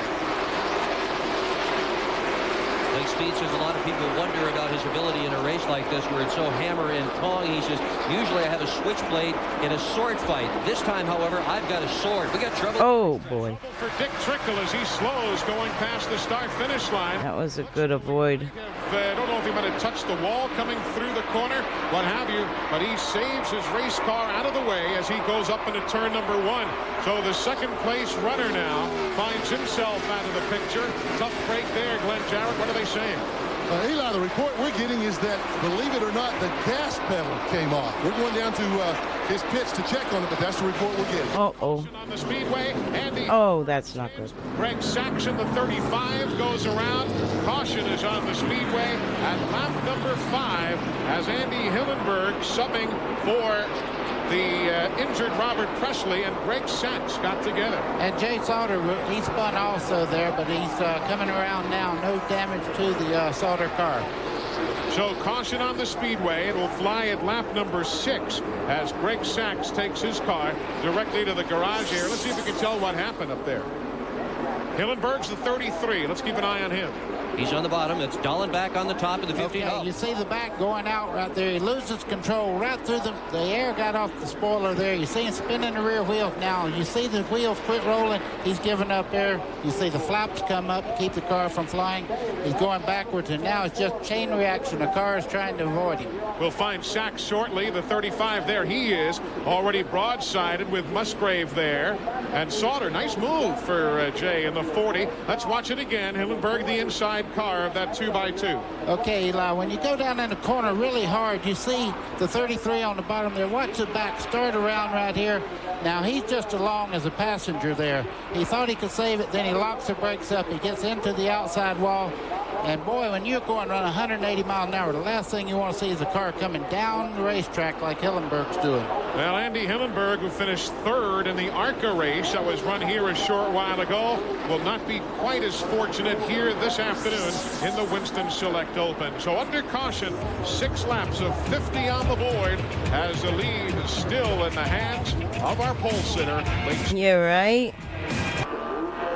That's a typical lose it in the turn 4 when you get cold tires. 5 are all that will advance into the Winston Select. Let's get back to old Dick Trickle. When's the last time you heard about a gas pedal coming off, or was it really that elementary? Well, I think maybe Glenn will have a word on this in a second from the pits, but what I think happened is he either broke a spring or the mechanism coming from the carburetor that adjusts the accelerator itself may have come loose. So right now, it's just guessing.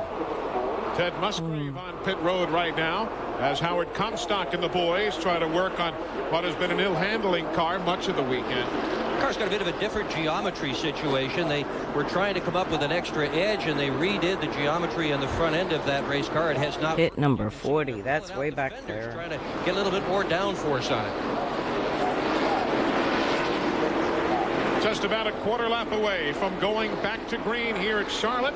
Glad you're tuned in to TNN Motorsports. Don't forget tomorrow the NASCAR Busch Series running up in Nazareth, Pennsylvania. You'll be seeing that as part of a busy day on TNN. We'll tell you all about it as our evening continues.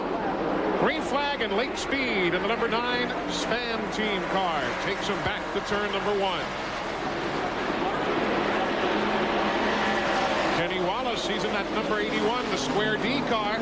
Got to make some headway on the... Gil Martin, I think, is setting up the Square D car right now. I'm going to finish in the top 5. You tell everybody I said that, too. You know, he's very enthusiastic, and he was one of the fastest cars in late practice today. Dick Trickle back on the racetrack as we look at a good scramble now for the 3rd spot. Derek Cope, along with Hut Strickland, who is inside. Bobby Hamilton is right there. We're looking from behind Michael Waltrip's car. Cope's car, he has some problem. Looked as though the rear tire was going down. Is the left rear down? Sure looks it from this angle. Yeah. Looks as though the left rear has gone down on Derek. Oh, it looks great. Well, that's what he's doing. He stayed up there and let all the faster cars get by. Then he moved himself into the bottom lane to come into pits. Boy, there have been some strange deals here in the early going. As Derek was up in the top 5 in position to advance. We're at lap number 10 of 50. Meanwhile, in the garage, Randy's caught up with Andy Hillenberg, who keyed that first caution flag of the evening. Andy, glad to see you're okay, but I know there's no one more disappointed down here in this garage area than you are right now. Well, yeah, I mean, the boys told me to let it rip, and it was pretty neat racing out there because we actually passed about 5 or 6 guys, and I just left the lane open on the outside, trying to make a pass too early, and somebody got on the outside of me, and you know, just a little anxiousness on my part, and these things really loosen up, and that's why they put yellow duct tape on the back of rookies' cars, I guess. But we'll be back in someday here, and I appreciate the chance to get to fill in for Robert, and you know, maybe we'll be back someday, and I want to thank all the Skull people for giving me the nod to do this. Let me tell you something, guys. This is one talented race car driver. He will be back, and he'll do it in the Winston Cup Series one day. Eli? All right, thanks a lot. Right now, 13 laps on the board. Derek Cope did come down the pit lane. The tire change, as we had speculated, he has lost a lap. And just a few moments ago, you were watching Robbie Faggart in that 02. If you're not familiar with that car, it's because it's his first Winston Cup race, and he is on a tear out there.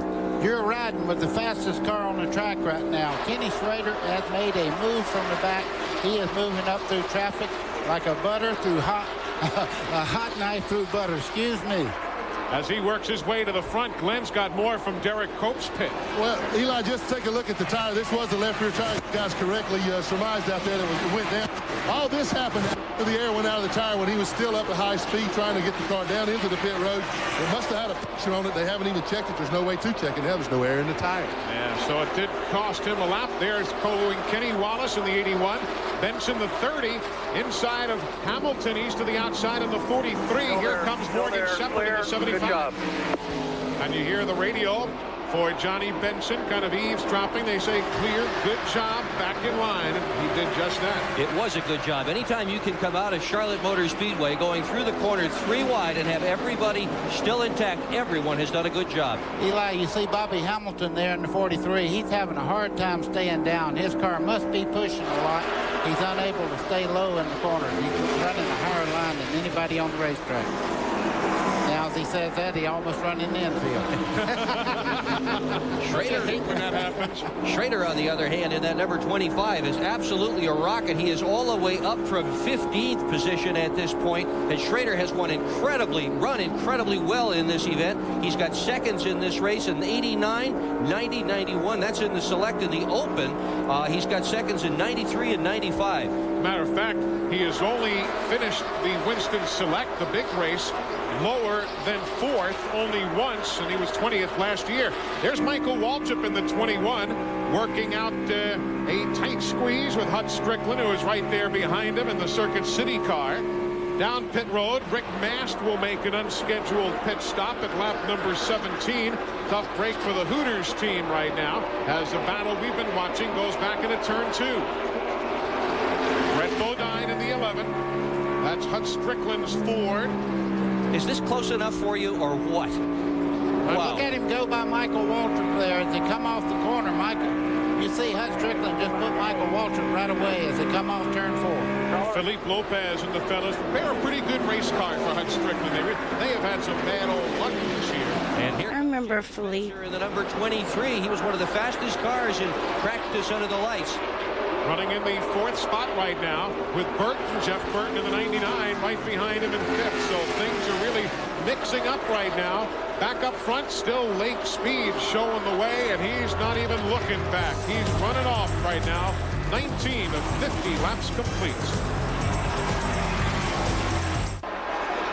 Lake Speed continues to lead, but that's Morgan Shepherd and Steve Grissom bouncing off one another as they battle for 8th and 9th spot. Again, only the top 5 finishers will advance. Meanwhile, Kenny Schrader's got a problem on pit road, Glenn.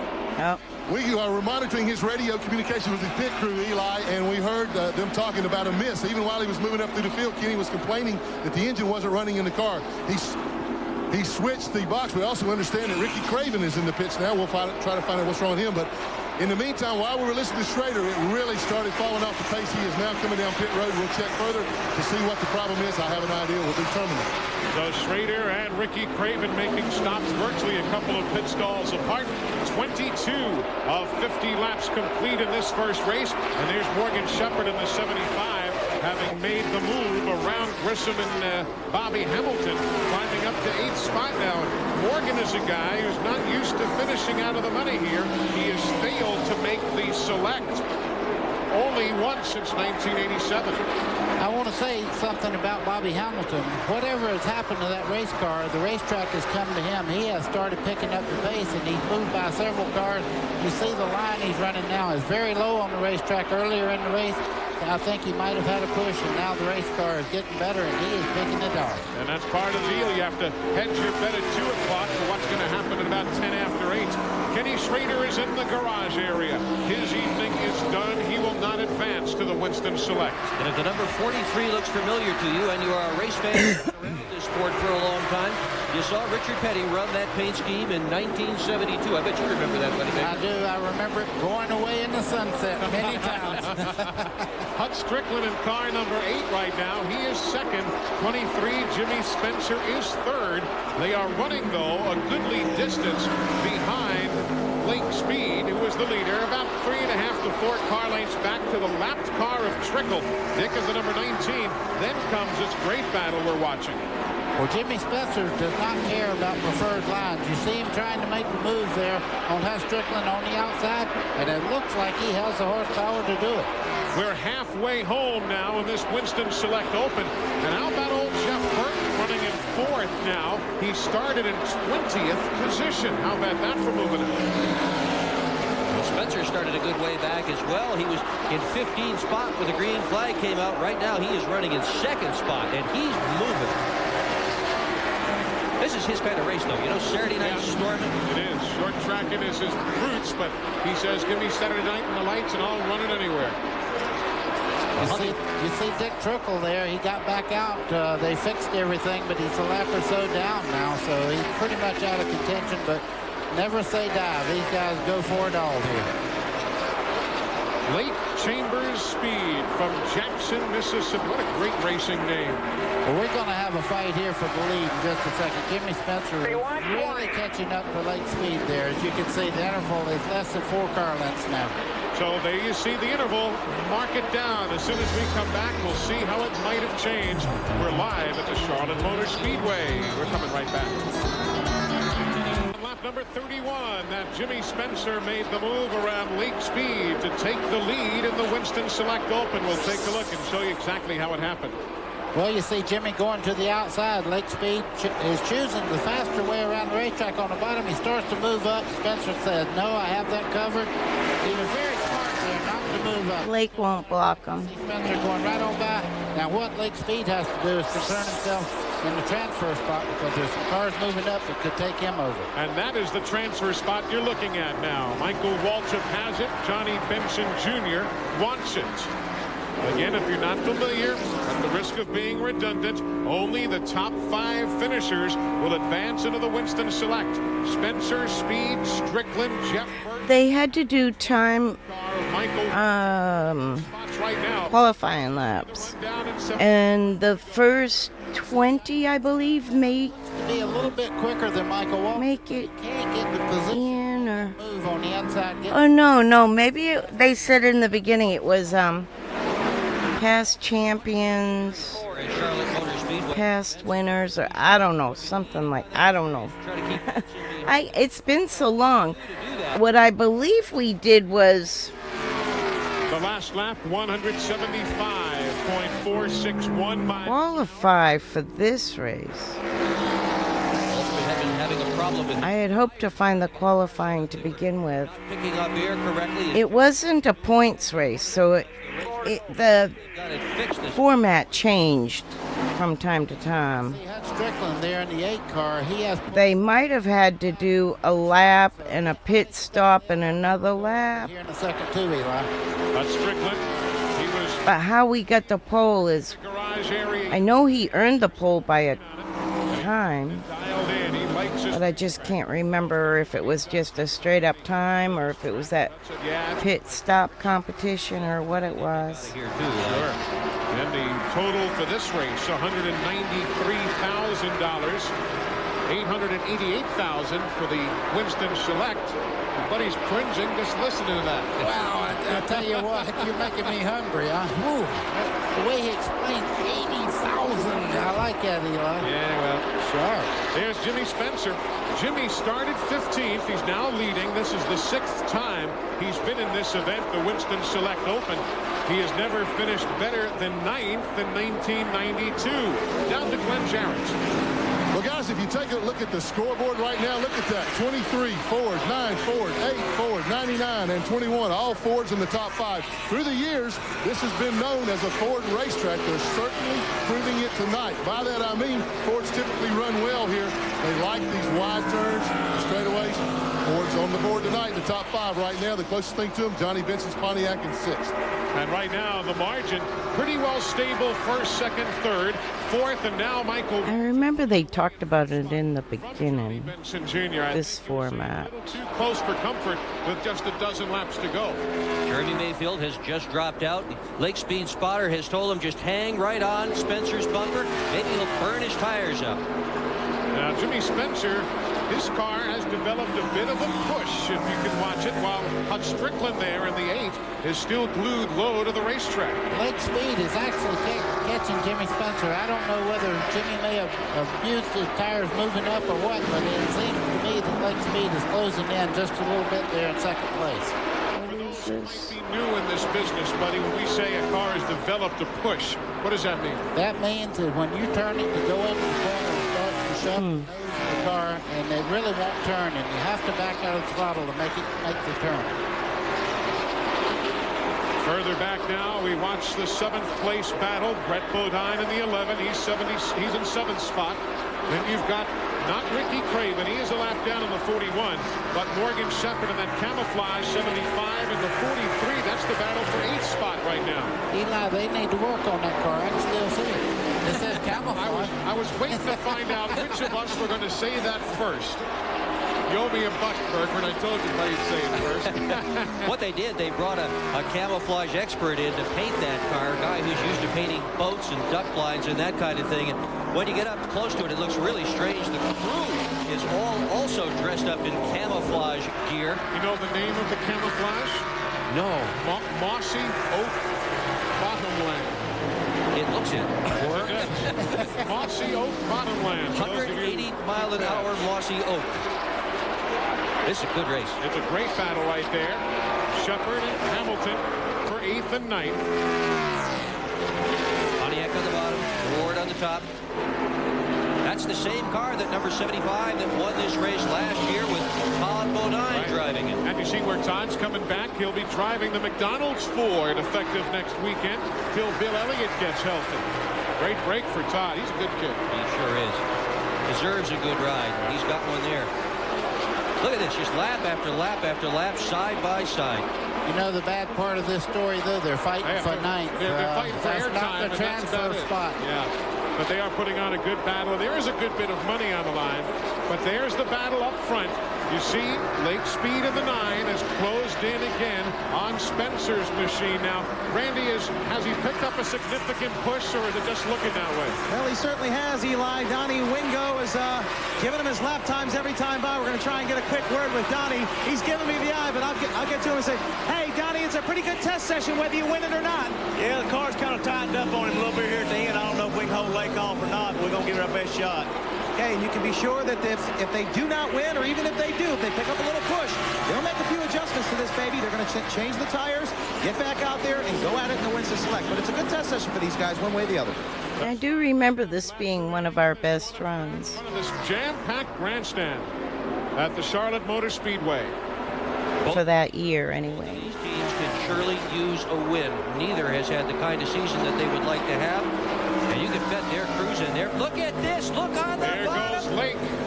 Boy, that's the difference of being able to turn and stay down low. That's the fast way around. If Jimmy Spencer pushes out in this next corner, Lake Speed may make a move on him. Now a little puff of smoke there from behind Jeff Burton's machine, the 99, but he's running a strong 4th. Let's see what Lake does here. Hey, you can get him. You can get him. Wait for him to mess up. 5 to go. Here spotters say you can get him. Wait for him to mess up.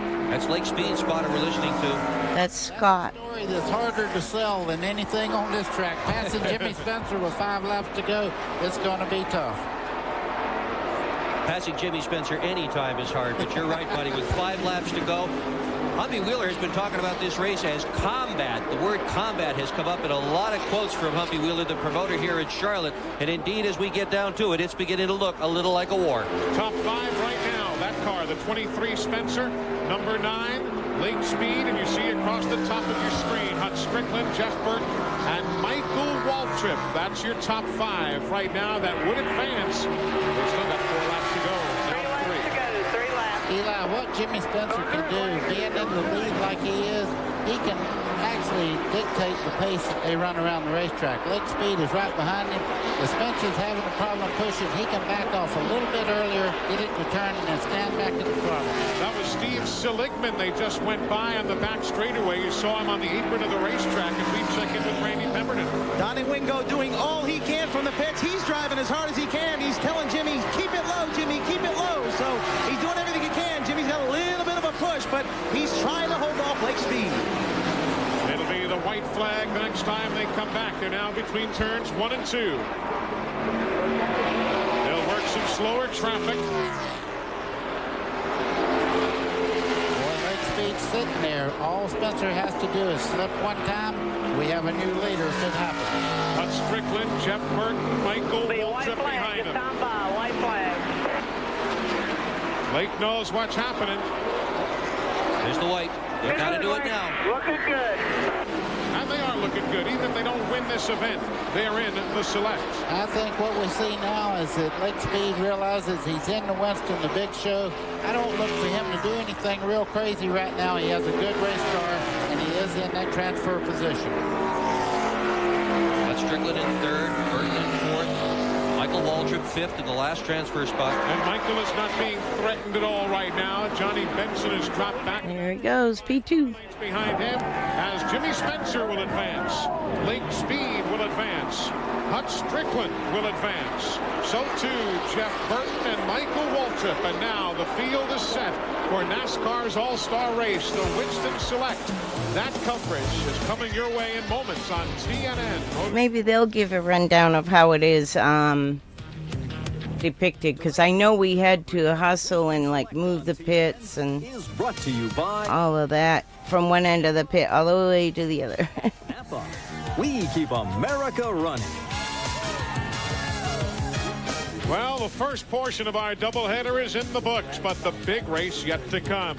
By the way, TNN's going to be at Pocono Raceway for the June 16th UAW GM 500. And if you want to experience one of NASCAR's most competitive tracks for yourself, call 1-800-RACEWAY right now. Yeah, the ticket office is open tonight. They've got them working up there in the Poconos. So give them a call and join us all at Pocono International Raceway coming up for the UAW GM 500. Victory Lane, Glenn Jarrett, Jimmy Spencer's going to the select for the second time. Absolutely, Eli. There's a whole bunch Jimmy's of dad there. Happy 3 generations, in fact. Jimmy's children and his father Ed stepped in. Jimmy, great job. I know the car developed a little push there. You really had to fight to hold Lake off, but you did it. Oh, thanks, Lana. I'll tell you, he did. He combined strong again. My car was really, really good. You know, and all at once it started to pick the push up. You know, now the clouds is coming. I mean, it's getting dark, I should say. We're at the Winston. We're in it. Smoking Joe's guys built me a heck of a race car here. All the guys in the shop. I don't get to say that too often, Glenn, you know. Peter Gall, what a motor. Go ahead. It's been since July of 1994 since you've been to Victory Lane. Now you transfer into the Winston Select, or Winston Select, I should say. Have you got something for those guys now? We're playing with the big guys now. I should say we're playing with the men. We're the boys right now, so we're stepping up into upper league here, and I got to tell you something, it's going to be hard. We're expected to try and get into the top 10, and if we can get there, we'll work on that and try to get to the top 5, and who knows what happens in the last 10 laps. Let's go to Randy Pemberton. Well, Michael Waltrip has made it in the final transfer spot. Michael, congratulations on making it, but I understand you got a little adjusting to do to run well in the select next. Yeah, it was terrible, but we've been handling bad, and I was afraid we were going to be off, but, you know, what do? You just hope for the best, and now we can adjust it and hopefully get a good setup under the sit go forward for Mr. Leroy Britton, who's sitting at home watching tonight. I want to do some good stuff for him, but man, we were way off, so they're going to do a lot of stuff to it. You can make adjustments before you get in this race, correct? Yeah, we're going to pull the rubber out of the right front, pull on the right rear, raise the track bar, pull the fenders out, take wedge out, and change the air pressure. So that ought to do something, don't you think? I think so. Good luck to you in the Winston Select. Okay, we'll be back with some great racing action. You don't... Yeah, it is. It's part of qualifying for the select. In just a moment. Welcome back to the Charlotte. They might give a rundown of how they picked the drivers to begin. For the NASCAR Winston Cup teams. Why don't we take a look at the Texaco point standings, brought to you by Haviland Formula 3 Motor Oil. They control volatility and vaporization. Heading into next weekend's running of the 600 here at Charlotte. I know it's early, but is it Earnhardt's championship to lose? He's running awfully strong this year. He really is. There's Ted Musgrave, Kenny Schrader, neither one having a great run here this evening, but they are in the top 10. Now let's take a look at the unofficial results of the event you just enjoyed, the Winston Select Open. And the top 5 advancing into the Winston Select. Just missing Johnny Benson, Brett Bodine, Morgan Shepherd's not in, Bobby Hamilton, Steve Grissom, and there you see the remainder. John Andretti came all the way back to 15th after A lot of cars went home. the drivers' introduction and drivers' meeting. And on deck towards the 36th place finisher, Greg Sachs, who did not have the afternoon or evening he wanted. Randy Pemberton is in the garage. Hey, man, some big news down here. Jack Roush and the guys underneath the hood of the XI Batteries Ford. I have Jeff Burton, the driver here. You came from a long ways away to get into this Winston Select, but the car's not running real well right now. What's the deal? Well, we think we got a broken rocker on them. I don't really know, to be honest, but I got the best in the business working on it. If they can fix it, they will. Even if it broke, I'm proud of what we've done. You know, to come 20th and finish 4th, I'm really proud of my race team, and we get to go play with the big boys now. What about the chassis, Jeff? How good? That was our front tire changer went running for some reason. Probably trying to we got 30 laps set up so the that's all we're pit. worried about right now. Okay, let's hope they get it fixed. Glenn Jarrett. Well, they've just called Lake Speedway to get in one of the Camaros that they traditionally ride all the drivers around in, and Oh, that's why he was running to get late. we'll see if we can get a word with Lake as we walk along. My Camaro was used in it, one of the white ones for the Miss Teen North Carolina one. A little bit. It was Billy Venturini's sister, Bill Venturini's daughter. Only person could get borrowed my Camaro. I used to have a Z28 convertible back when I was NASCAR rich. Lake, you told us earlier on that you were making a guess. It looked like an awfully good guess you made there. I really think we did a good guess, and looking forward to it. We were off a good first 30 laps there, so hopefully we'll see how good we are here in a minute. Okay, as always, race drivers in a hurry. Let's go back up top to Eli Gold. Heck of a job. I thought Glenn had developed a push there for a second. He did a great job. The A1 clock is underway right now as we try and count our way down to the start of the NASCAR Winston Select, the All-Star race coming up here at the Charlotte Motor Speedway. So do stay with us as closing in NASCAR's All-Star race with $888,000 on the line.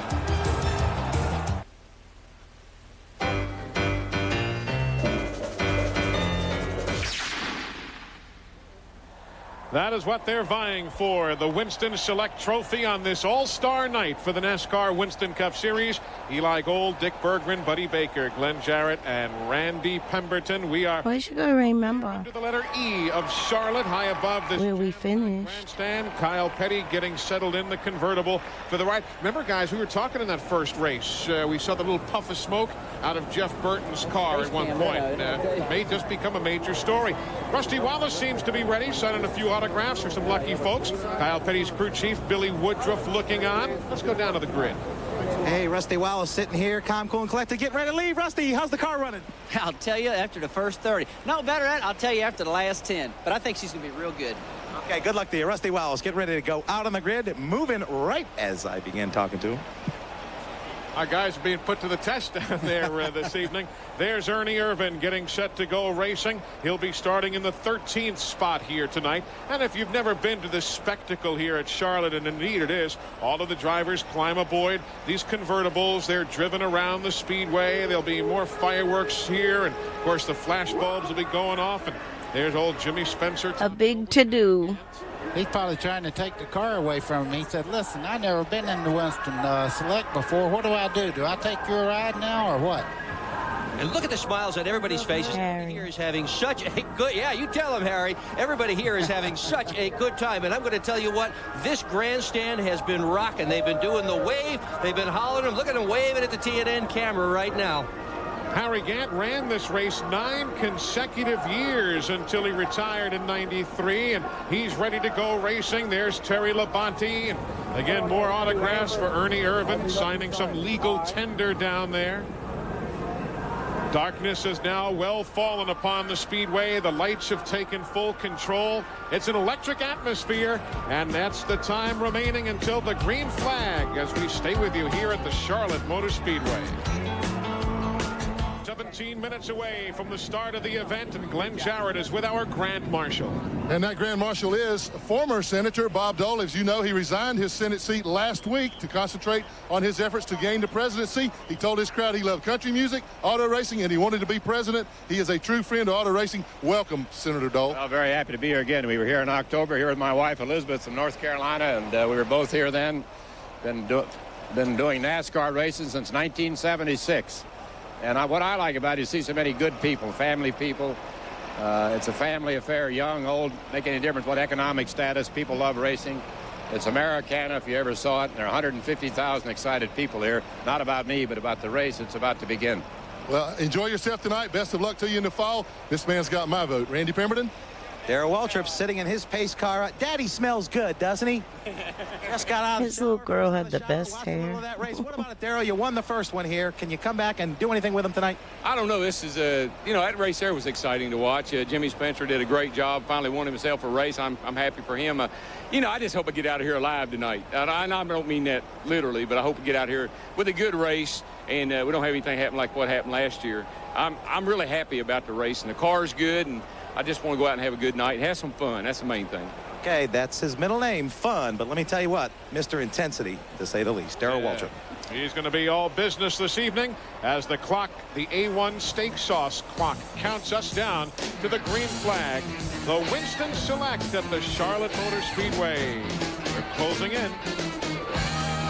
Transportation for this broadcast has been provided by Ryder, the official transportation company for Opryland. I didn't know I still had this. We're standing by with Ernie Irvin. He's holding his Whole big deal was like a long time and all. 1994. You tried that pass. It didn't work, but like before the race started, I didn't realize they had the countdown clock and all. Hopefully I won't get caught up in all the excitement and keep my head on my shoulders and try to win this thing. How's the car been going so far today?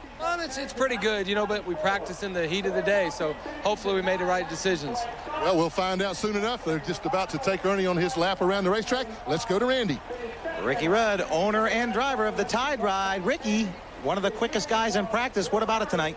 Well, we'd love to be able to come over and take this thing. There's a lot of excitement on the line and a lot of money on the line. This car, it runs really good at Charlotte. It was on the pole last year for the October race. Finished third in the Winston. We just hope it runs as good as it has in the past. Is there a way to drive this race smart? Well, I think you need to be in the right. You need to think about using the first segment. You need to go out and run. But the second segment, you got to use your head. You need a good starting position for the final 10 laps. And then I don't think there's a smart way to run the final 10 laps. It's just put the pedal down and go. Okay, good luck to you. Glenn? Standing by with Bobby Labonte. He's next in line. He was the pole sitter for this event last year. And Bobby, how are things looking for you tonight? Well, we're not on the pole, but at least we're in the race, and that's half the battle. So the Interstate Battery Chevrolet, we didn't get a good qualifying run in, but we worked on it and got it better throughout the day. So hopefully we'll run good tonight. And he's running good right now, guys. He's gone.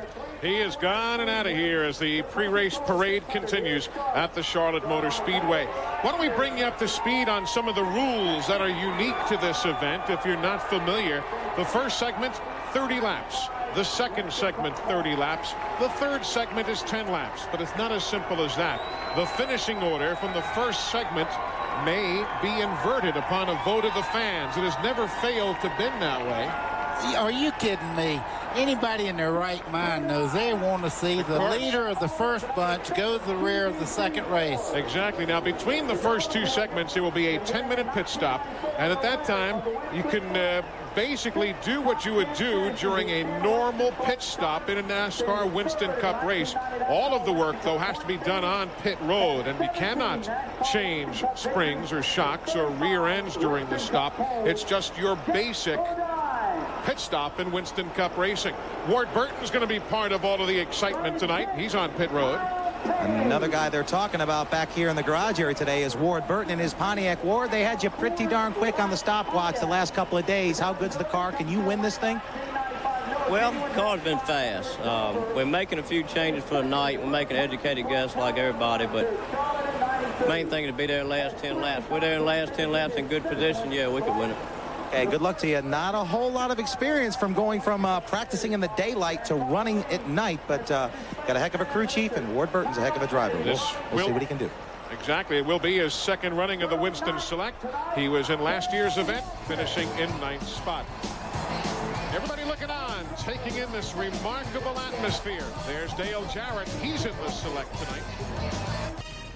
A glow like one of racing's crown jewels, the Charlotte Motor Speedway, as we look from high above on our aerial camera. All of those pictures provided to us tonight by the folks at Duralube, and what a spectacular view it is here at the Charlotte Motor Speedway. but maybe not even like the view that Dale Earnhardt. Look at it already. They're bumping Gordon and Earnhardt. They're at least Ray Evernham and Dale Earnhardt. Randy, what's going on down there? Hey, Dale, that contact's a little early. What's going on? Dale Earnhardt, 7-time NASCAR Winston Cup champion, 3-time winner of the Select. What about it, Dale? Can you do anything with him tonight? If Ray hits me again, I'll show. It'll be fun tonight. It's, you know, exciting night, Saturday night racing here. Okay, that's the champ. He's going to go after him. You can believe that. Dale Earnhardt, he has been in all of these events thus far. Let's go to Glenn Jarrett. And we're standing by with Ray Evernham's driver, Jeff Gordon. A little bumping going on up there, but I know you're ready for this thing to get underway. Oh, this thing's going to be exciting. It's going to be a lot of fun, and we're looking forward to it. It's definitely going to be exciting. That's why those fans are going nuts. Will you dominate like you did last year, Jeff? Oh, I don't know. You know, it's more competitive than it's ever been before, and with the right circumstance, we might be able to, but it's going to be tough. Best of luck to you. Let's go back up top to Eli.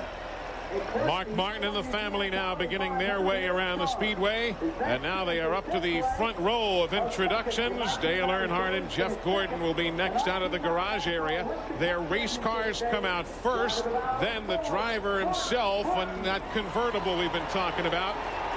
And a new look for Earnhardt's car this weekend. The GM Goodwrench Chevrolet carrying Olympic colors. Let's listen in to this reaction.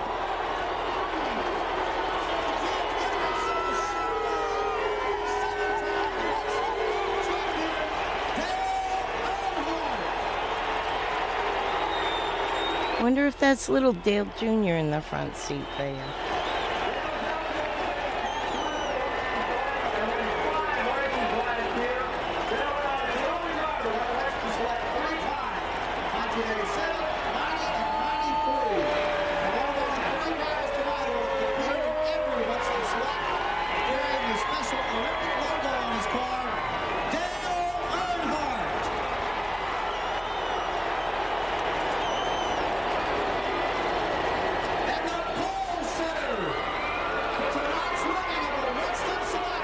Listen to the fans.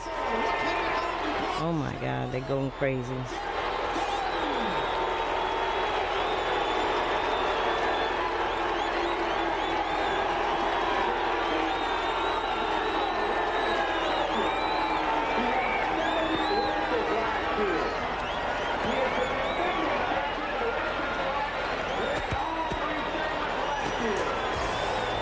You see the reactions of all of these fans here at the Charlotte Motor Speedway. We'll set the starting lineup for you as soon as we come back. Crazy stuff.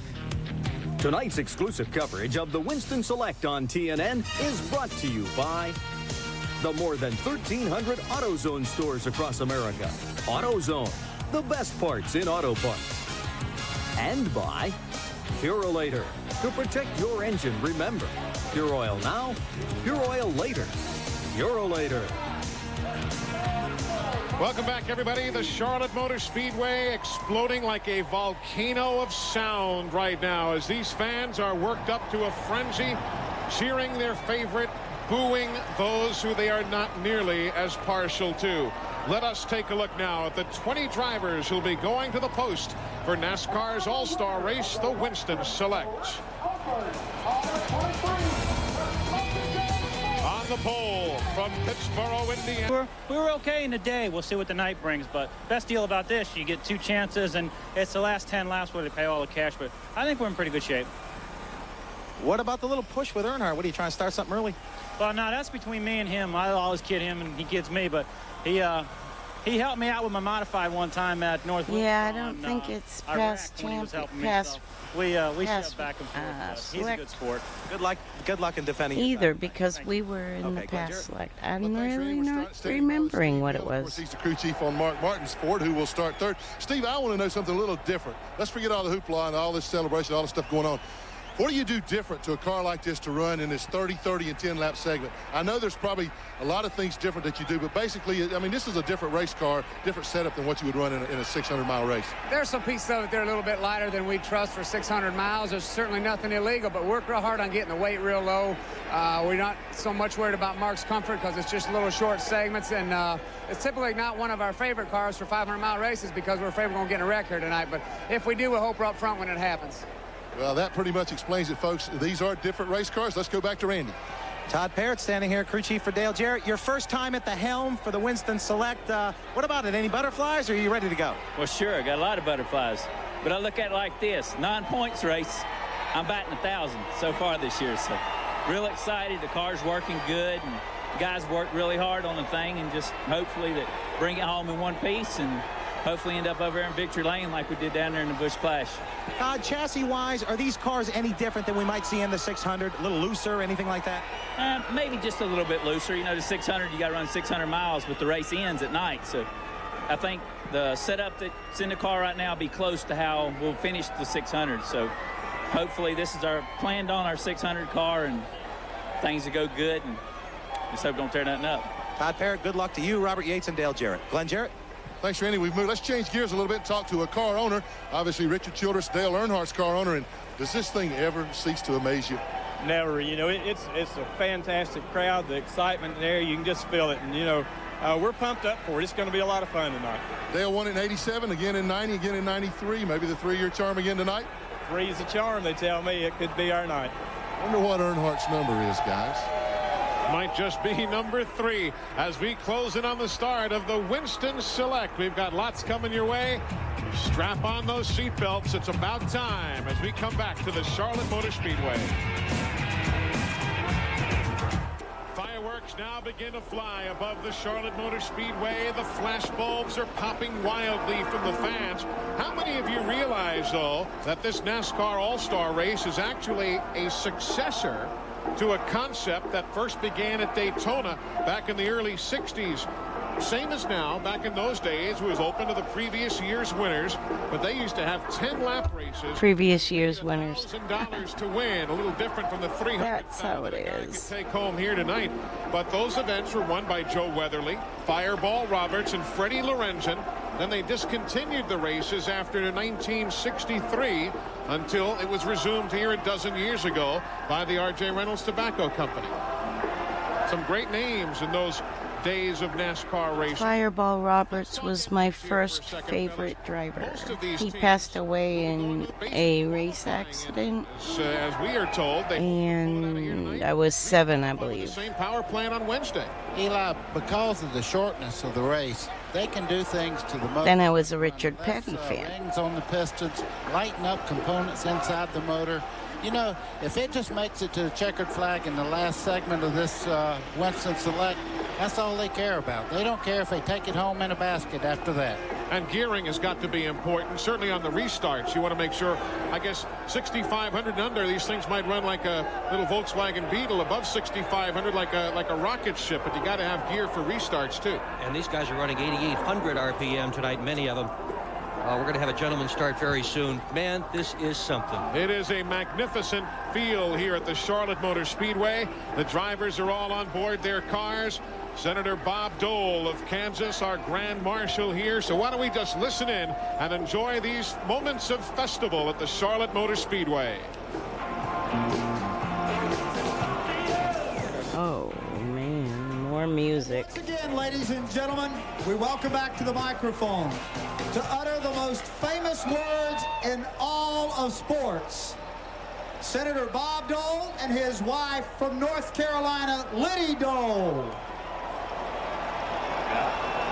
Gentlemen, start your engines.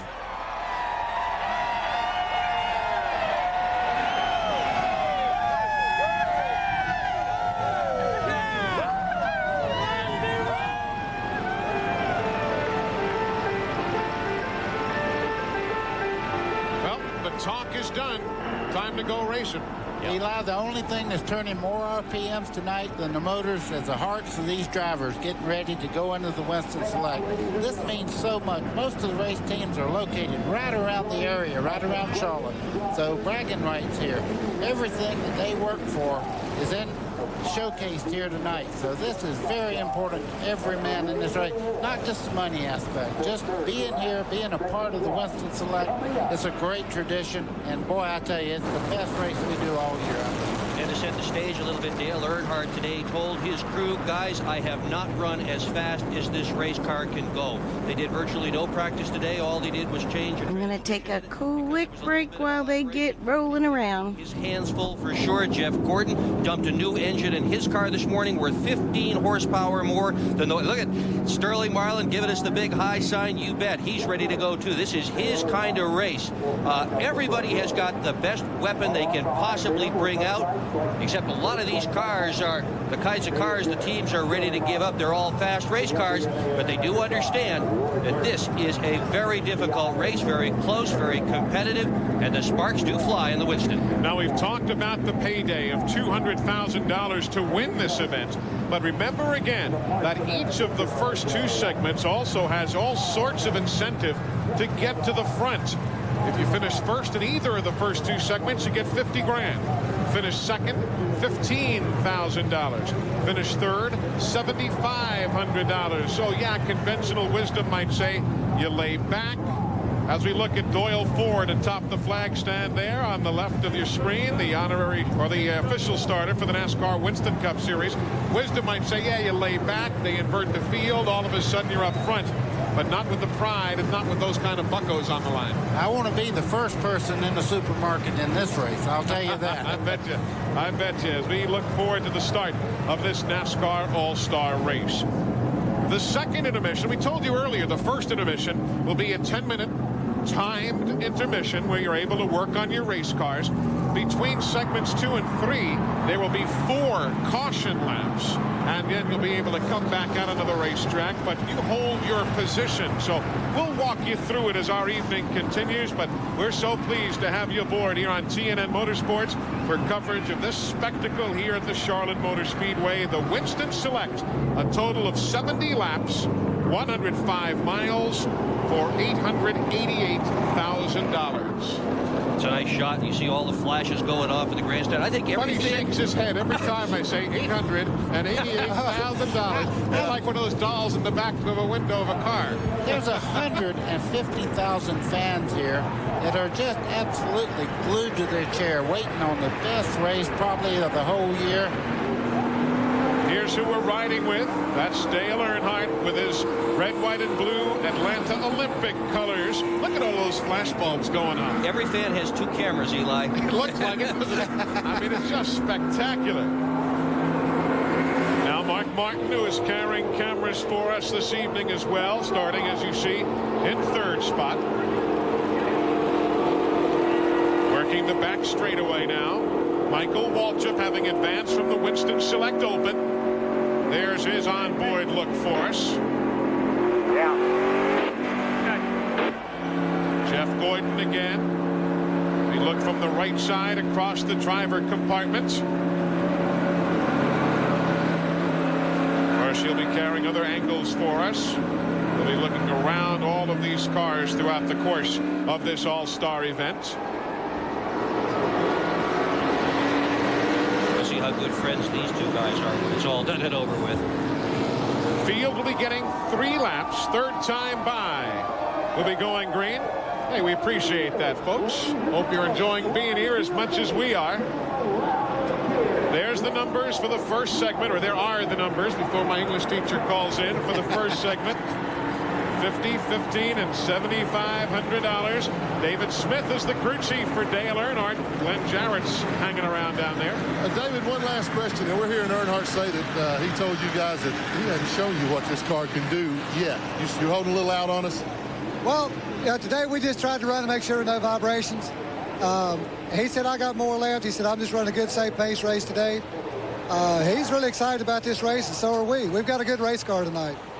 That could be very bad news for the rest of these guys. But now let's not forget Rusty Wallace, even though he had an aborted qualifying effort here last night when he missed his pit stall on the pit stop and has to start at the end of that first 15 car pack.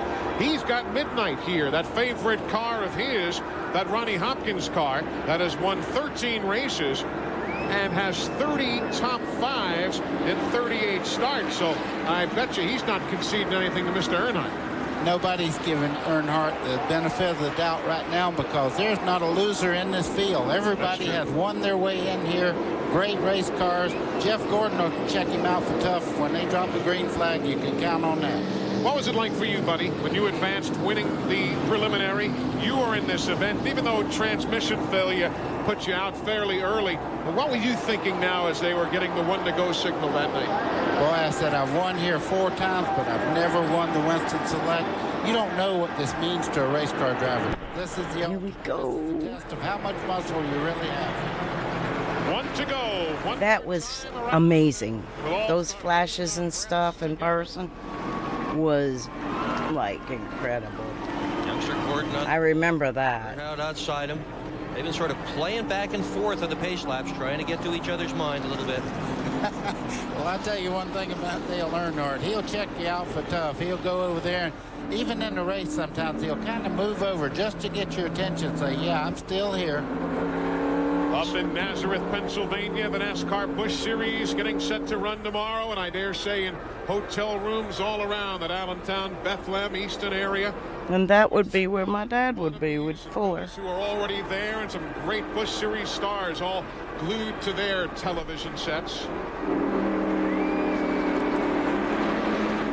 1/2 lap away from going green here at Charlotte. Mark Martin's car looking ahead at the front row in the pace car. Lights are out.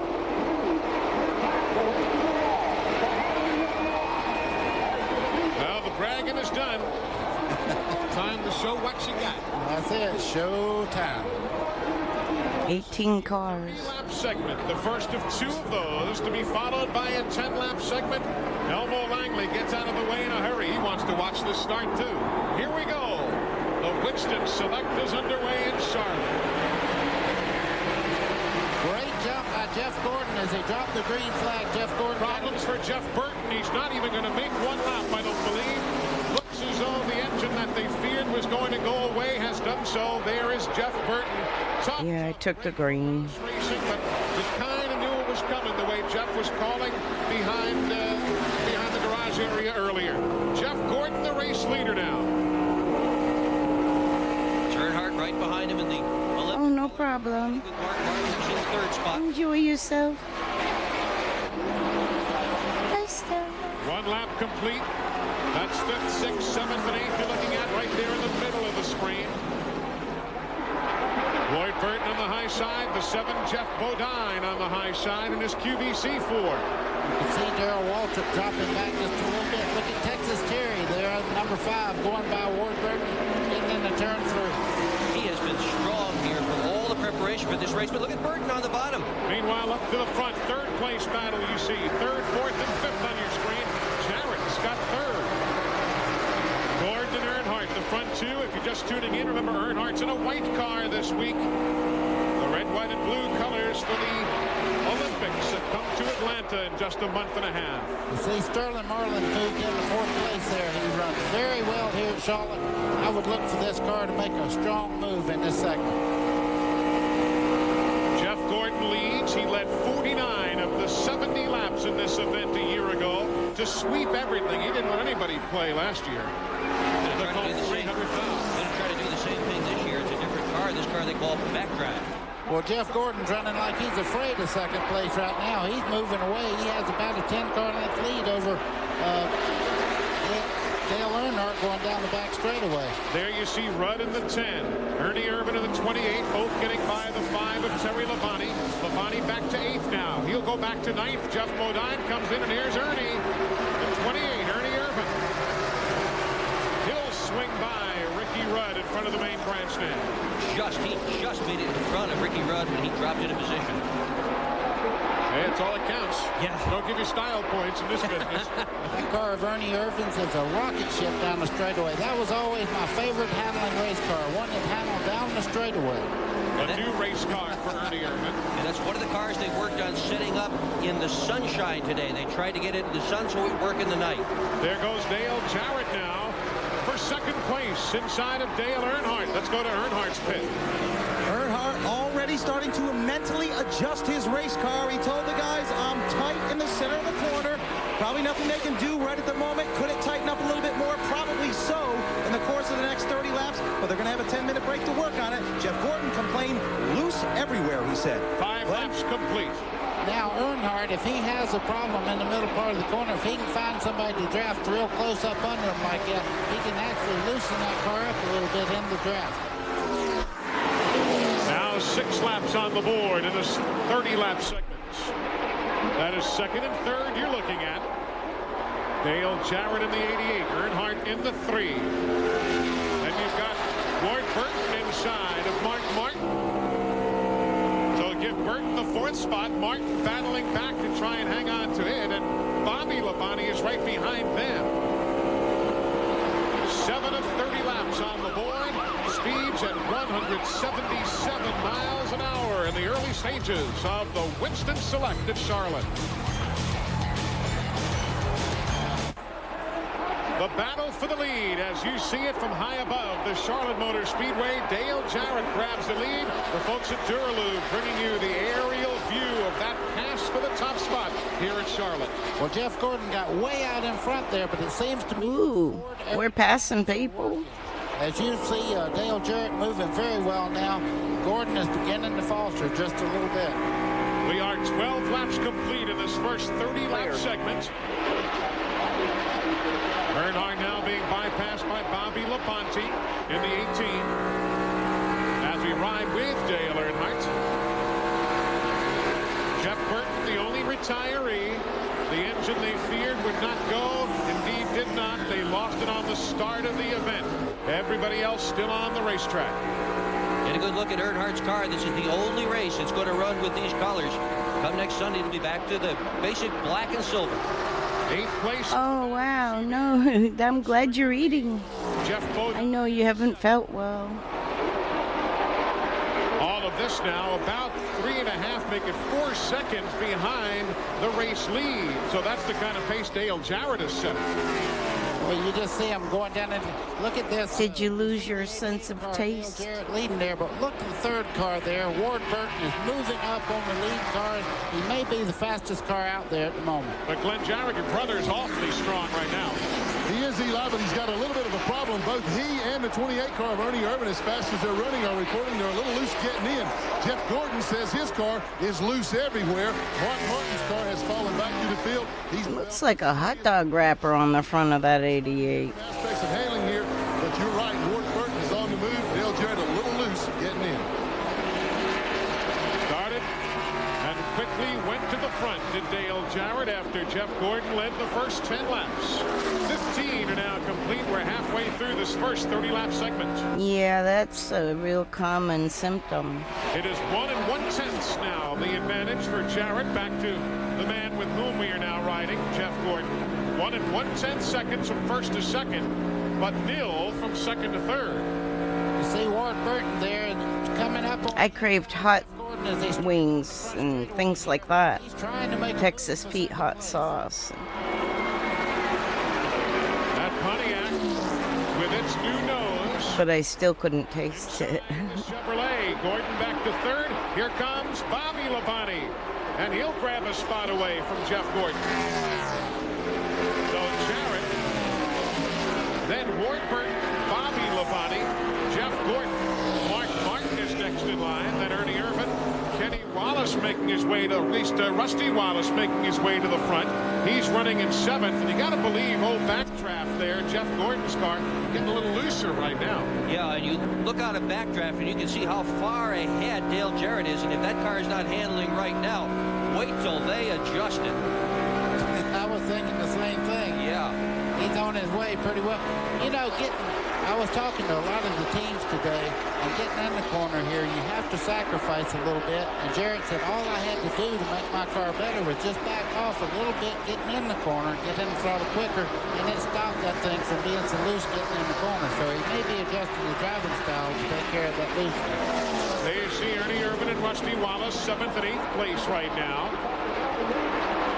Rusty started in 15th position. Ernie working his way to the front as well. Appearing in his 5th Winston Select as Ernie finished 3rd back in 1994. So good to see him back in this race. So good to see him back.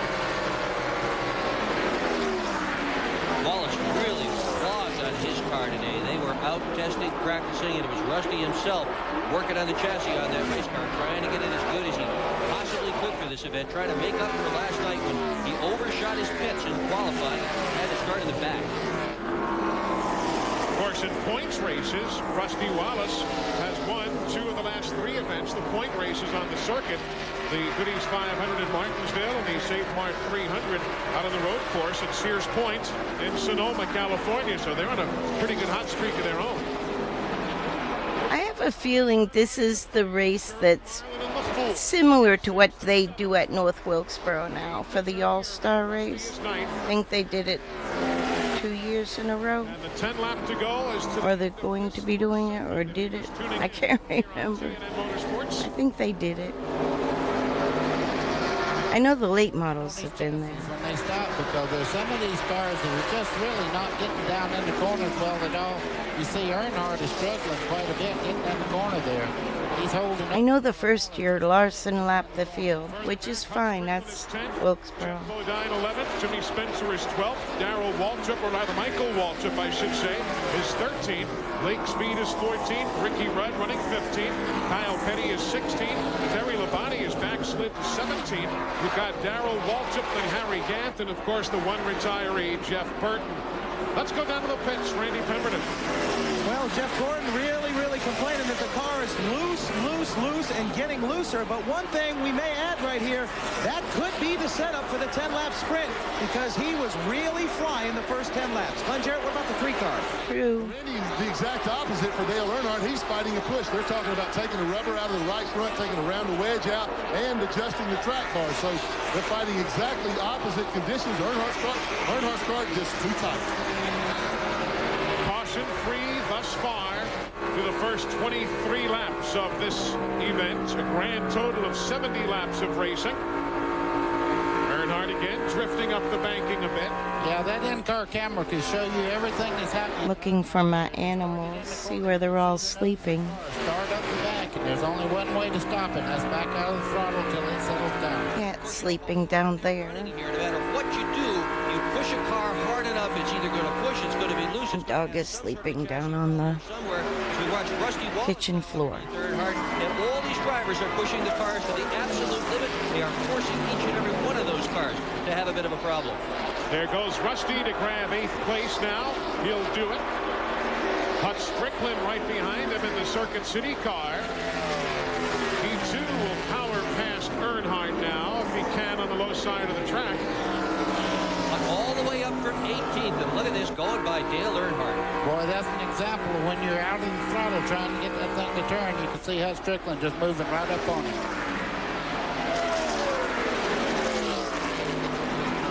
Back into the corner. 5 laps to go in this first segment before we have a 10-minute intermission. And that is going to be a pivotal intermission as Hut makes his pass now on Earnhardt for 9th. Dale is in 10th spot. That's with whom we are riding now. Jimmy Spencer 11th. Michael Waltrip 12th. Jeff Bodine 13th. Blake Speed is 14th. Ricky Rudd 15th. We were flying. Petty, Terry Labonte, Darrell Waltrip, and Harry Gant subbing for Bill Elliott. Right now in 19th. And again, the 20th starter, Jeff Burton, done with engine problems.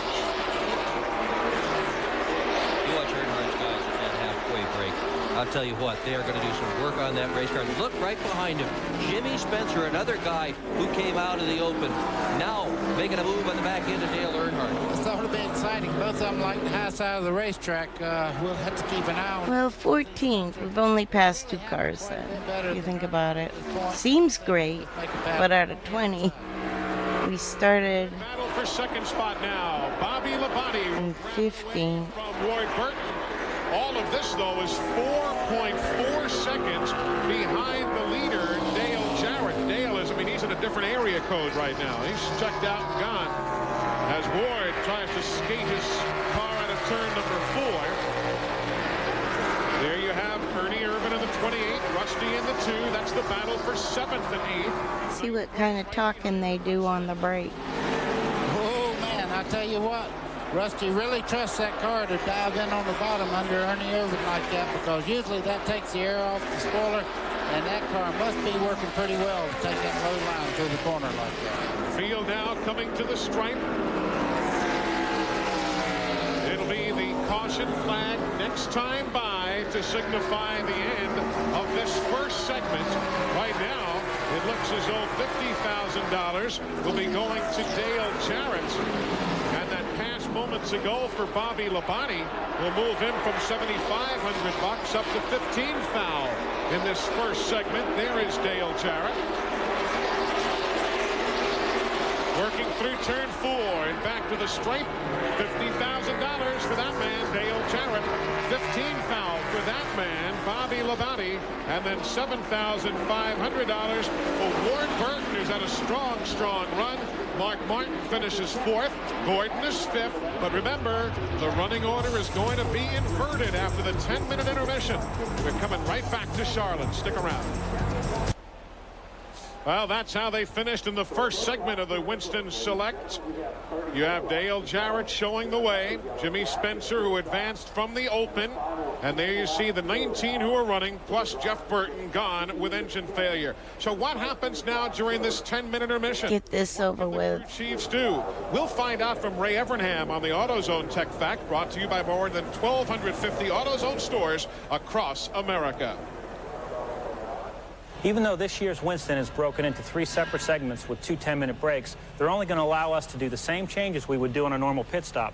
One of the first things you'll see somebody do to change the handling of the car is do what we call put a round a bite in or take a round a bite out.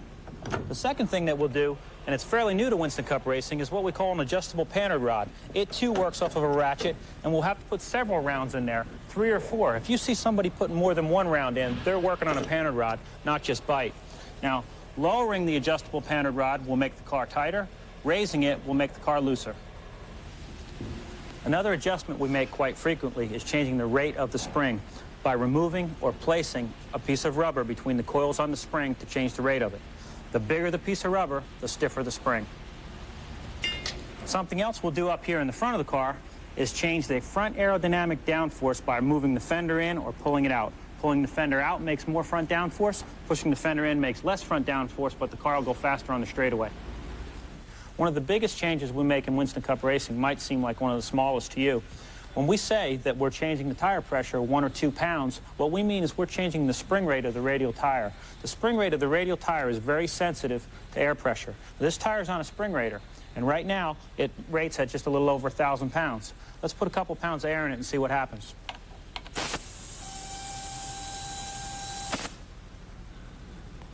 Now that 2 pounds of air has changed that tire's spring rate about 60 pounds. The race car will see that as a big change. Even though we've got a 10-minute break, this is liable to be the biggest change we make tonight.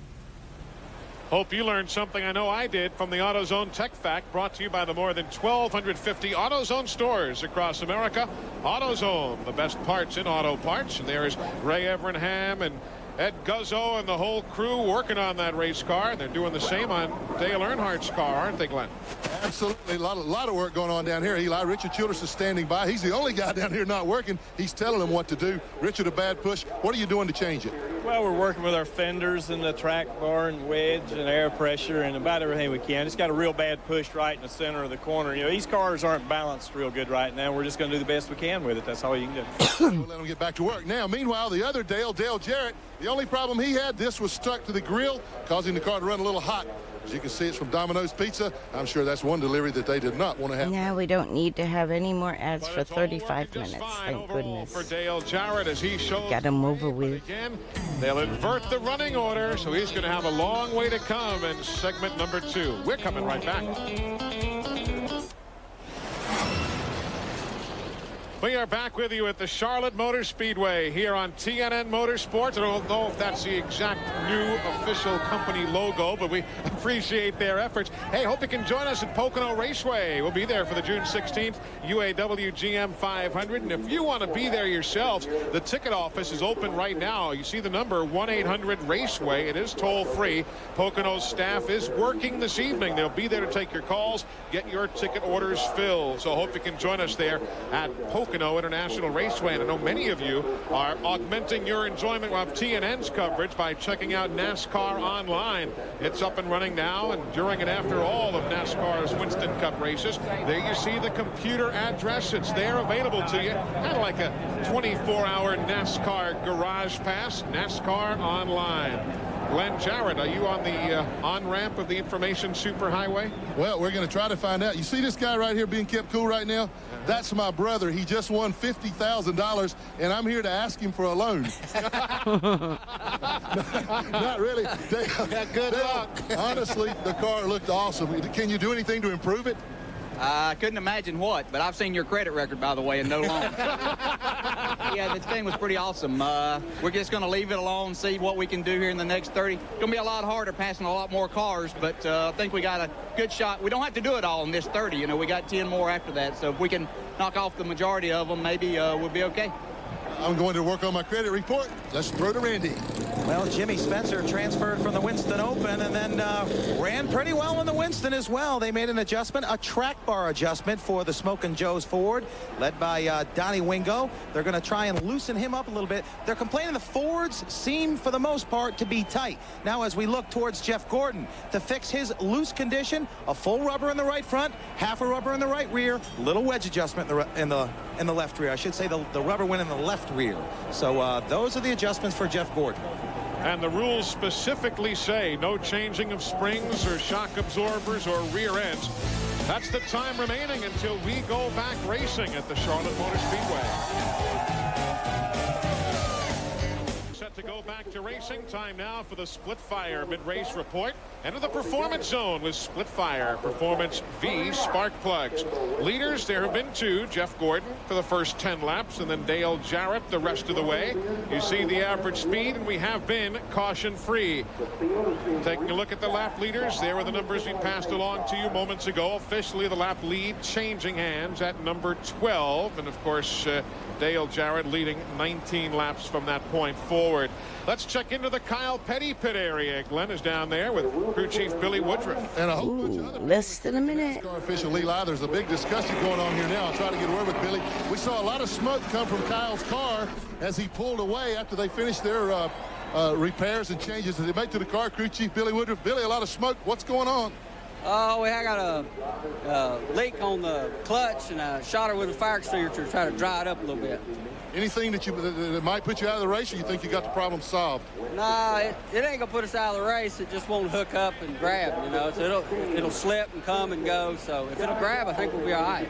We hope that that's the case for him. We'll keep an eye on Kyle and see just how that clutch works. Right now, it's not doing too well. As Dale Jarrett now rolls off the line, let us check out the starting lineup for segment number 2. The Napa update from the folks at Napa. We keep America running. Remember, they invert the running order now. How you finished in segment 1 is reversed here in 2. So Harry Gant and Darrell Waltrip go from the back row to the best seats in the house. Terry Labonte starts third. Kyle Petty will go in the 4th spot.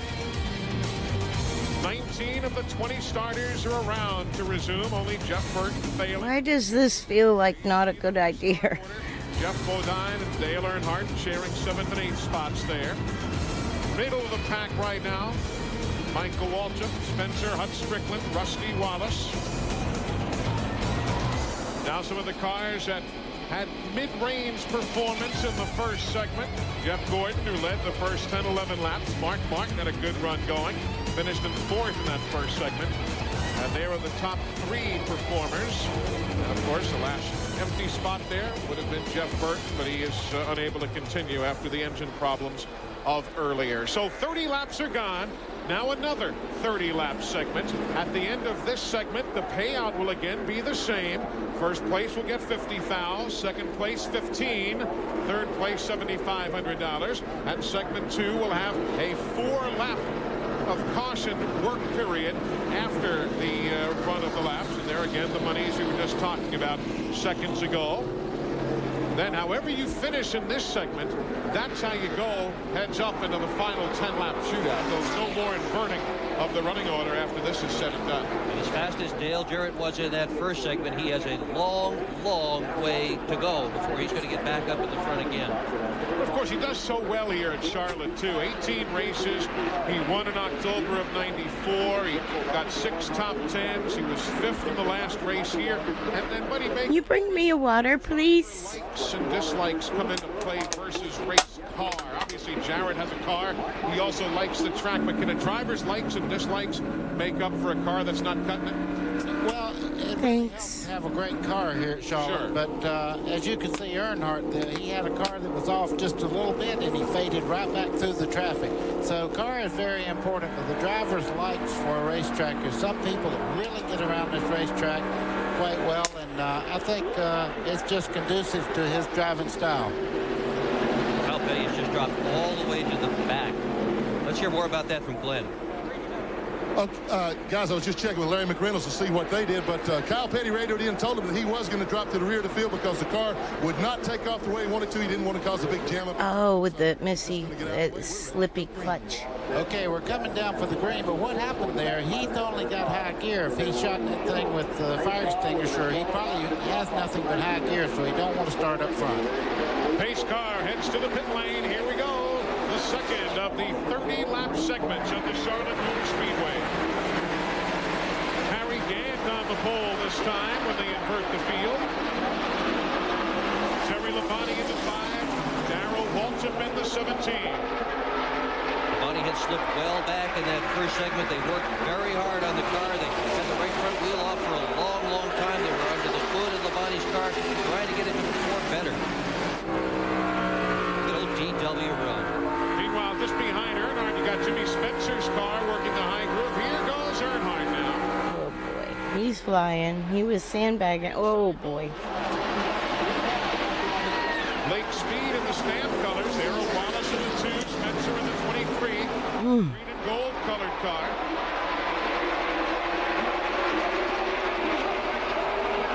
Boy, Ricky Rudd there in the Tide car is really running well. And number 10, he's moved up into second place. But look at Earnhardt. You talk about fixing the car. Those guys went right to work on that car, and he is lightning fast. What a pretty race. Moved down low there to the front straight. Uses the short straight now to rocket past Ricky Rudd. He is already in second spot. Earnhardt flying. He is on a tear in this race. Dale Jarrett, if you're curious, is still at the back of the field. A lot of traffic to work his way through. He's not forcing the issue. Jeff Gordon is right in the middle of this whole pack. There you see him. Wow, I'm telling you, he is working that wheel. He is doing that. That means that car is just a little bit on the edgy side. You think? It'll get better as a run. 3 wide? Go 4 wide, They backed up just a bit there. Let's get a further update on Gordon. He's in 15th. Eli, Ray Evernham told him, Jeff, if that car is too tight now, all the changes they made to tighten it up from being so loose, he said, yank it to the bottom of the racetrack. That'll loosen it up. That'll work. That'll work. Mark Martin now. That's for 12th. Against Jeff Bodine in the 7, Ernie Irvin in the 28. Row of Fords there. Gordon behind them in a Chevrolet. Mark Martin almost got into the side going in there in the corner, but look at Bobby Labonte working on Dale Jarrett as they come off the back straightaway there. Bobby Labonte is very, very quick. That's 15th spot. Gant slipping back in the 94. He had started on the pole. He's all the way back now. Terry Labonte is still the leader. He's checked out now. He's up by a couple seconds, maybe 2.5, as you ride with Jeff Gordon. He's in 13th. 12th, 13th, 14th, 15th.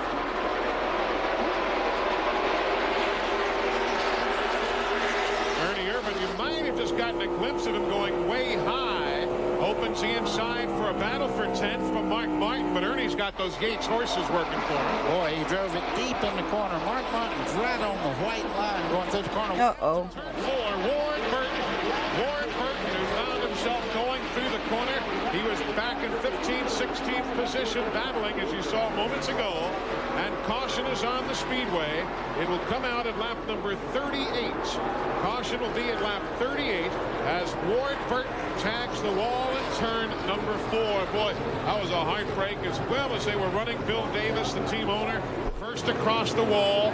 Crew chief Chris Hussey talking on the radio. That's a heartbreak. They had it going well. Let's see what happened exactly up in the 4th corner.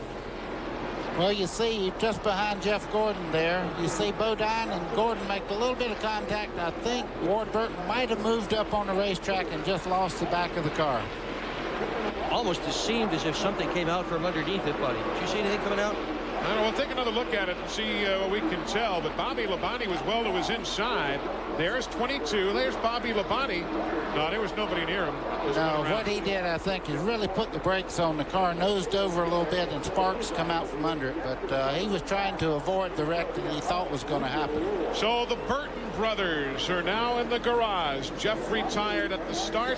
Ward Burton joins him now as we are 37 laps complete of the Winston. We are a lap from going back to green here at Charlotte, but Ward Burton has gone to the garage. Randy's with him. Ward, what happened? I'm not really sure. I got real loose coming off 2 that time. Probably didn't pay enough attention to it. Just looped around on me. I know they had a tire going down on 1. It's a shame they did a good job for me tonight. What about the Pontiac? Could you tell anything in that short sprint? Well, I really haven't had the inch extra they gave us on the nose and then had it taken away, so it's hard to tell. But I think it's a little bit better. We just still need a new fascia, but we gained on it. Quickly, was that the car you're going to run in the 600? Yeah, I don't think it's that bad. We'll get it fixed. Eli? All right, Randy, thank you. Pit stops have been made by Dale Jarrett. Darrell Waltrip is pitted. Kyle Petty, Jeff Bodine, and Harry Gant. They have all pitted. Let's go to the replay and see what took place in the 88 pit. Maybe a heads-up call right here. I think so. They come in, they get right side tires. You see them changing real fast there. They also made a little adjustment there on the right rear. You can see them putting 1 round in. This is a smart move. I mean, they were in the back anyhow. That's it. They were still in the back 2/3 of the field anyway, so they will be one of 5 teams to have made a pit stop. Now, caution laps do... I think I just saw Lake go by. So we're now going up with lap 41 to come up on the board. Terry Labonte showing the way. It'll be lap number 11 of this segment, lap 41 of the overall of 70. Bonnie ever so strong out there all by himself as we watch Dale Earnhardt battling with Ricky Rudd. Earnhardt on the high side, Rudd on the bottom. Terry Labonte is scooted away already, though. Here goes Rusty Wallace. As the clock nears midnight, maybe it's time for that car to get going. Boy, look at him moving around there. That's Jimmy Spencer in the 23. You see. Oh, boy. Counteract there as the 6 car. Mark Martin moves up on him. Yeah, Hud Strickland in the 8. He got through. Sterling Marlowe in the 4. Heavy traffic jam. That's 9th, 10th, 11th, 12th, and 13th. They're all in front of Jeff Gordon, who's running in 14th. Gordon, remember, started on the pole of the first segment. All the way back at 14th now. First segment won by Dale Jarrett. Bobby Labonte in the 18 was second. Ward Burton third. He's now gone to the garage. Mark Martin looking around, checking the mirrors. Good idea. They're 2 wide, 3 rows behind him. Well, you see Jarrett there. He has 4 tires on that car, and he seems to be handling it very well on the bottom side of the racetrack. He was trying to get by Ernie Irvin down the back straightaway. That now is the battle for 12th, Glenn Jarrett. Well, Dale Jarrett's car was very, very loose. That's the reason they brought him in. They did put the 4 tires on, as Buddy said. They also made a chassis adjustment to try to tighten the car up. That set of tires extremely loose. In front of the jam-packed main grandstand, lap number 13 of this 30-lap segment. Last lap, 175.6 miles an hour. Now here's a scene to give a car owner a heart attack. Let me tell you, his 2 cars side by side, right behind Jimmy Spencer, and right behind them, Jeff Gordon and Jeff Bodine. That is 12th and 13th spot. Ernie in the 28th is 12th. Dale Jarrett in the 13th spot. Jeff Gordon and Jeff Bodine battling. That was back at 14th and 15th. Your 94 and 95 winner right there. Kyle Petty right behind them as well. They need to sort this out and kind of get single foul. When they're running side by side like that, nobody has a clean line around the racetrack, and it actually slows them up. They need to sort this out and get back in line. Meanwhile, near the front, Terry Labonte still leads, but Earnhardt is closing on him, but they're still separated by a few car lengths as we watch the Robert Yates team go nose to tail. And now again, Gordon and Jeff Bodine for 14. It's been a good battle. Bodine is driving the car that replaced the car he won here in the Winston Select. He wrecked that one at Atlanta, so this is the backup car. Meanwhile, up front, we told you Earnhardt's closing. He is indeed getting a bit closer to Texas Terry. Labonte has been the leader here in this segment and holds on. We're coming right back. No change in the running order. Terry Labonte ahead of Dale Earnhardt. Rusty Wallace third. Ricky Rudd fourth. Great run for Lake Speed in fifth. Yay. Waltrip, a super effort. He's in sixth right now. Mark Martin seventh. Bobby Labonte is eighth. Ninth is the Mark Martin car in 10th, Ernie Irvin. Dale Jarrett now in 11th. 12th spot, you've got Jimmy Spencer. Then Hud Strickland, Jeff Gordon, Kyle Petty, Jeff Bodine, Harry Gant, and Darrell Waltrip. That's the running. Jim Long is the crew chief on that Spam car, and I believe he's still in truck racing, maybe, or ARCA today. Cars come real close, and they put a little bit of the left side wheels into the infield. They actually get off the racetrack, coming off. I've heard his name pop up now and then. For the lead, as you look at it, heading up into the turn 3 corner. You're riding with Dale Earnhardt. This is the 96 Winston Select. Really running well. Whatever problem he had with the handling, they seem to have fixed it. I was at the track. We were with the Spam 9 car. Michael Waltrip 21, Ricky Rudd in the 10. That's fourth place. Oh, and Bobby kicks out in the banking. Bobby Labonte running in the 8th spot. He'll lose some positions. A few of them took tires, and I don't think Lake did. On the apron itself, and it'll kick the car up the racetrack. I think that's what happened to Bobby just then. We'll take a look at it again as we work now 7 laps away from the next break. Now we'll just stay with the lead action instead of They'll have one more break and then a 10-lap shootout. A good scramble here for the lead. Is a great scramble. You see Earnhardt looking to the inside down the back straightaway. He's giving a mirror full. I'm going to try the outside, inside. He's making Terry look back, but I'll tell you what, he don't intimidate this guy. He's as smooth as they come. Earnhardt to the inside. Oh, boy. Crowd rising as though a judge has just walked into the courtroom. And the new leader. Crowd response is just deafening here at Charlotte. I was going to say that's so loud. Well, it certainly is when Earnhardt does anything. This crowd, I think half the people here absolutely adore him, and the other half are not quite so sure about it. Let's go to Randy Pemberton. Well, Dale just came over the radio talking to David Smith. Richard Childress down here in the pits said the car's really good the first 10 or 15 laps. And just prior to him taking the lead from Terry Labonte, he said, the thing's picked up a little bit of a push in the center of the corner. So if he's pushing, boy, a lot of guys like to be pushing the way he is. All he's going to need in the next segment, though, is 10 laps. That's all we're going to have left to run. Well, he looks pretty good to me, and as you see Earnhardt going down in the corner, look at the white line. He puts the left front right on the white line and powers through that corner. Terry Labonte, and just behind him is Rusty Wallace, who is really making a move towards the front. Good scramble now, right into your middle of your screen. Terry Labonte, or at least Bobby Labonte in the 18, Ricky Rudd in the 10. That's 7th, 8th, and then the Yates cars, Ernie Irvin in 9th and Dale Jarrett in 10th. Wonder what we can learn, if anything, about Dale Jarrett's car after that tire change.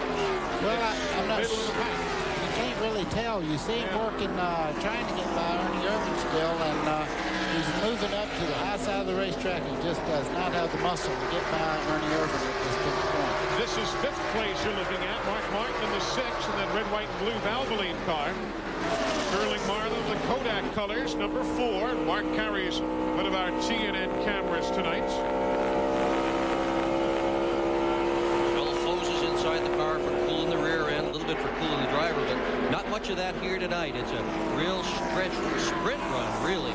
So driver comfort is sacrificed in favor of cooling off the car a little bit. Up front, Dale Earnhardt leads. Terry Labonte maybe a tad loose right now. He is in second. Good one with Michael Waltrip. There you see 7th, 8th, 9th, and 10th. Michael Waltrip having a good run. Rusty Wallace and Waltrip battling for 3rd and 4th. Everywhere you look, there's a battle on this racetrack. As we are now 28 laps into this 30-lap segment. There's that Wallace-Waltrip battle. You heard Walter talking. They were doing everything to that car, trying to change it at the halftime, and look how well he's running right now. He's moved right on the back bumper of Wallace going down the back straightaway. He may be as fast as the lead car at this moment. Next time by, the caution will fly. We will have ended the second segment of the Winston Select. There goes Dale Jarrett in the 88. Trying to grab 7th spot if he can. But it is $50,000 for Dale Earnhardt. As Earnhardt takes the caution to end segment number 2, Terry Labonte will take home $15,000 and Rusty Wallace a payoff of $7,500. So we're down to the nitty-gritty. 4 caution laps and then the final 10-lap shootout. That's how they are going to restart in the Winston Select's final 10-lap segment. Numbers 1 through 10 right there. Positions 11 through 19. Though Lloyd Burton obviously is done for the evening, so it'll be 18 teams. How did we end up last? That final 10-lap segment, only green flag laps will count. You know, when you come to a race like this, how do you know I really don't remember. are up to snuff? We learn about it in today's Peerless Faucet Innovation in Motion. Get more out of your faucet than just water. As a crew chief, one of the questions I get asked the most is, what do we do with the car? Maybe we pitted at the end to have fresher tires for We the start with 10. a 5-page check sheet. That's my First thing on that guess. check sheet is record the chassis measurements from the previous week, and the last thing on that check sheet is clean it, wax it, detail it, load it on the truck. And one of the most important things we do in between is called magnafluxing. And what that means is we magnetize a part. We have a special solution that we wash over top of it, and we examine it under a black light. Now, under that black light, small cracks will show up. Small cracks at 190 miles an hour could be catastrophic. This is so important to NASCAR that they make each crew chief sign a paper saying all of his suspension components have been magnafluxed. Very interesting from Ray Evernham, the Peerless Faucet Innovation in Motion.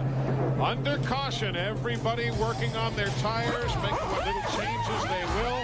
10 laps of racing remaining when we come back to the Charlotte Motor Speedway.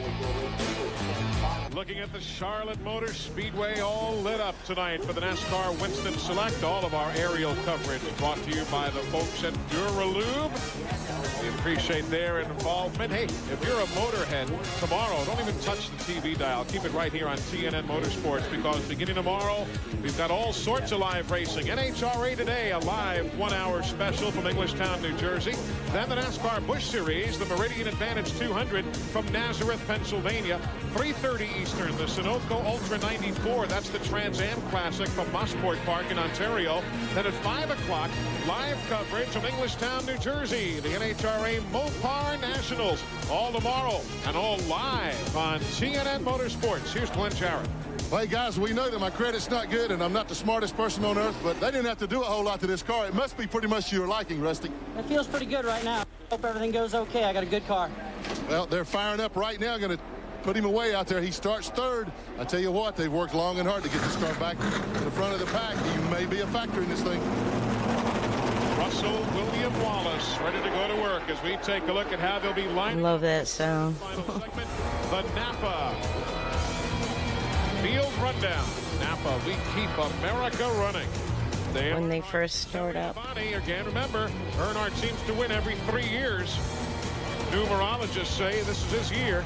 Terry Labonte, Rusty Wallace, good run for Michael Waltrip. Lake Speed, he had a great run last night, qualifies on the pole, advances from the Winston Select Open, ahead of Mark Martin, Sterling Marlin, and Bobby Labonte. Dale Jarrett Middle of the pack right now on the restart. Ricky Rudd, Ernie Irvan, Jeff Gordon, who led 49 laps of this event last year, has led just 10 here tonight. Hutch Strickland, Kyle Petty, Jimmy Spencer, and Harry Gans. And there's Darrell Waltrip and Jeff Bodine in row number 9. On the pit lane, Ricky Rudd's car is still there. We'll update that story when we come back to Charlotte. Tonight's exclusive coverage of the Winston Select on TNN is brought to you by Napa Auto Parts. At Napa, we keep America running. And by Peerless Faucet. Get more out of your faucet than just water. On the restart, they have just now begun, and here we go, the final 10 laps. Oh my, for that looked messy. $200,000 in bragging rights. Dale Earnhardt, the leader. Rusty Wallace is right behind him. We have got now the field working down the back straightaway, and caution is on the speedway. Caution is on the speedway as the field works through turn 3 and 4 right now. And he's like, oh heck no. Says, nope, we're going to do her again. And NASCAR is going to say we're going to do it right. I told you it looked messy. There were some of the NASCAR officials. Well, Eli, it was almost like it was preordained or something. We heard Robin Pemberton tell Rusty, hey, if the 3-car jumps, you go with him. And they did, and now they got to do it again. So, as we used to say on the streets of Brooklyn, New York, a do-over. We'll take a look at the restart for you. The restart is when the green flag comes out. But you see a couple of cars jump up front. Bobby Labonte had already made a move inside. So very, very quickly, they put the caution. We were actually looking pretty good on that one. We were coming out of that in third. 5 starters in this final with Dale jumping. Transferred in from the open. Lake Speed and Michael Waltrip. And heck, Michael started dead last when we began here an hour or so ago. And here he is now running in the top 5. Jeff Burton, or excuse me, I should say Jeff Gordon. Jeff Burton already done for the evening, as is his brother. But Jeff Gordon restarting in the 12th spot. What have they done in their race car, Randy? Well, you name it, Eli. They have tried it in racing terminology, racing speak. Ray Evernham, the crew chief, said we have just been junk. He said we've messed with the front fenders. We've taken tape off. We put a rubber in the right front, half a rubber in the left rear. We've bumped the spoiler up. They disconnected the track bar, the sway bar. I mean, these guys have done everything they can. They're hoping maybe they've got a shot to at least get near the front towards the end. But they just came and just didn't hit it tonight. So that's the story for the Jeff Gordon team, and of the 20 starters, only 18 are still running. The 2 who are not are the Burton brothers. Jeff Burton losing an engine on the initial start of the race, and Ward Burton with an accident on the 38th lap, or the 8th lap of the second segment, when he tagged the wall in turn number 4. So we're going to try it again. The lights are out atop the safety car. There is the front row on the restart. Dale Earnhardt and Terry Labonte. Veterans both. Terry, a winner of this event back in 1988. He has missed only 1 running of the Winston Select. That was in 91. Dale Earnhardt's won 3 of them, and he's been in all of the races. Green flag. Good looking start that time. Boy, I mean, that was 2 by 2 by 2 as they come by the flag stand that time. You see Terry Labonte holding on to that outside spot, actually pulling ahead of Earnhardt coming off turn 2. But not for long. Stock car race for about $800,000. 10 laps to go. Look at this race for the lead. Look at this with Labonte on the high side, Earnhardt on the bottom. Michael Waltrip with a great drive in 3rd spot. What a super run for the Wood Brothers Ford. Earnhardt across the stripe leads him back into the corner. Terry Labonte not giving an inch. Oh no. And here goes Michael Waltrip for the lead. Ooh, wow. Takes advantage of Earnhardt and Labonte touching. Here comes Rusty Wallace in the 2. He's going to challenge Earnhardt. This is what everybody's been waiting for and watching and seeing unfold every year at the Winston. Can Michael Waltrip come out of the open and win this thing? almost forgot to breathe. He is flying around the racetrack. Looking for his first Winston Cup victory. Granted, this is a non-points race, but he has never finished better than second at Pocono back in the late 80s. And this will be quite a confidence booster heading into next weekend's races. And Terry Labonte is coming too, and Earnhardt's back there. Rusty Wallace so strong. You see Rusty Wallace in second place there. He is really putting the heat on right now. He's running very well. Mark Martin there, the 6. Terry Labonte in the 5. That's the battle for 4th and 5th spot. Bobby Labonte is right behind them. But Michael Waltrip is going to check out if he can. He is the class of the field right now. What a story this would be. I got to tell all of you something. It wouldn't be the first time that 21 car won a race here in Charlotte. They have been very, very successful here. And Michael's doing a great job of holding his line right now through the corner. Michael Waltrip has won the Winston Select Open twice in his career. Remember all the changes they were going to make to this car. Yeah. They sure did it right, didn't they? Remember how he was talking at the gas pumps after the Open? Not over yet. Not over yet. No, it's not. Still somewhere to go. It'll be 5 laps to go here in seconds. Look at Mark Martin making it too wide down the front straightaway there on Terry Labonte as they go down into turn 1. We ride with Mark Martin. He stays to Terry Labonte's inside. Bobby Labonte right behind them.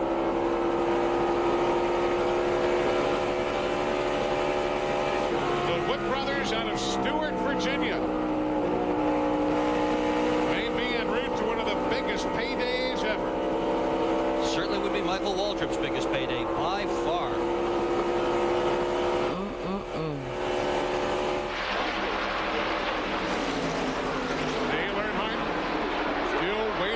From 3rd, Rusty Wallace is in 2nd.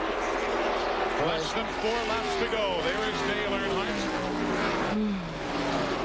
Michael Waltrip has run 23 NASCAR Winston Cup races here at Charlotte as you watch Mark Martin and Terry Labonte battle for 4th and 5th. The ad is going to start. If I don't run it now, we're going to miss the end. Cup race here, most recently 3rd in the Coca-Cola 600 a year ago. It's one Busch Grand. Oh, I can snooze it again. Does know how to win here. That'll work. I thought there was no snoozing. Pocono, 1988 as his career best. And though this will not go into the record books, it's a non-points race. It'll sure as heck go on the resume. 2 laps to go. Did I mention there's $200,000 up for this? I thought you'd never say. Oh my word. That's part of the $888,000 for the evening. White flag next time by. We're watching the good battle on the racetrack because honestly 1st, 2nd, and 3rd has gone away. Michael Waltrip, Rusty Wallace, Dale Earnhardt there separated by 20 car lengths each. Careful, Ernie Irvin. He was all the way down on the flat coming out of the corner under Jeff Gordon there as he streaked down the front straightaway. White flag for Michael Waltrip as we watch the battle, middle of the pack. There is the leader. What a night for this young man. He may not have won yet, but this is something big here, Eli. This is major. The Wood brothers have won here 6 times, but not since 1987. Wow. From the Winston Select. So this was 9 years that the Wood brothers hadn't won. That's a big deal. Dale Earnhardt with Martin, Rudd, and Labonte across the stripe next. And how about the celebration? The Wood brothers, Leonard, Glenn, Len, Eddie, Terry Hall, the whole crew there. And Randy Pemberton is in the middle of it all. Well, we got Eddie Wood. He's being congratulated. You cannot believe the exuberation for all of these guys. Congratulations. The biggest win this team has had in quite a number of years. Congratulations on a great effort from you and your driver. Thank you. Michael drove a heck of a race, and car was tight early on. We kept loosening it up. Then it got looser, and we worked on it again. And at last 30, we just left it like it was. And I just like to say thank everybody that made this possible. Like thank Sid Go, Ford Motor Company, Goodyear, Grand Piano. Just thank you guys, everybody. Congratulations to you and your entire team. Great job for these guys. Eli. And they have just unrolled the sidewalks again in Stewart, Virginia. Michael Waltrip heading to victory lane. That is our next stop as soon as we come back to Charlotte. The fireworks have been ongoing for the last couple of moments, and the heartbeat for Michael Waltrip and the crew just unbelievable. Down there hugging his brother Darrell Waltrip, who made a beeline of victory lane to be part of it all. Why don't we go down there and enjoy part of the celebration? Glenn Jarrett, that's quite a scene. Well, it is, and I can't get through it. He's being mobbed. Way to go, buddy. Wow, that's big, you know. I ain't supposed to win this race. I don't even know what to do. I just know that there's 2 or 3 things about this race that are special to me. One is what Winston does for us all year long. So this night is to thank them. And the fans, it's for them. And it's mainly for the crews. And just to tell you what kind of crew I got, Glenn, we took a car that we only ran 5th in the Open with. I mean, it was terrible. And we won the Winston. So, I don't know what to say. What did you do to that thing? Can't tell you. Secret. I bent the roof, but my engine builder said that, my engine builder said he'd buy me anything in the world if I won, so I'm going to tell him I want a roof. That's all you want is a roof out of this deal? Well, I think I know what's coming. They got me a lot of money on hand, and I'm building my mom and daddy a house, and I still don't, I mean, I'm not that emotional because I don't believe this happened. Pretty cool. First time the Wood Brothers car has won here since 1987. Kyle won the World 600. They've won here 6 times. You're the first guy ever as a transferee to win the Winston Select. But I still ain't won a race, have I? Won one now, buddy. Don't let him tell you that, folks. He has won the biggest race of his career, Michael Waltrip, and I'll guarantee you he's going to win a lot more. Let's go back to Eli. He is going to win a lot more, and that's you could kind of tell that was a team that had the chemistry, and they were going to mold together very, very nicely. Rusty Wallace gave it a heck of a run with old Midnight from starting spot 15. Let's get his thoughts. Rusty gave it a shot. Came up just a little short to the Wood Brothers today, Michael Waltrip. Yeah, I sure did, but I tell you, he had his beat, no doubt about that. He had a strong engine in that car, and he handled good. I noticed in the second segment, I said, man, this son of a gun's running good. I finished 3rd, I guess it was, and he was right there up my tailpipe the whole time, and me and Dale got racing down the back straightaway. We just kind of slowed us down. He had a good run on us, did a little bob and weave and got in front of me and got him. So I'm happy with 2nd. I'd like to congratulate Michael because he really did have us beat. I mean, that's got to be a wonderful first victory for him in a real big race like this. But my guys did a good job. I let him down on a pit stop, and I tried to bail him back out, but it turned out okay. And I'd like to thank Miller and all the sponsors with us. Congratulations on a good effort tonight. Thank you very much. Glenn Jarrett. Well, we're still amidst all the celebration down here in the 2nd generation of the Wood brothers, Lynn and Eddie Wood, sons of Glenn Wood, who started this team way back long ago. Great job, guys. On behalf of TNN and Miller Brewing Company, we're presenting you with the Miller Pit Crew of the Race Award. You guys were awesome on the changes you made to that car. Thank you. Appreciate it. We was a little tight early on, and we got a little bit loose, and then we just kind of stopped in the middle, and things worked out for us. Lynn, you changed drivers this year. It was just a matter of time till Michael Waltrip broke through, came to victory lane. Yeah, we had hoped it'd come earlier, but we were just tickled to get this race here for the Citgo Ford. Michael drove his tail off. I mean, I can't say enough about him. Okay, that's it from here in victory lane. We're going to get out of their way and let these guys celebrate some more. I think they're just a little shocked. We'll be back with more from Charlotte Motor Speedway right after this. Back with you at the Charlotte Motor Speedway, and we mentioned this is the first time ever that a driver has won the Winston Select, advancing from the Open. The best previous performance by one of those drivers was when Sterling Marlin finished 2nd coming out of the Open back in 1988. And if you didn't catch it when Michael Waltrip took the lead, why don't we rack it back for you and see exactly how it unfolded with Terry Labonte in the 5 and Dale Earnhardt in the 3 up front, and Michael was in 3rd. Well, you see Dale Earnhardt on the bottom there. Now he slips just a little bit as they start out of the corner. You see the car break loose. He hits Terry just enough to really slow both cars down. There goes Michael on the inside. And he was gone from that point forward. Ends up winning it officially by better than a second, nearly a second and a half. And we'll take a look there. You see Rusty Wallace also moving through. Here's the look of... It was an exciting race. Cam riding along with Dale Earnhardt. Wow, you can see the car actually break loose. You can see the hood pins on the front of the car turn towards the infield. That's how far sideways he was. And Michael says, thank you, I'm gone. And how about the emotion? I think Glenn hit it on the head. Number one, those guys seem to be in shock, but maybe the best view of it all was seeing Darrell Waltrip go sprinting the victory lane to congratulate his brother. Let's get a thought from DW. And do you think this is a doubleheader? You think we're going to do more racing? You ain't got out of the car yet. Well, the way I was running, I'm not quite finished yet. I got a little catching up to do. Come and get some gas, go out and finish the race. No, but I'm so thrilled for my brother and for the Woods brothers and that whole crowd. I knew they was going to have a good, I knew they were going to be tough. As soon as they got the chemistry worked out, they was going to be tough. And that just proves it. You know, it ain't just one brother in this family can drive all the time, and he is my brother, by the way, and don't call him my son. He's my brother. And I knew that sooner or later he would step up, and I think the tables have turned. Do you think there's a chance there might be another Jarrett brother that can drive? I think you better stick to what you're doing.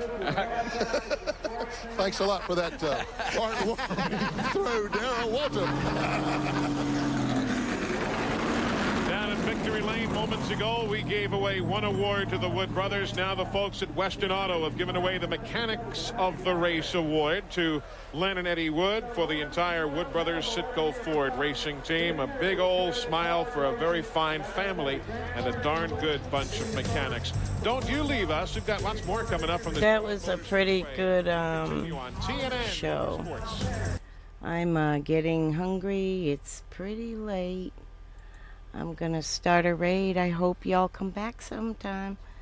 See you at the races, man. Thanks.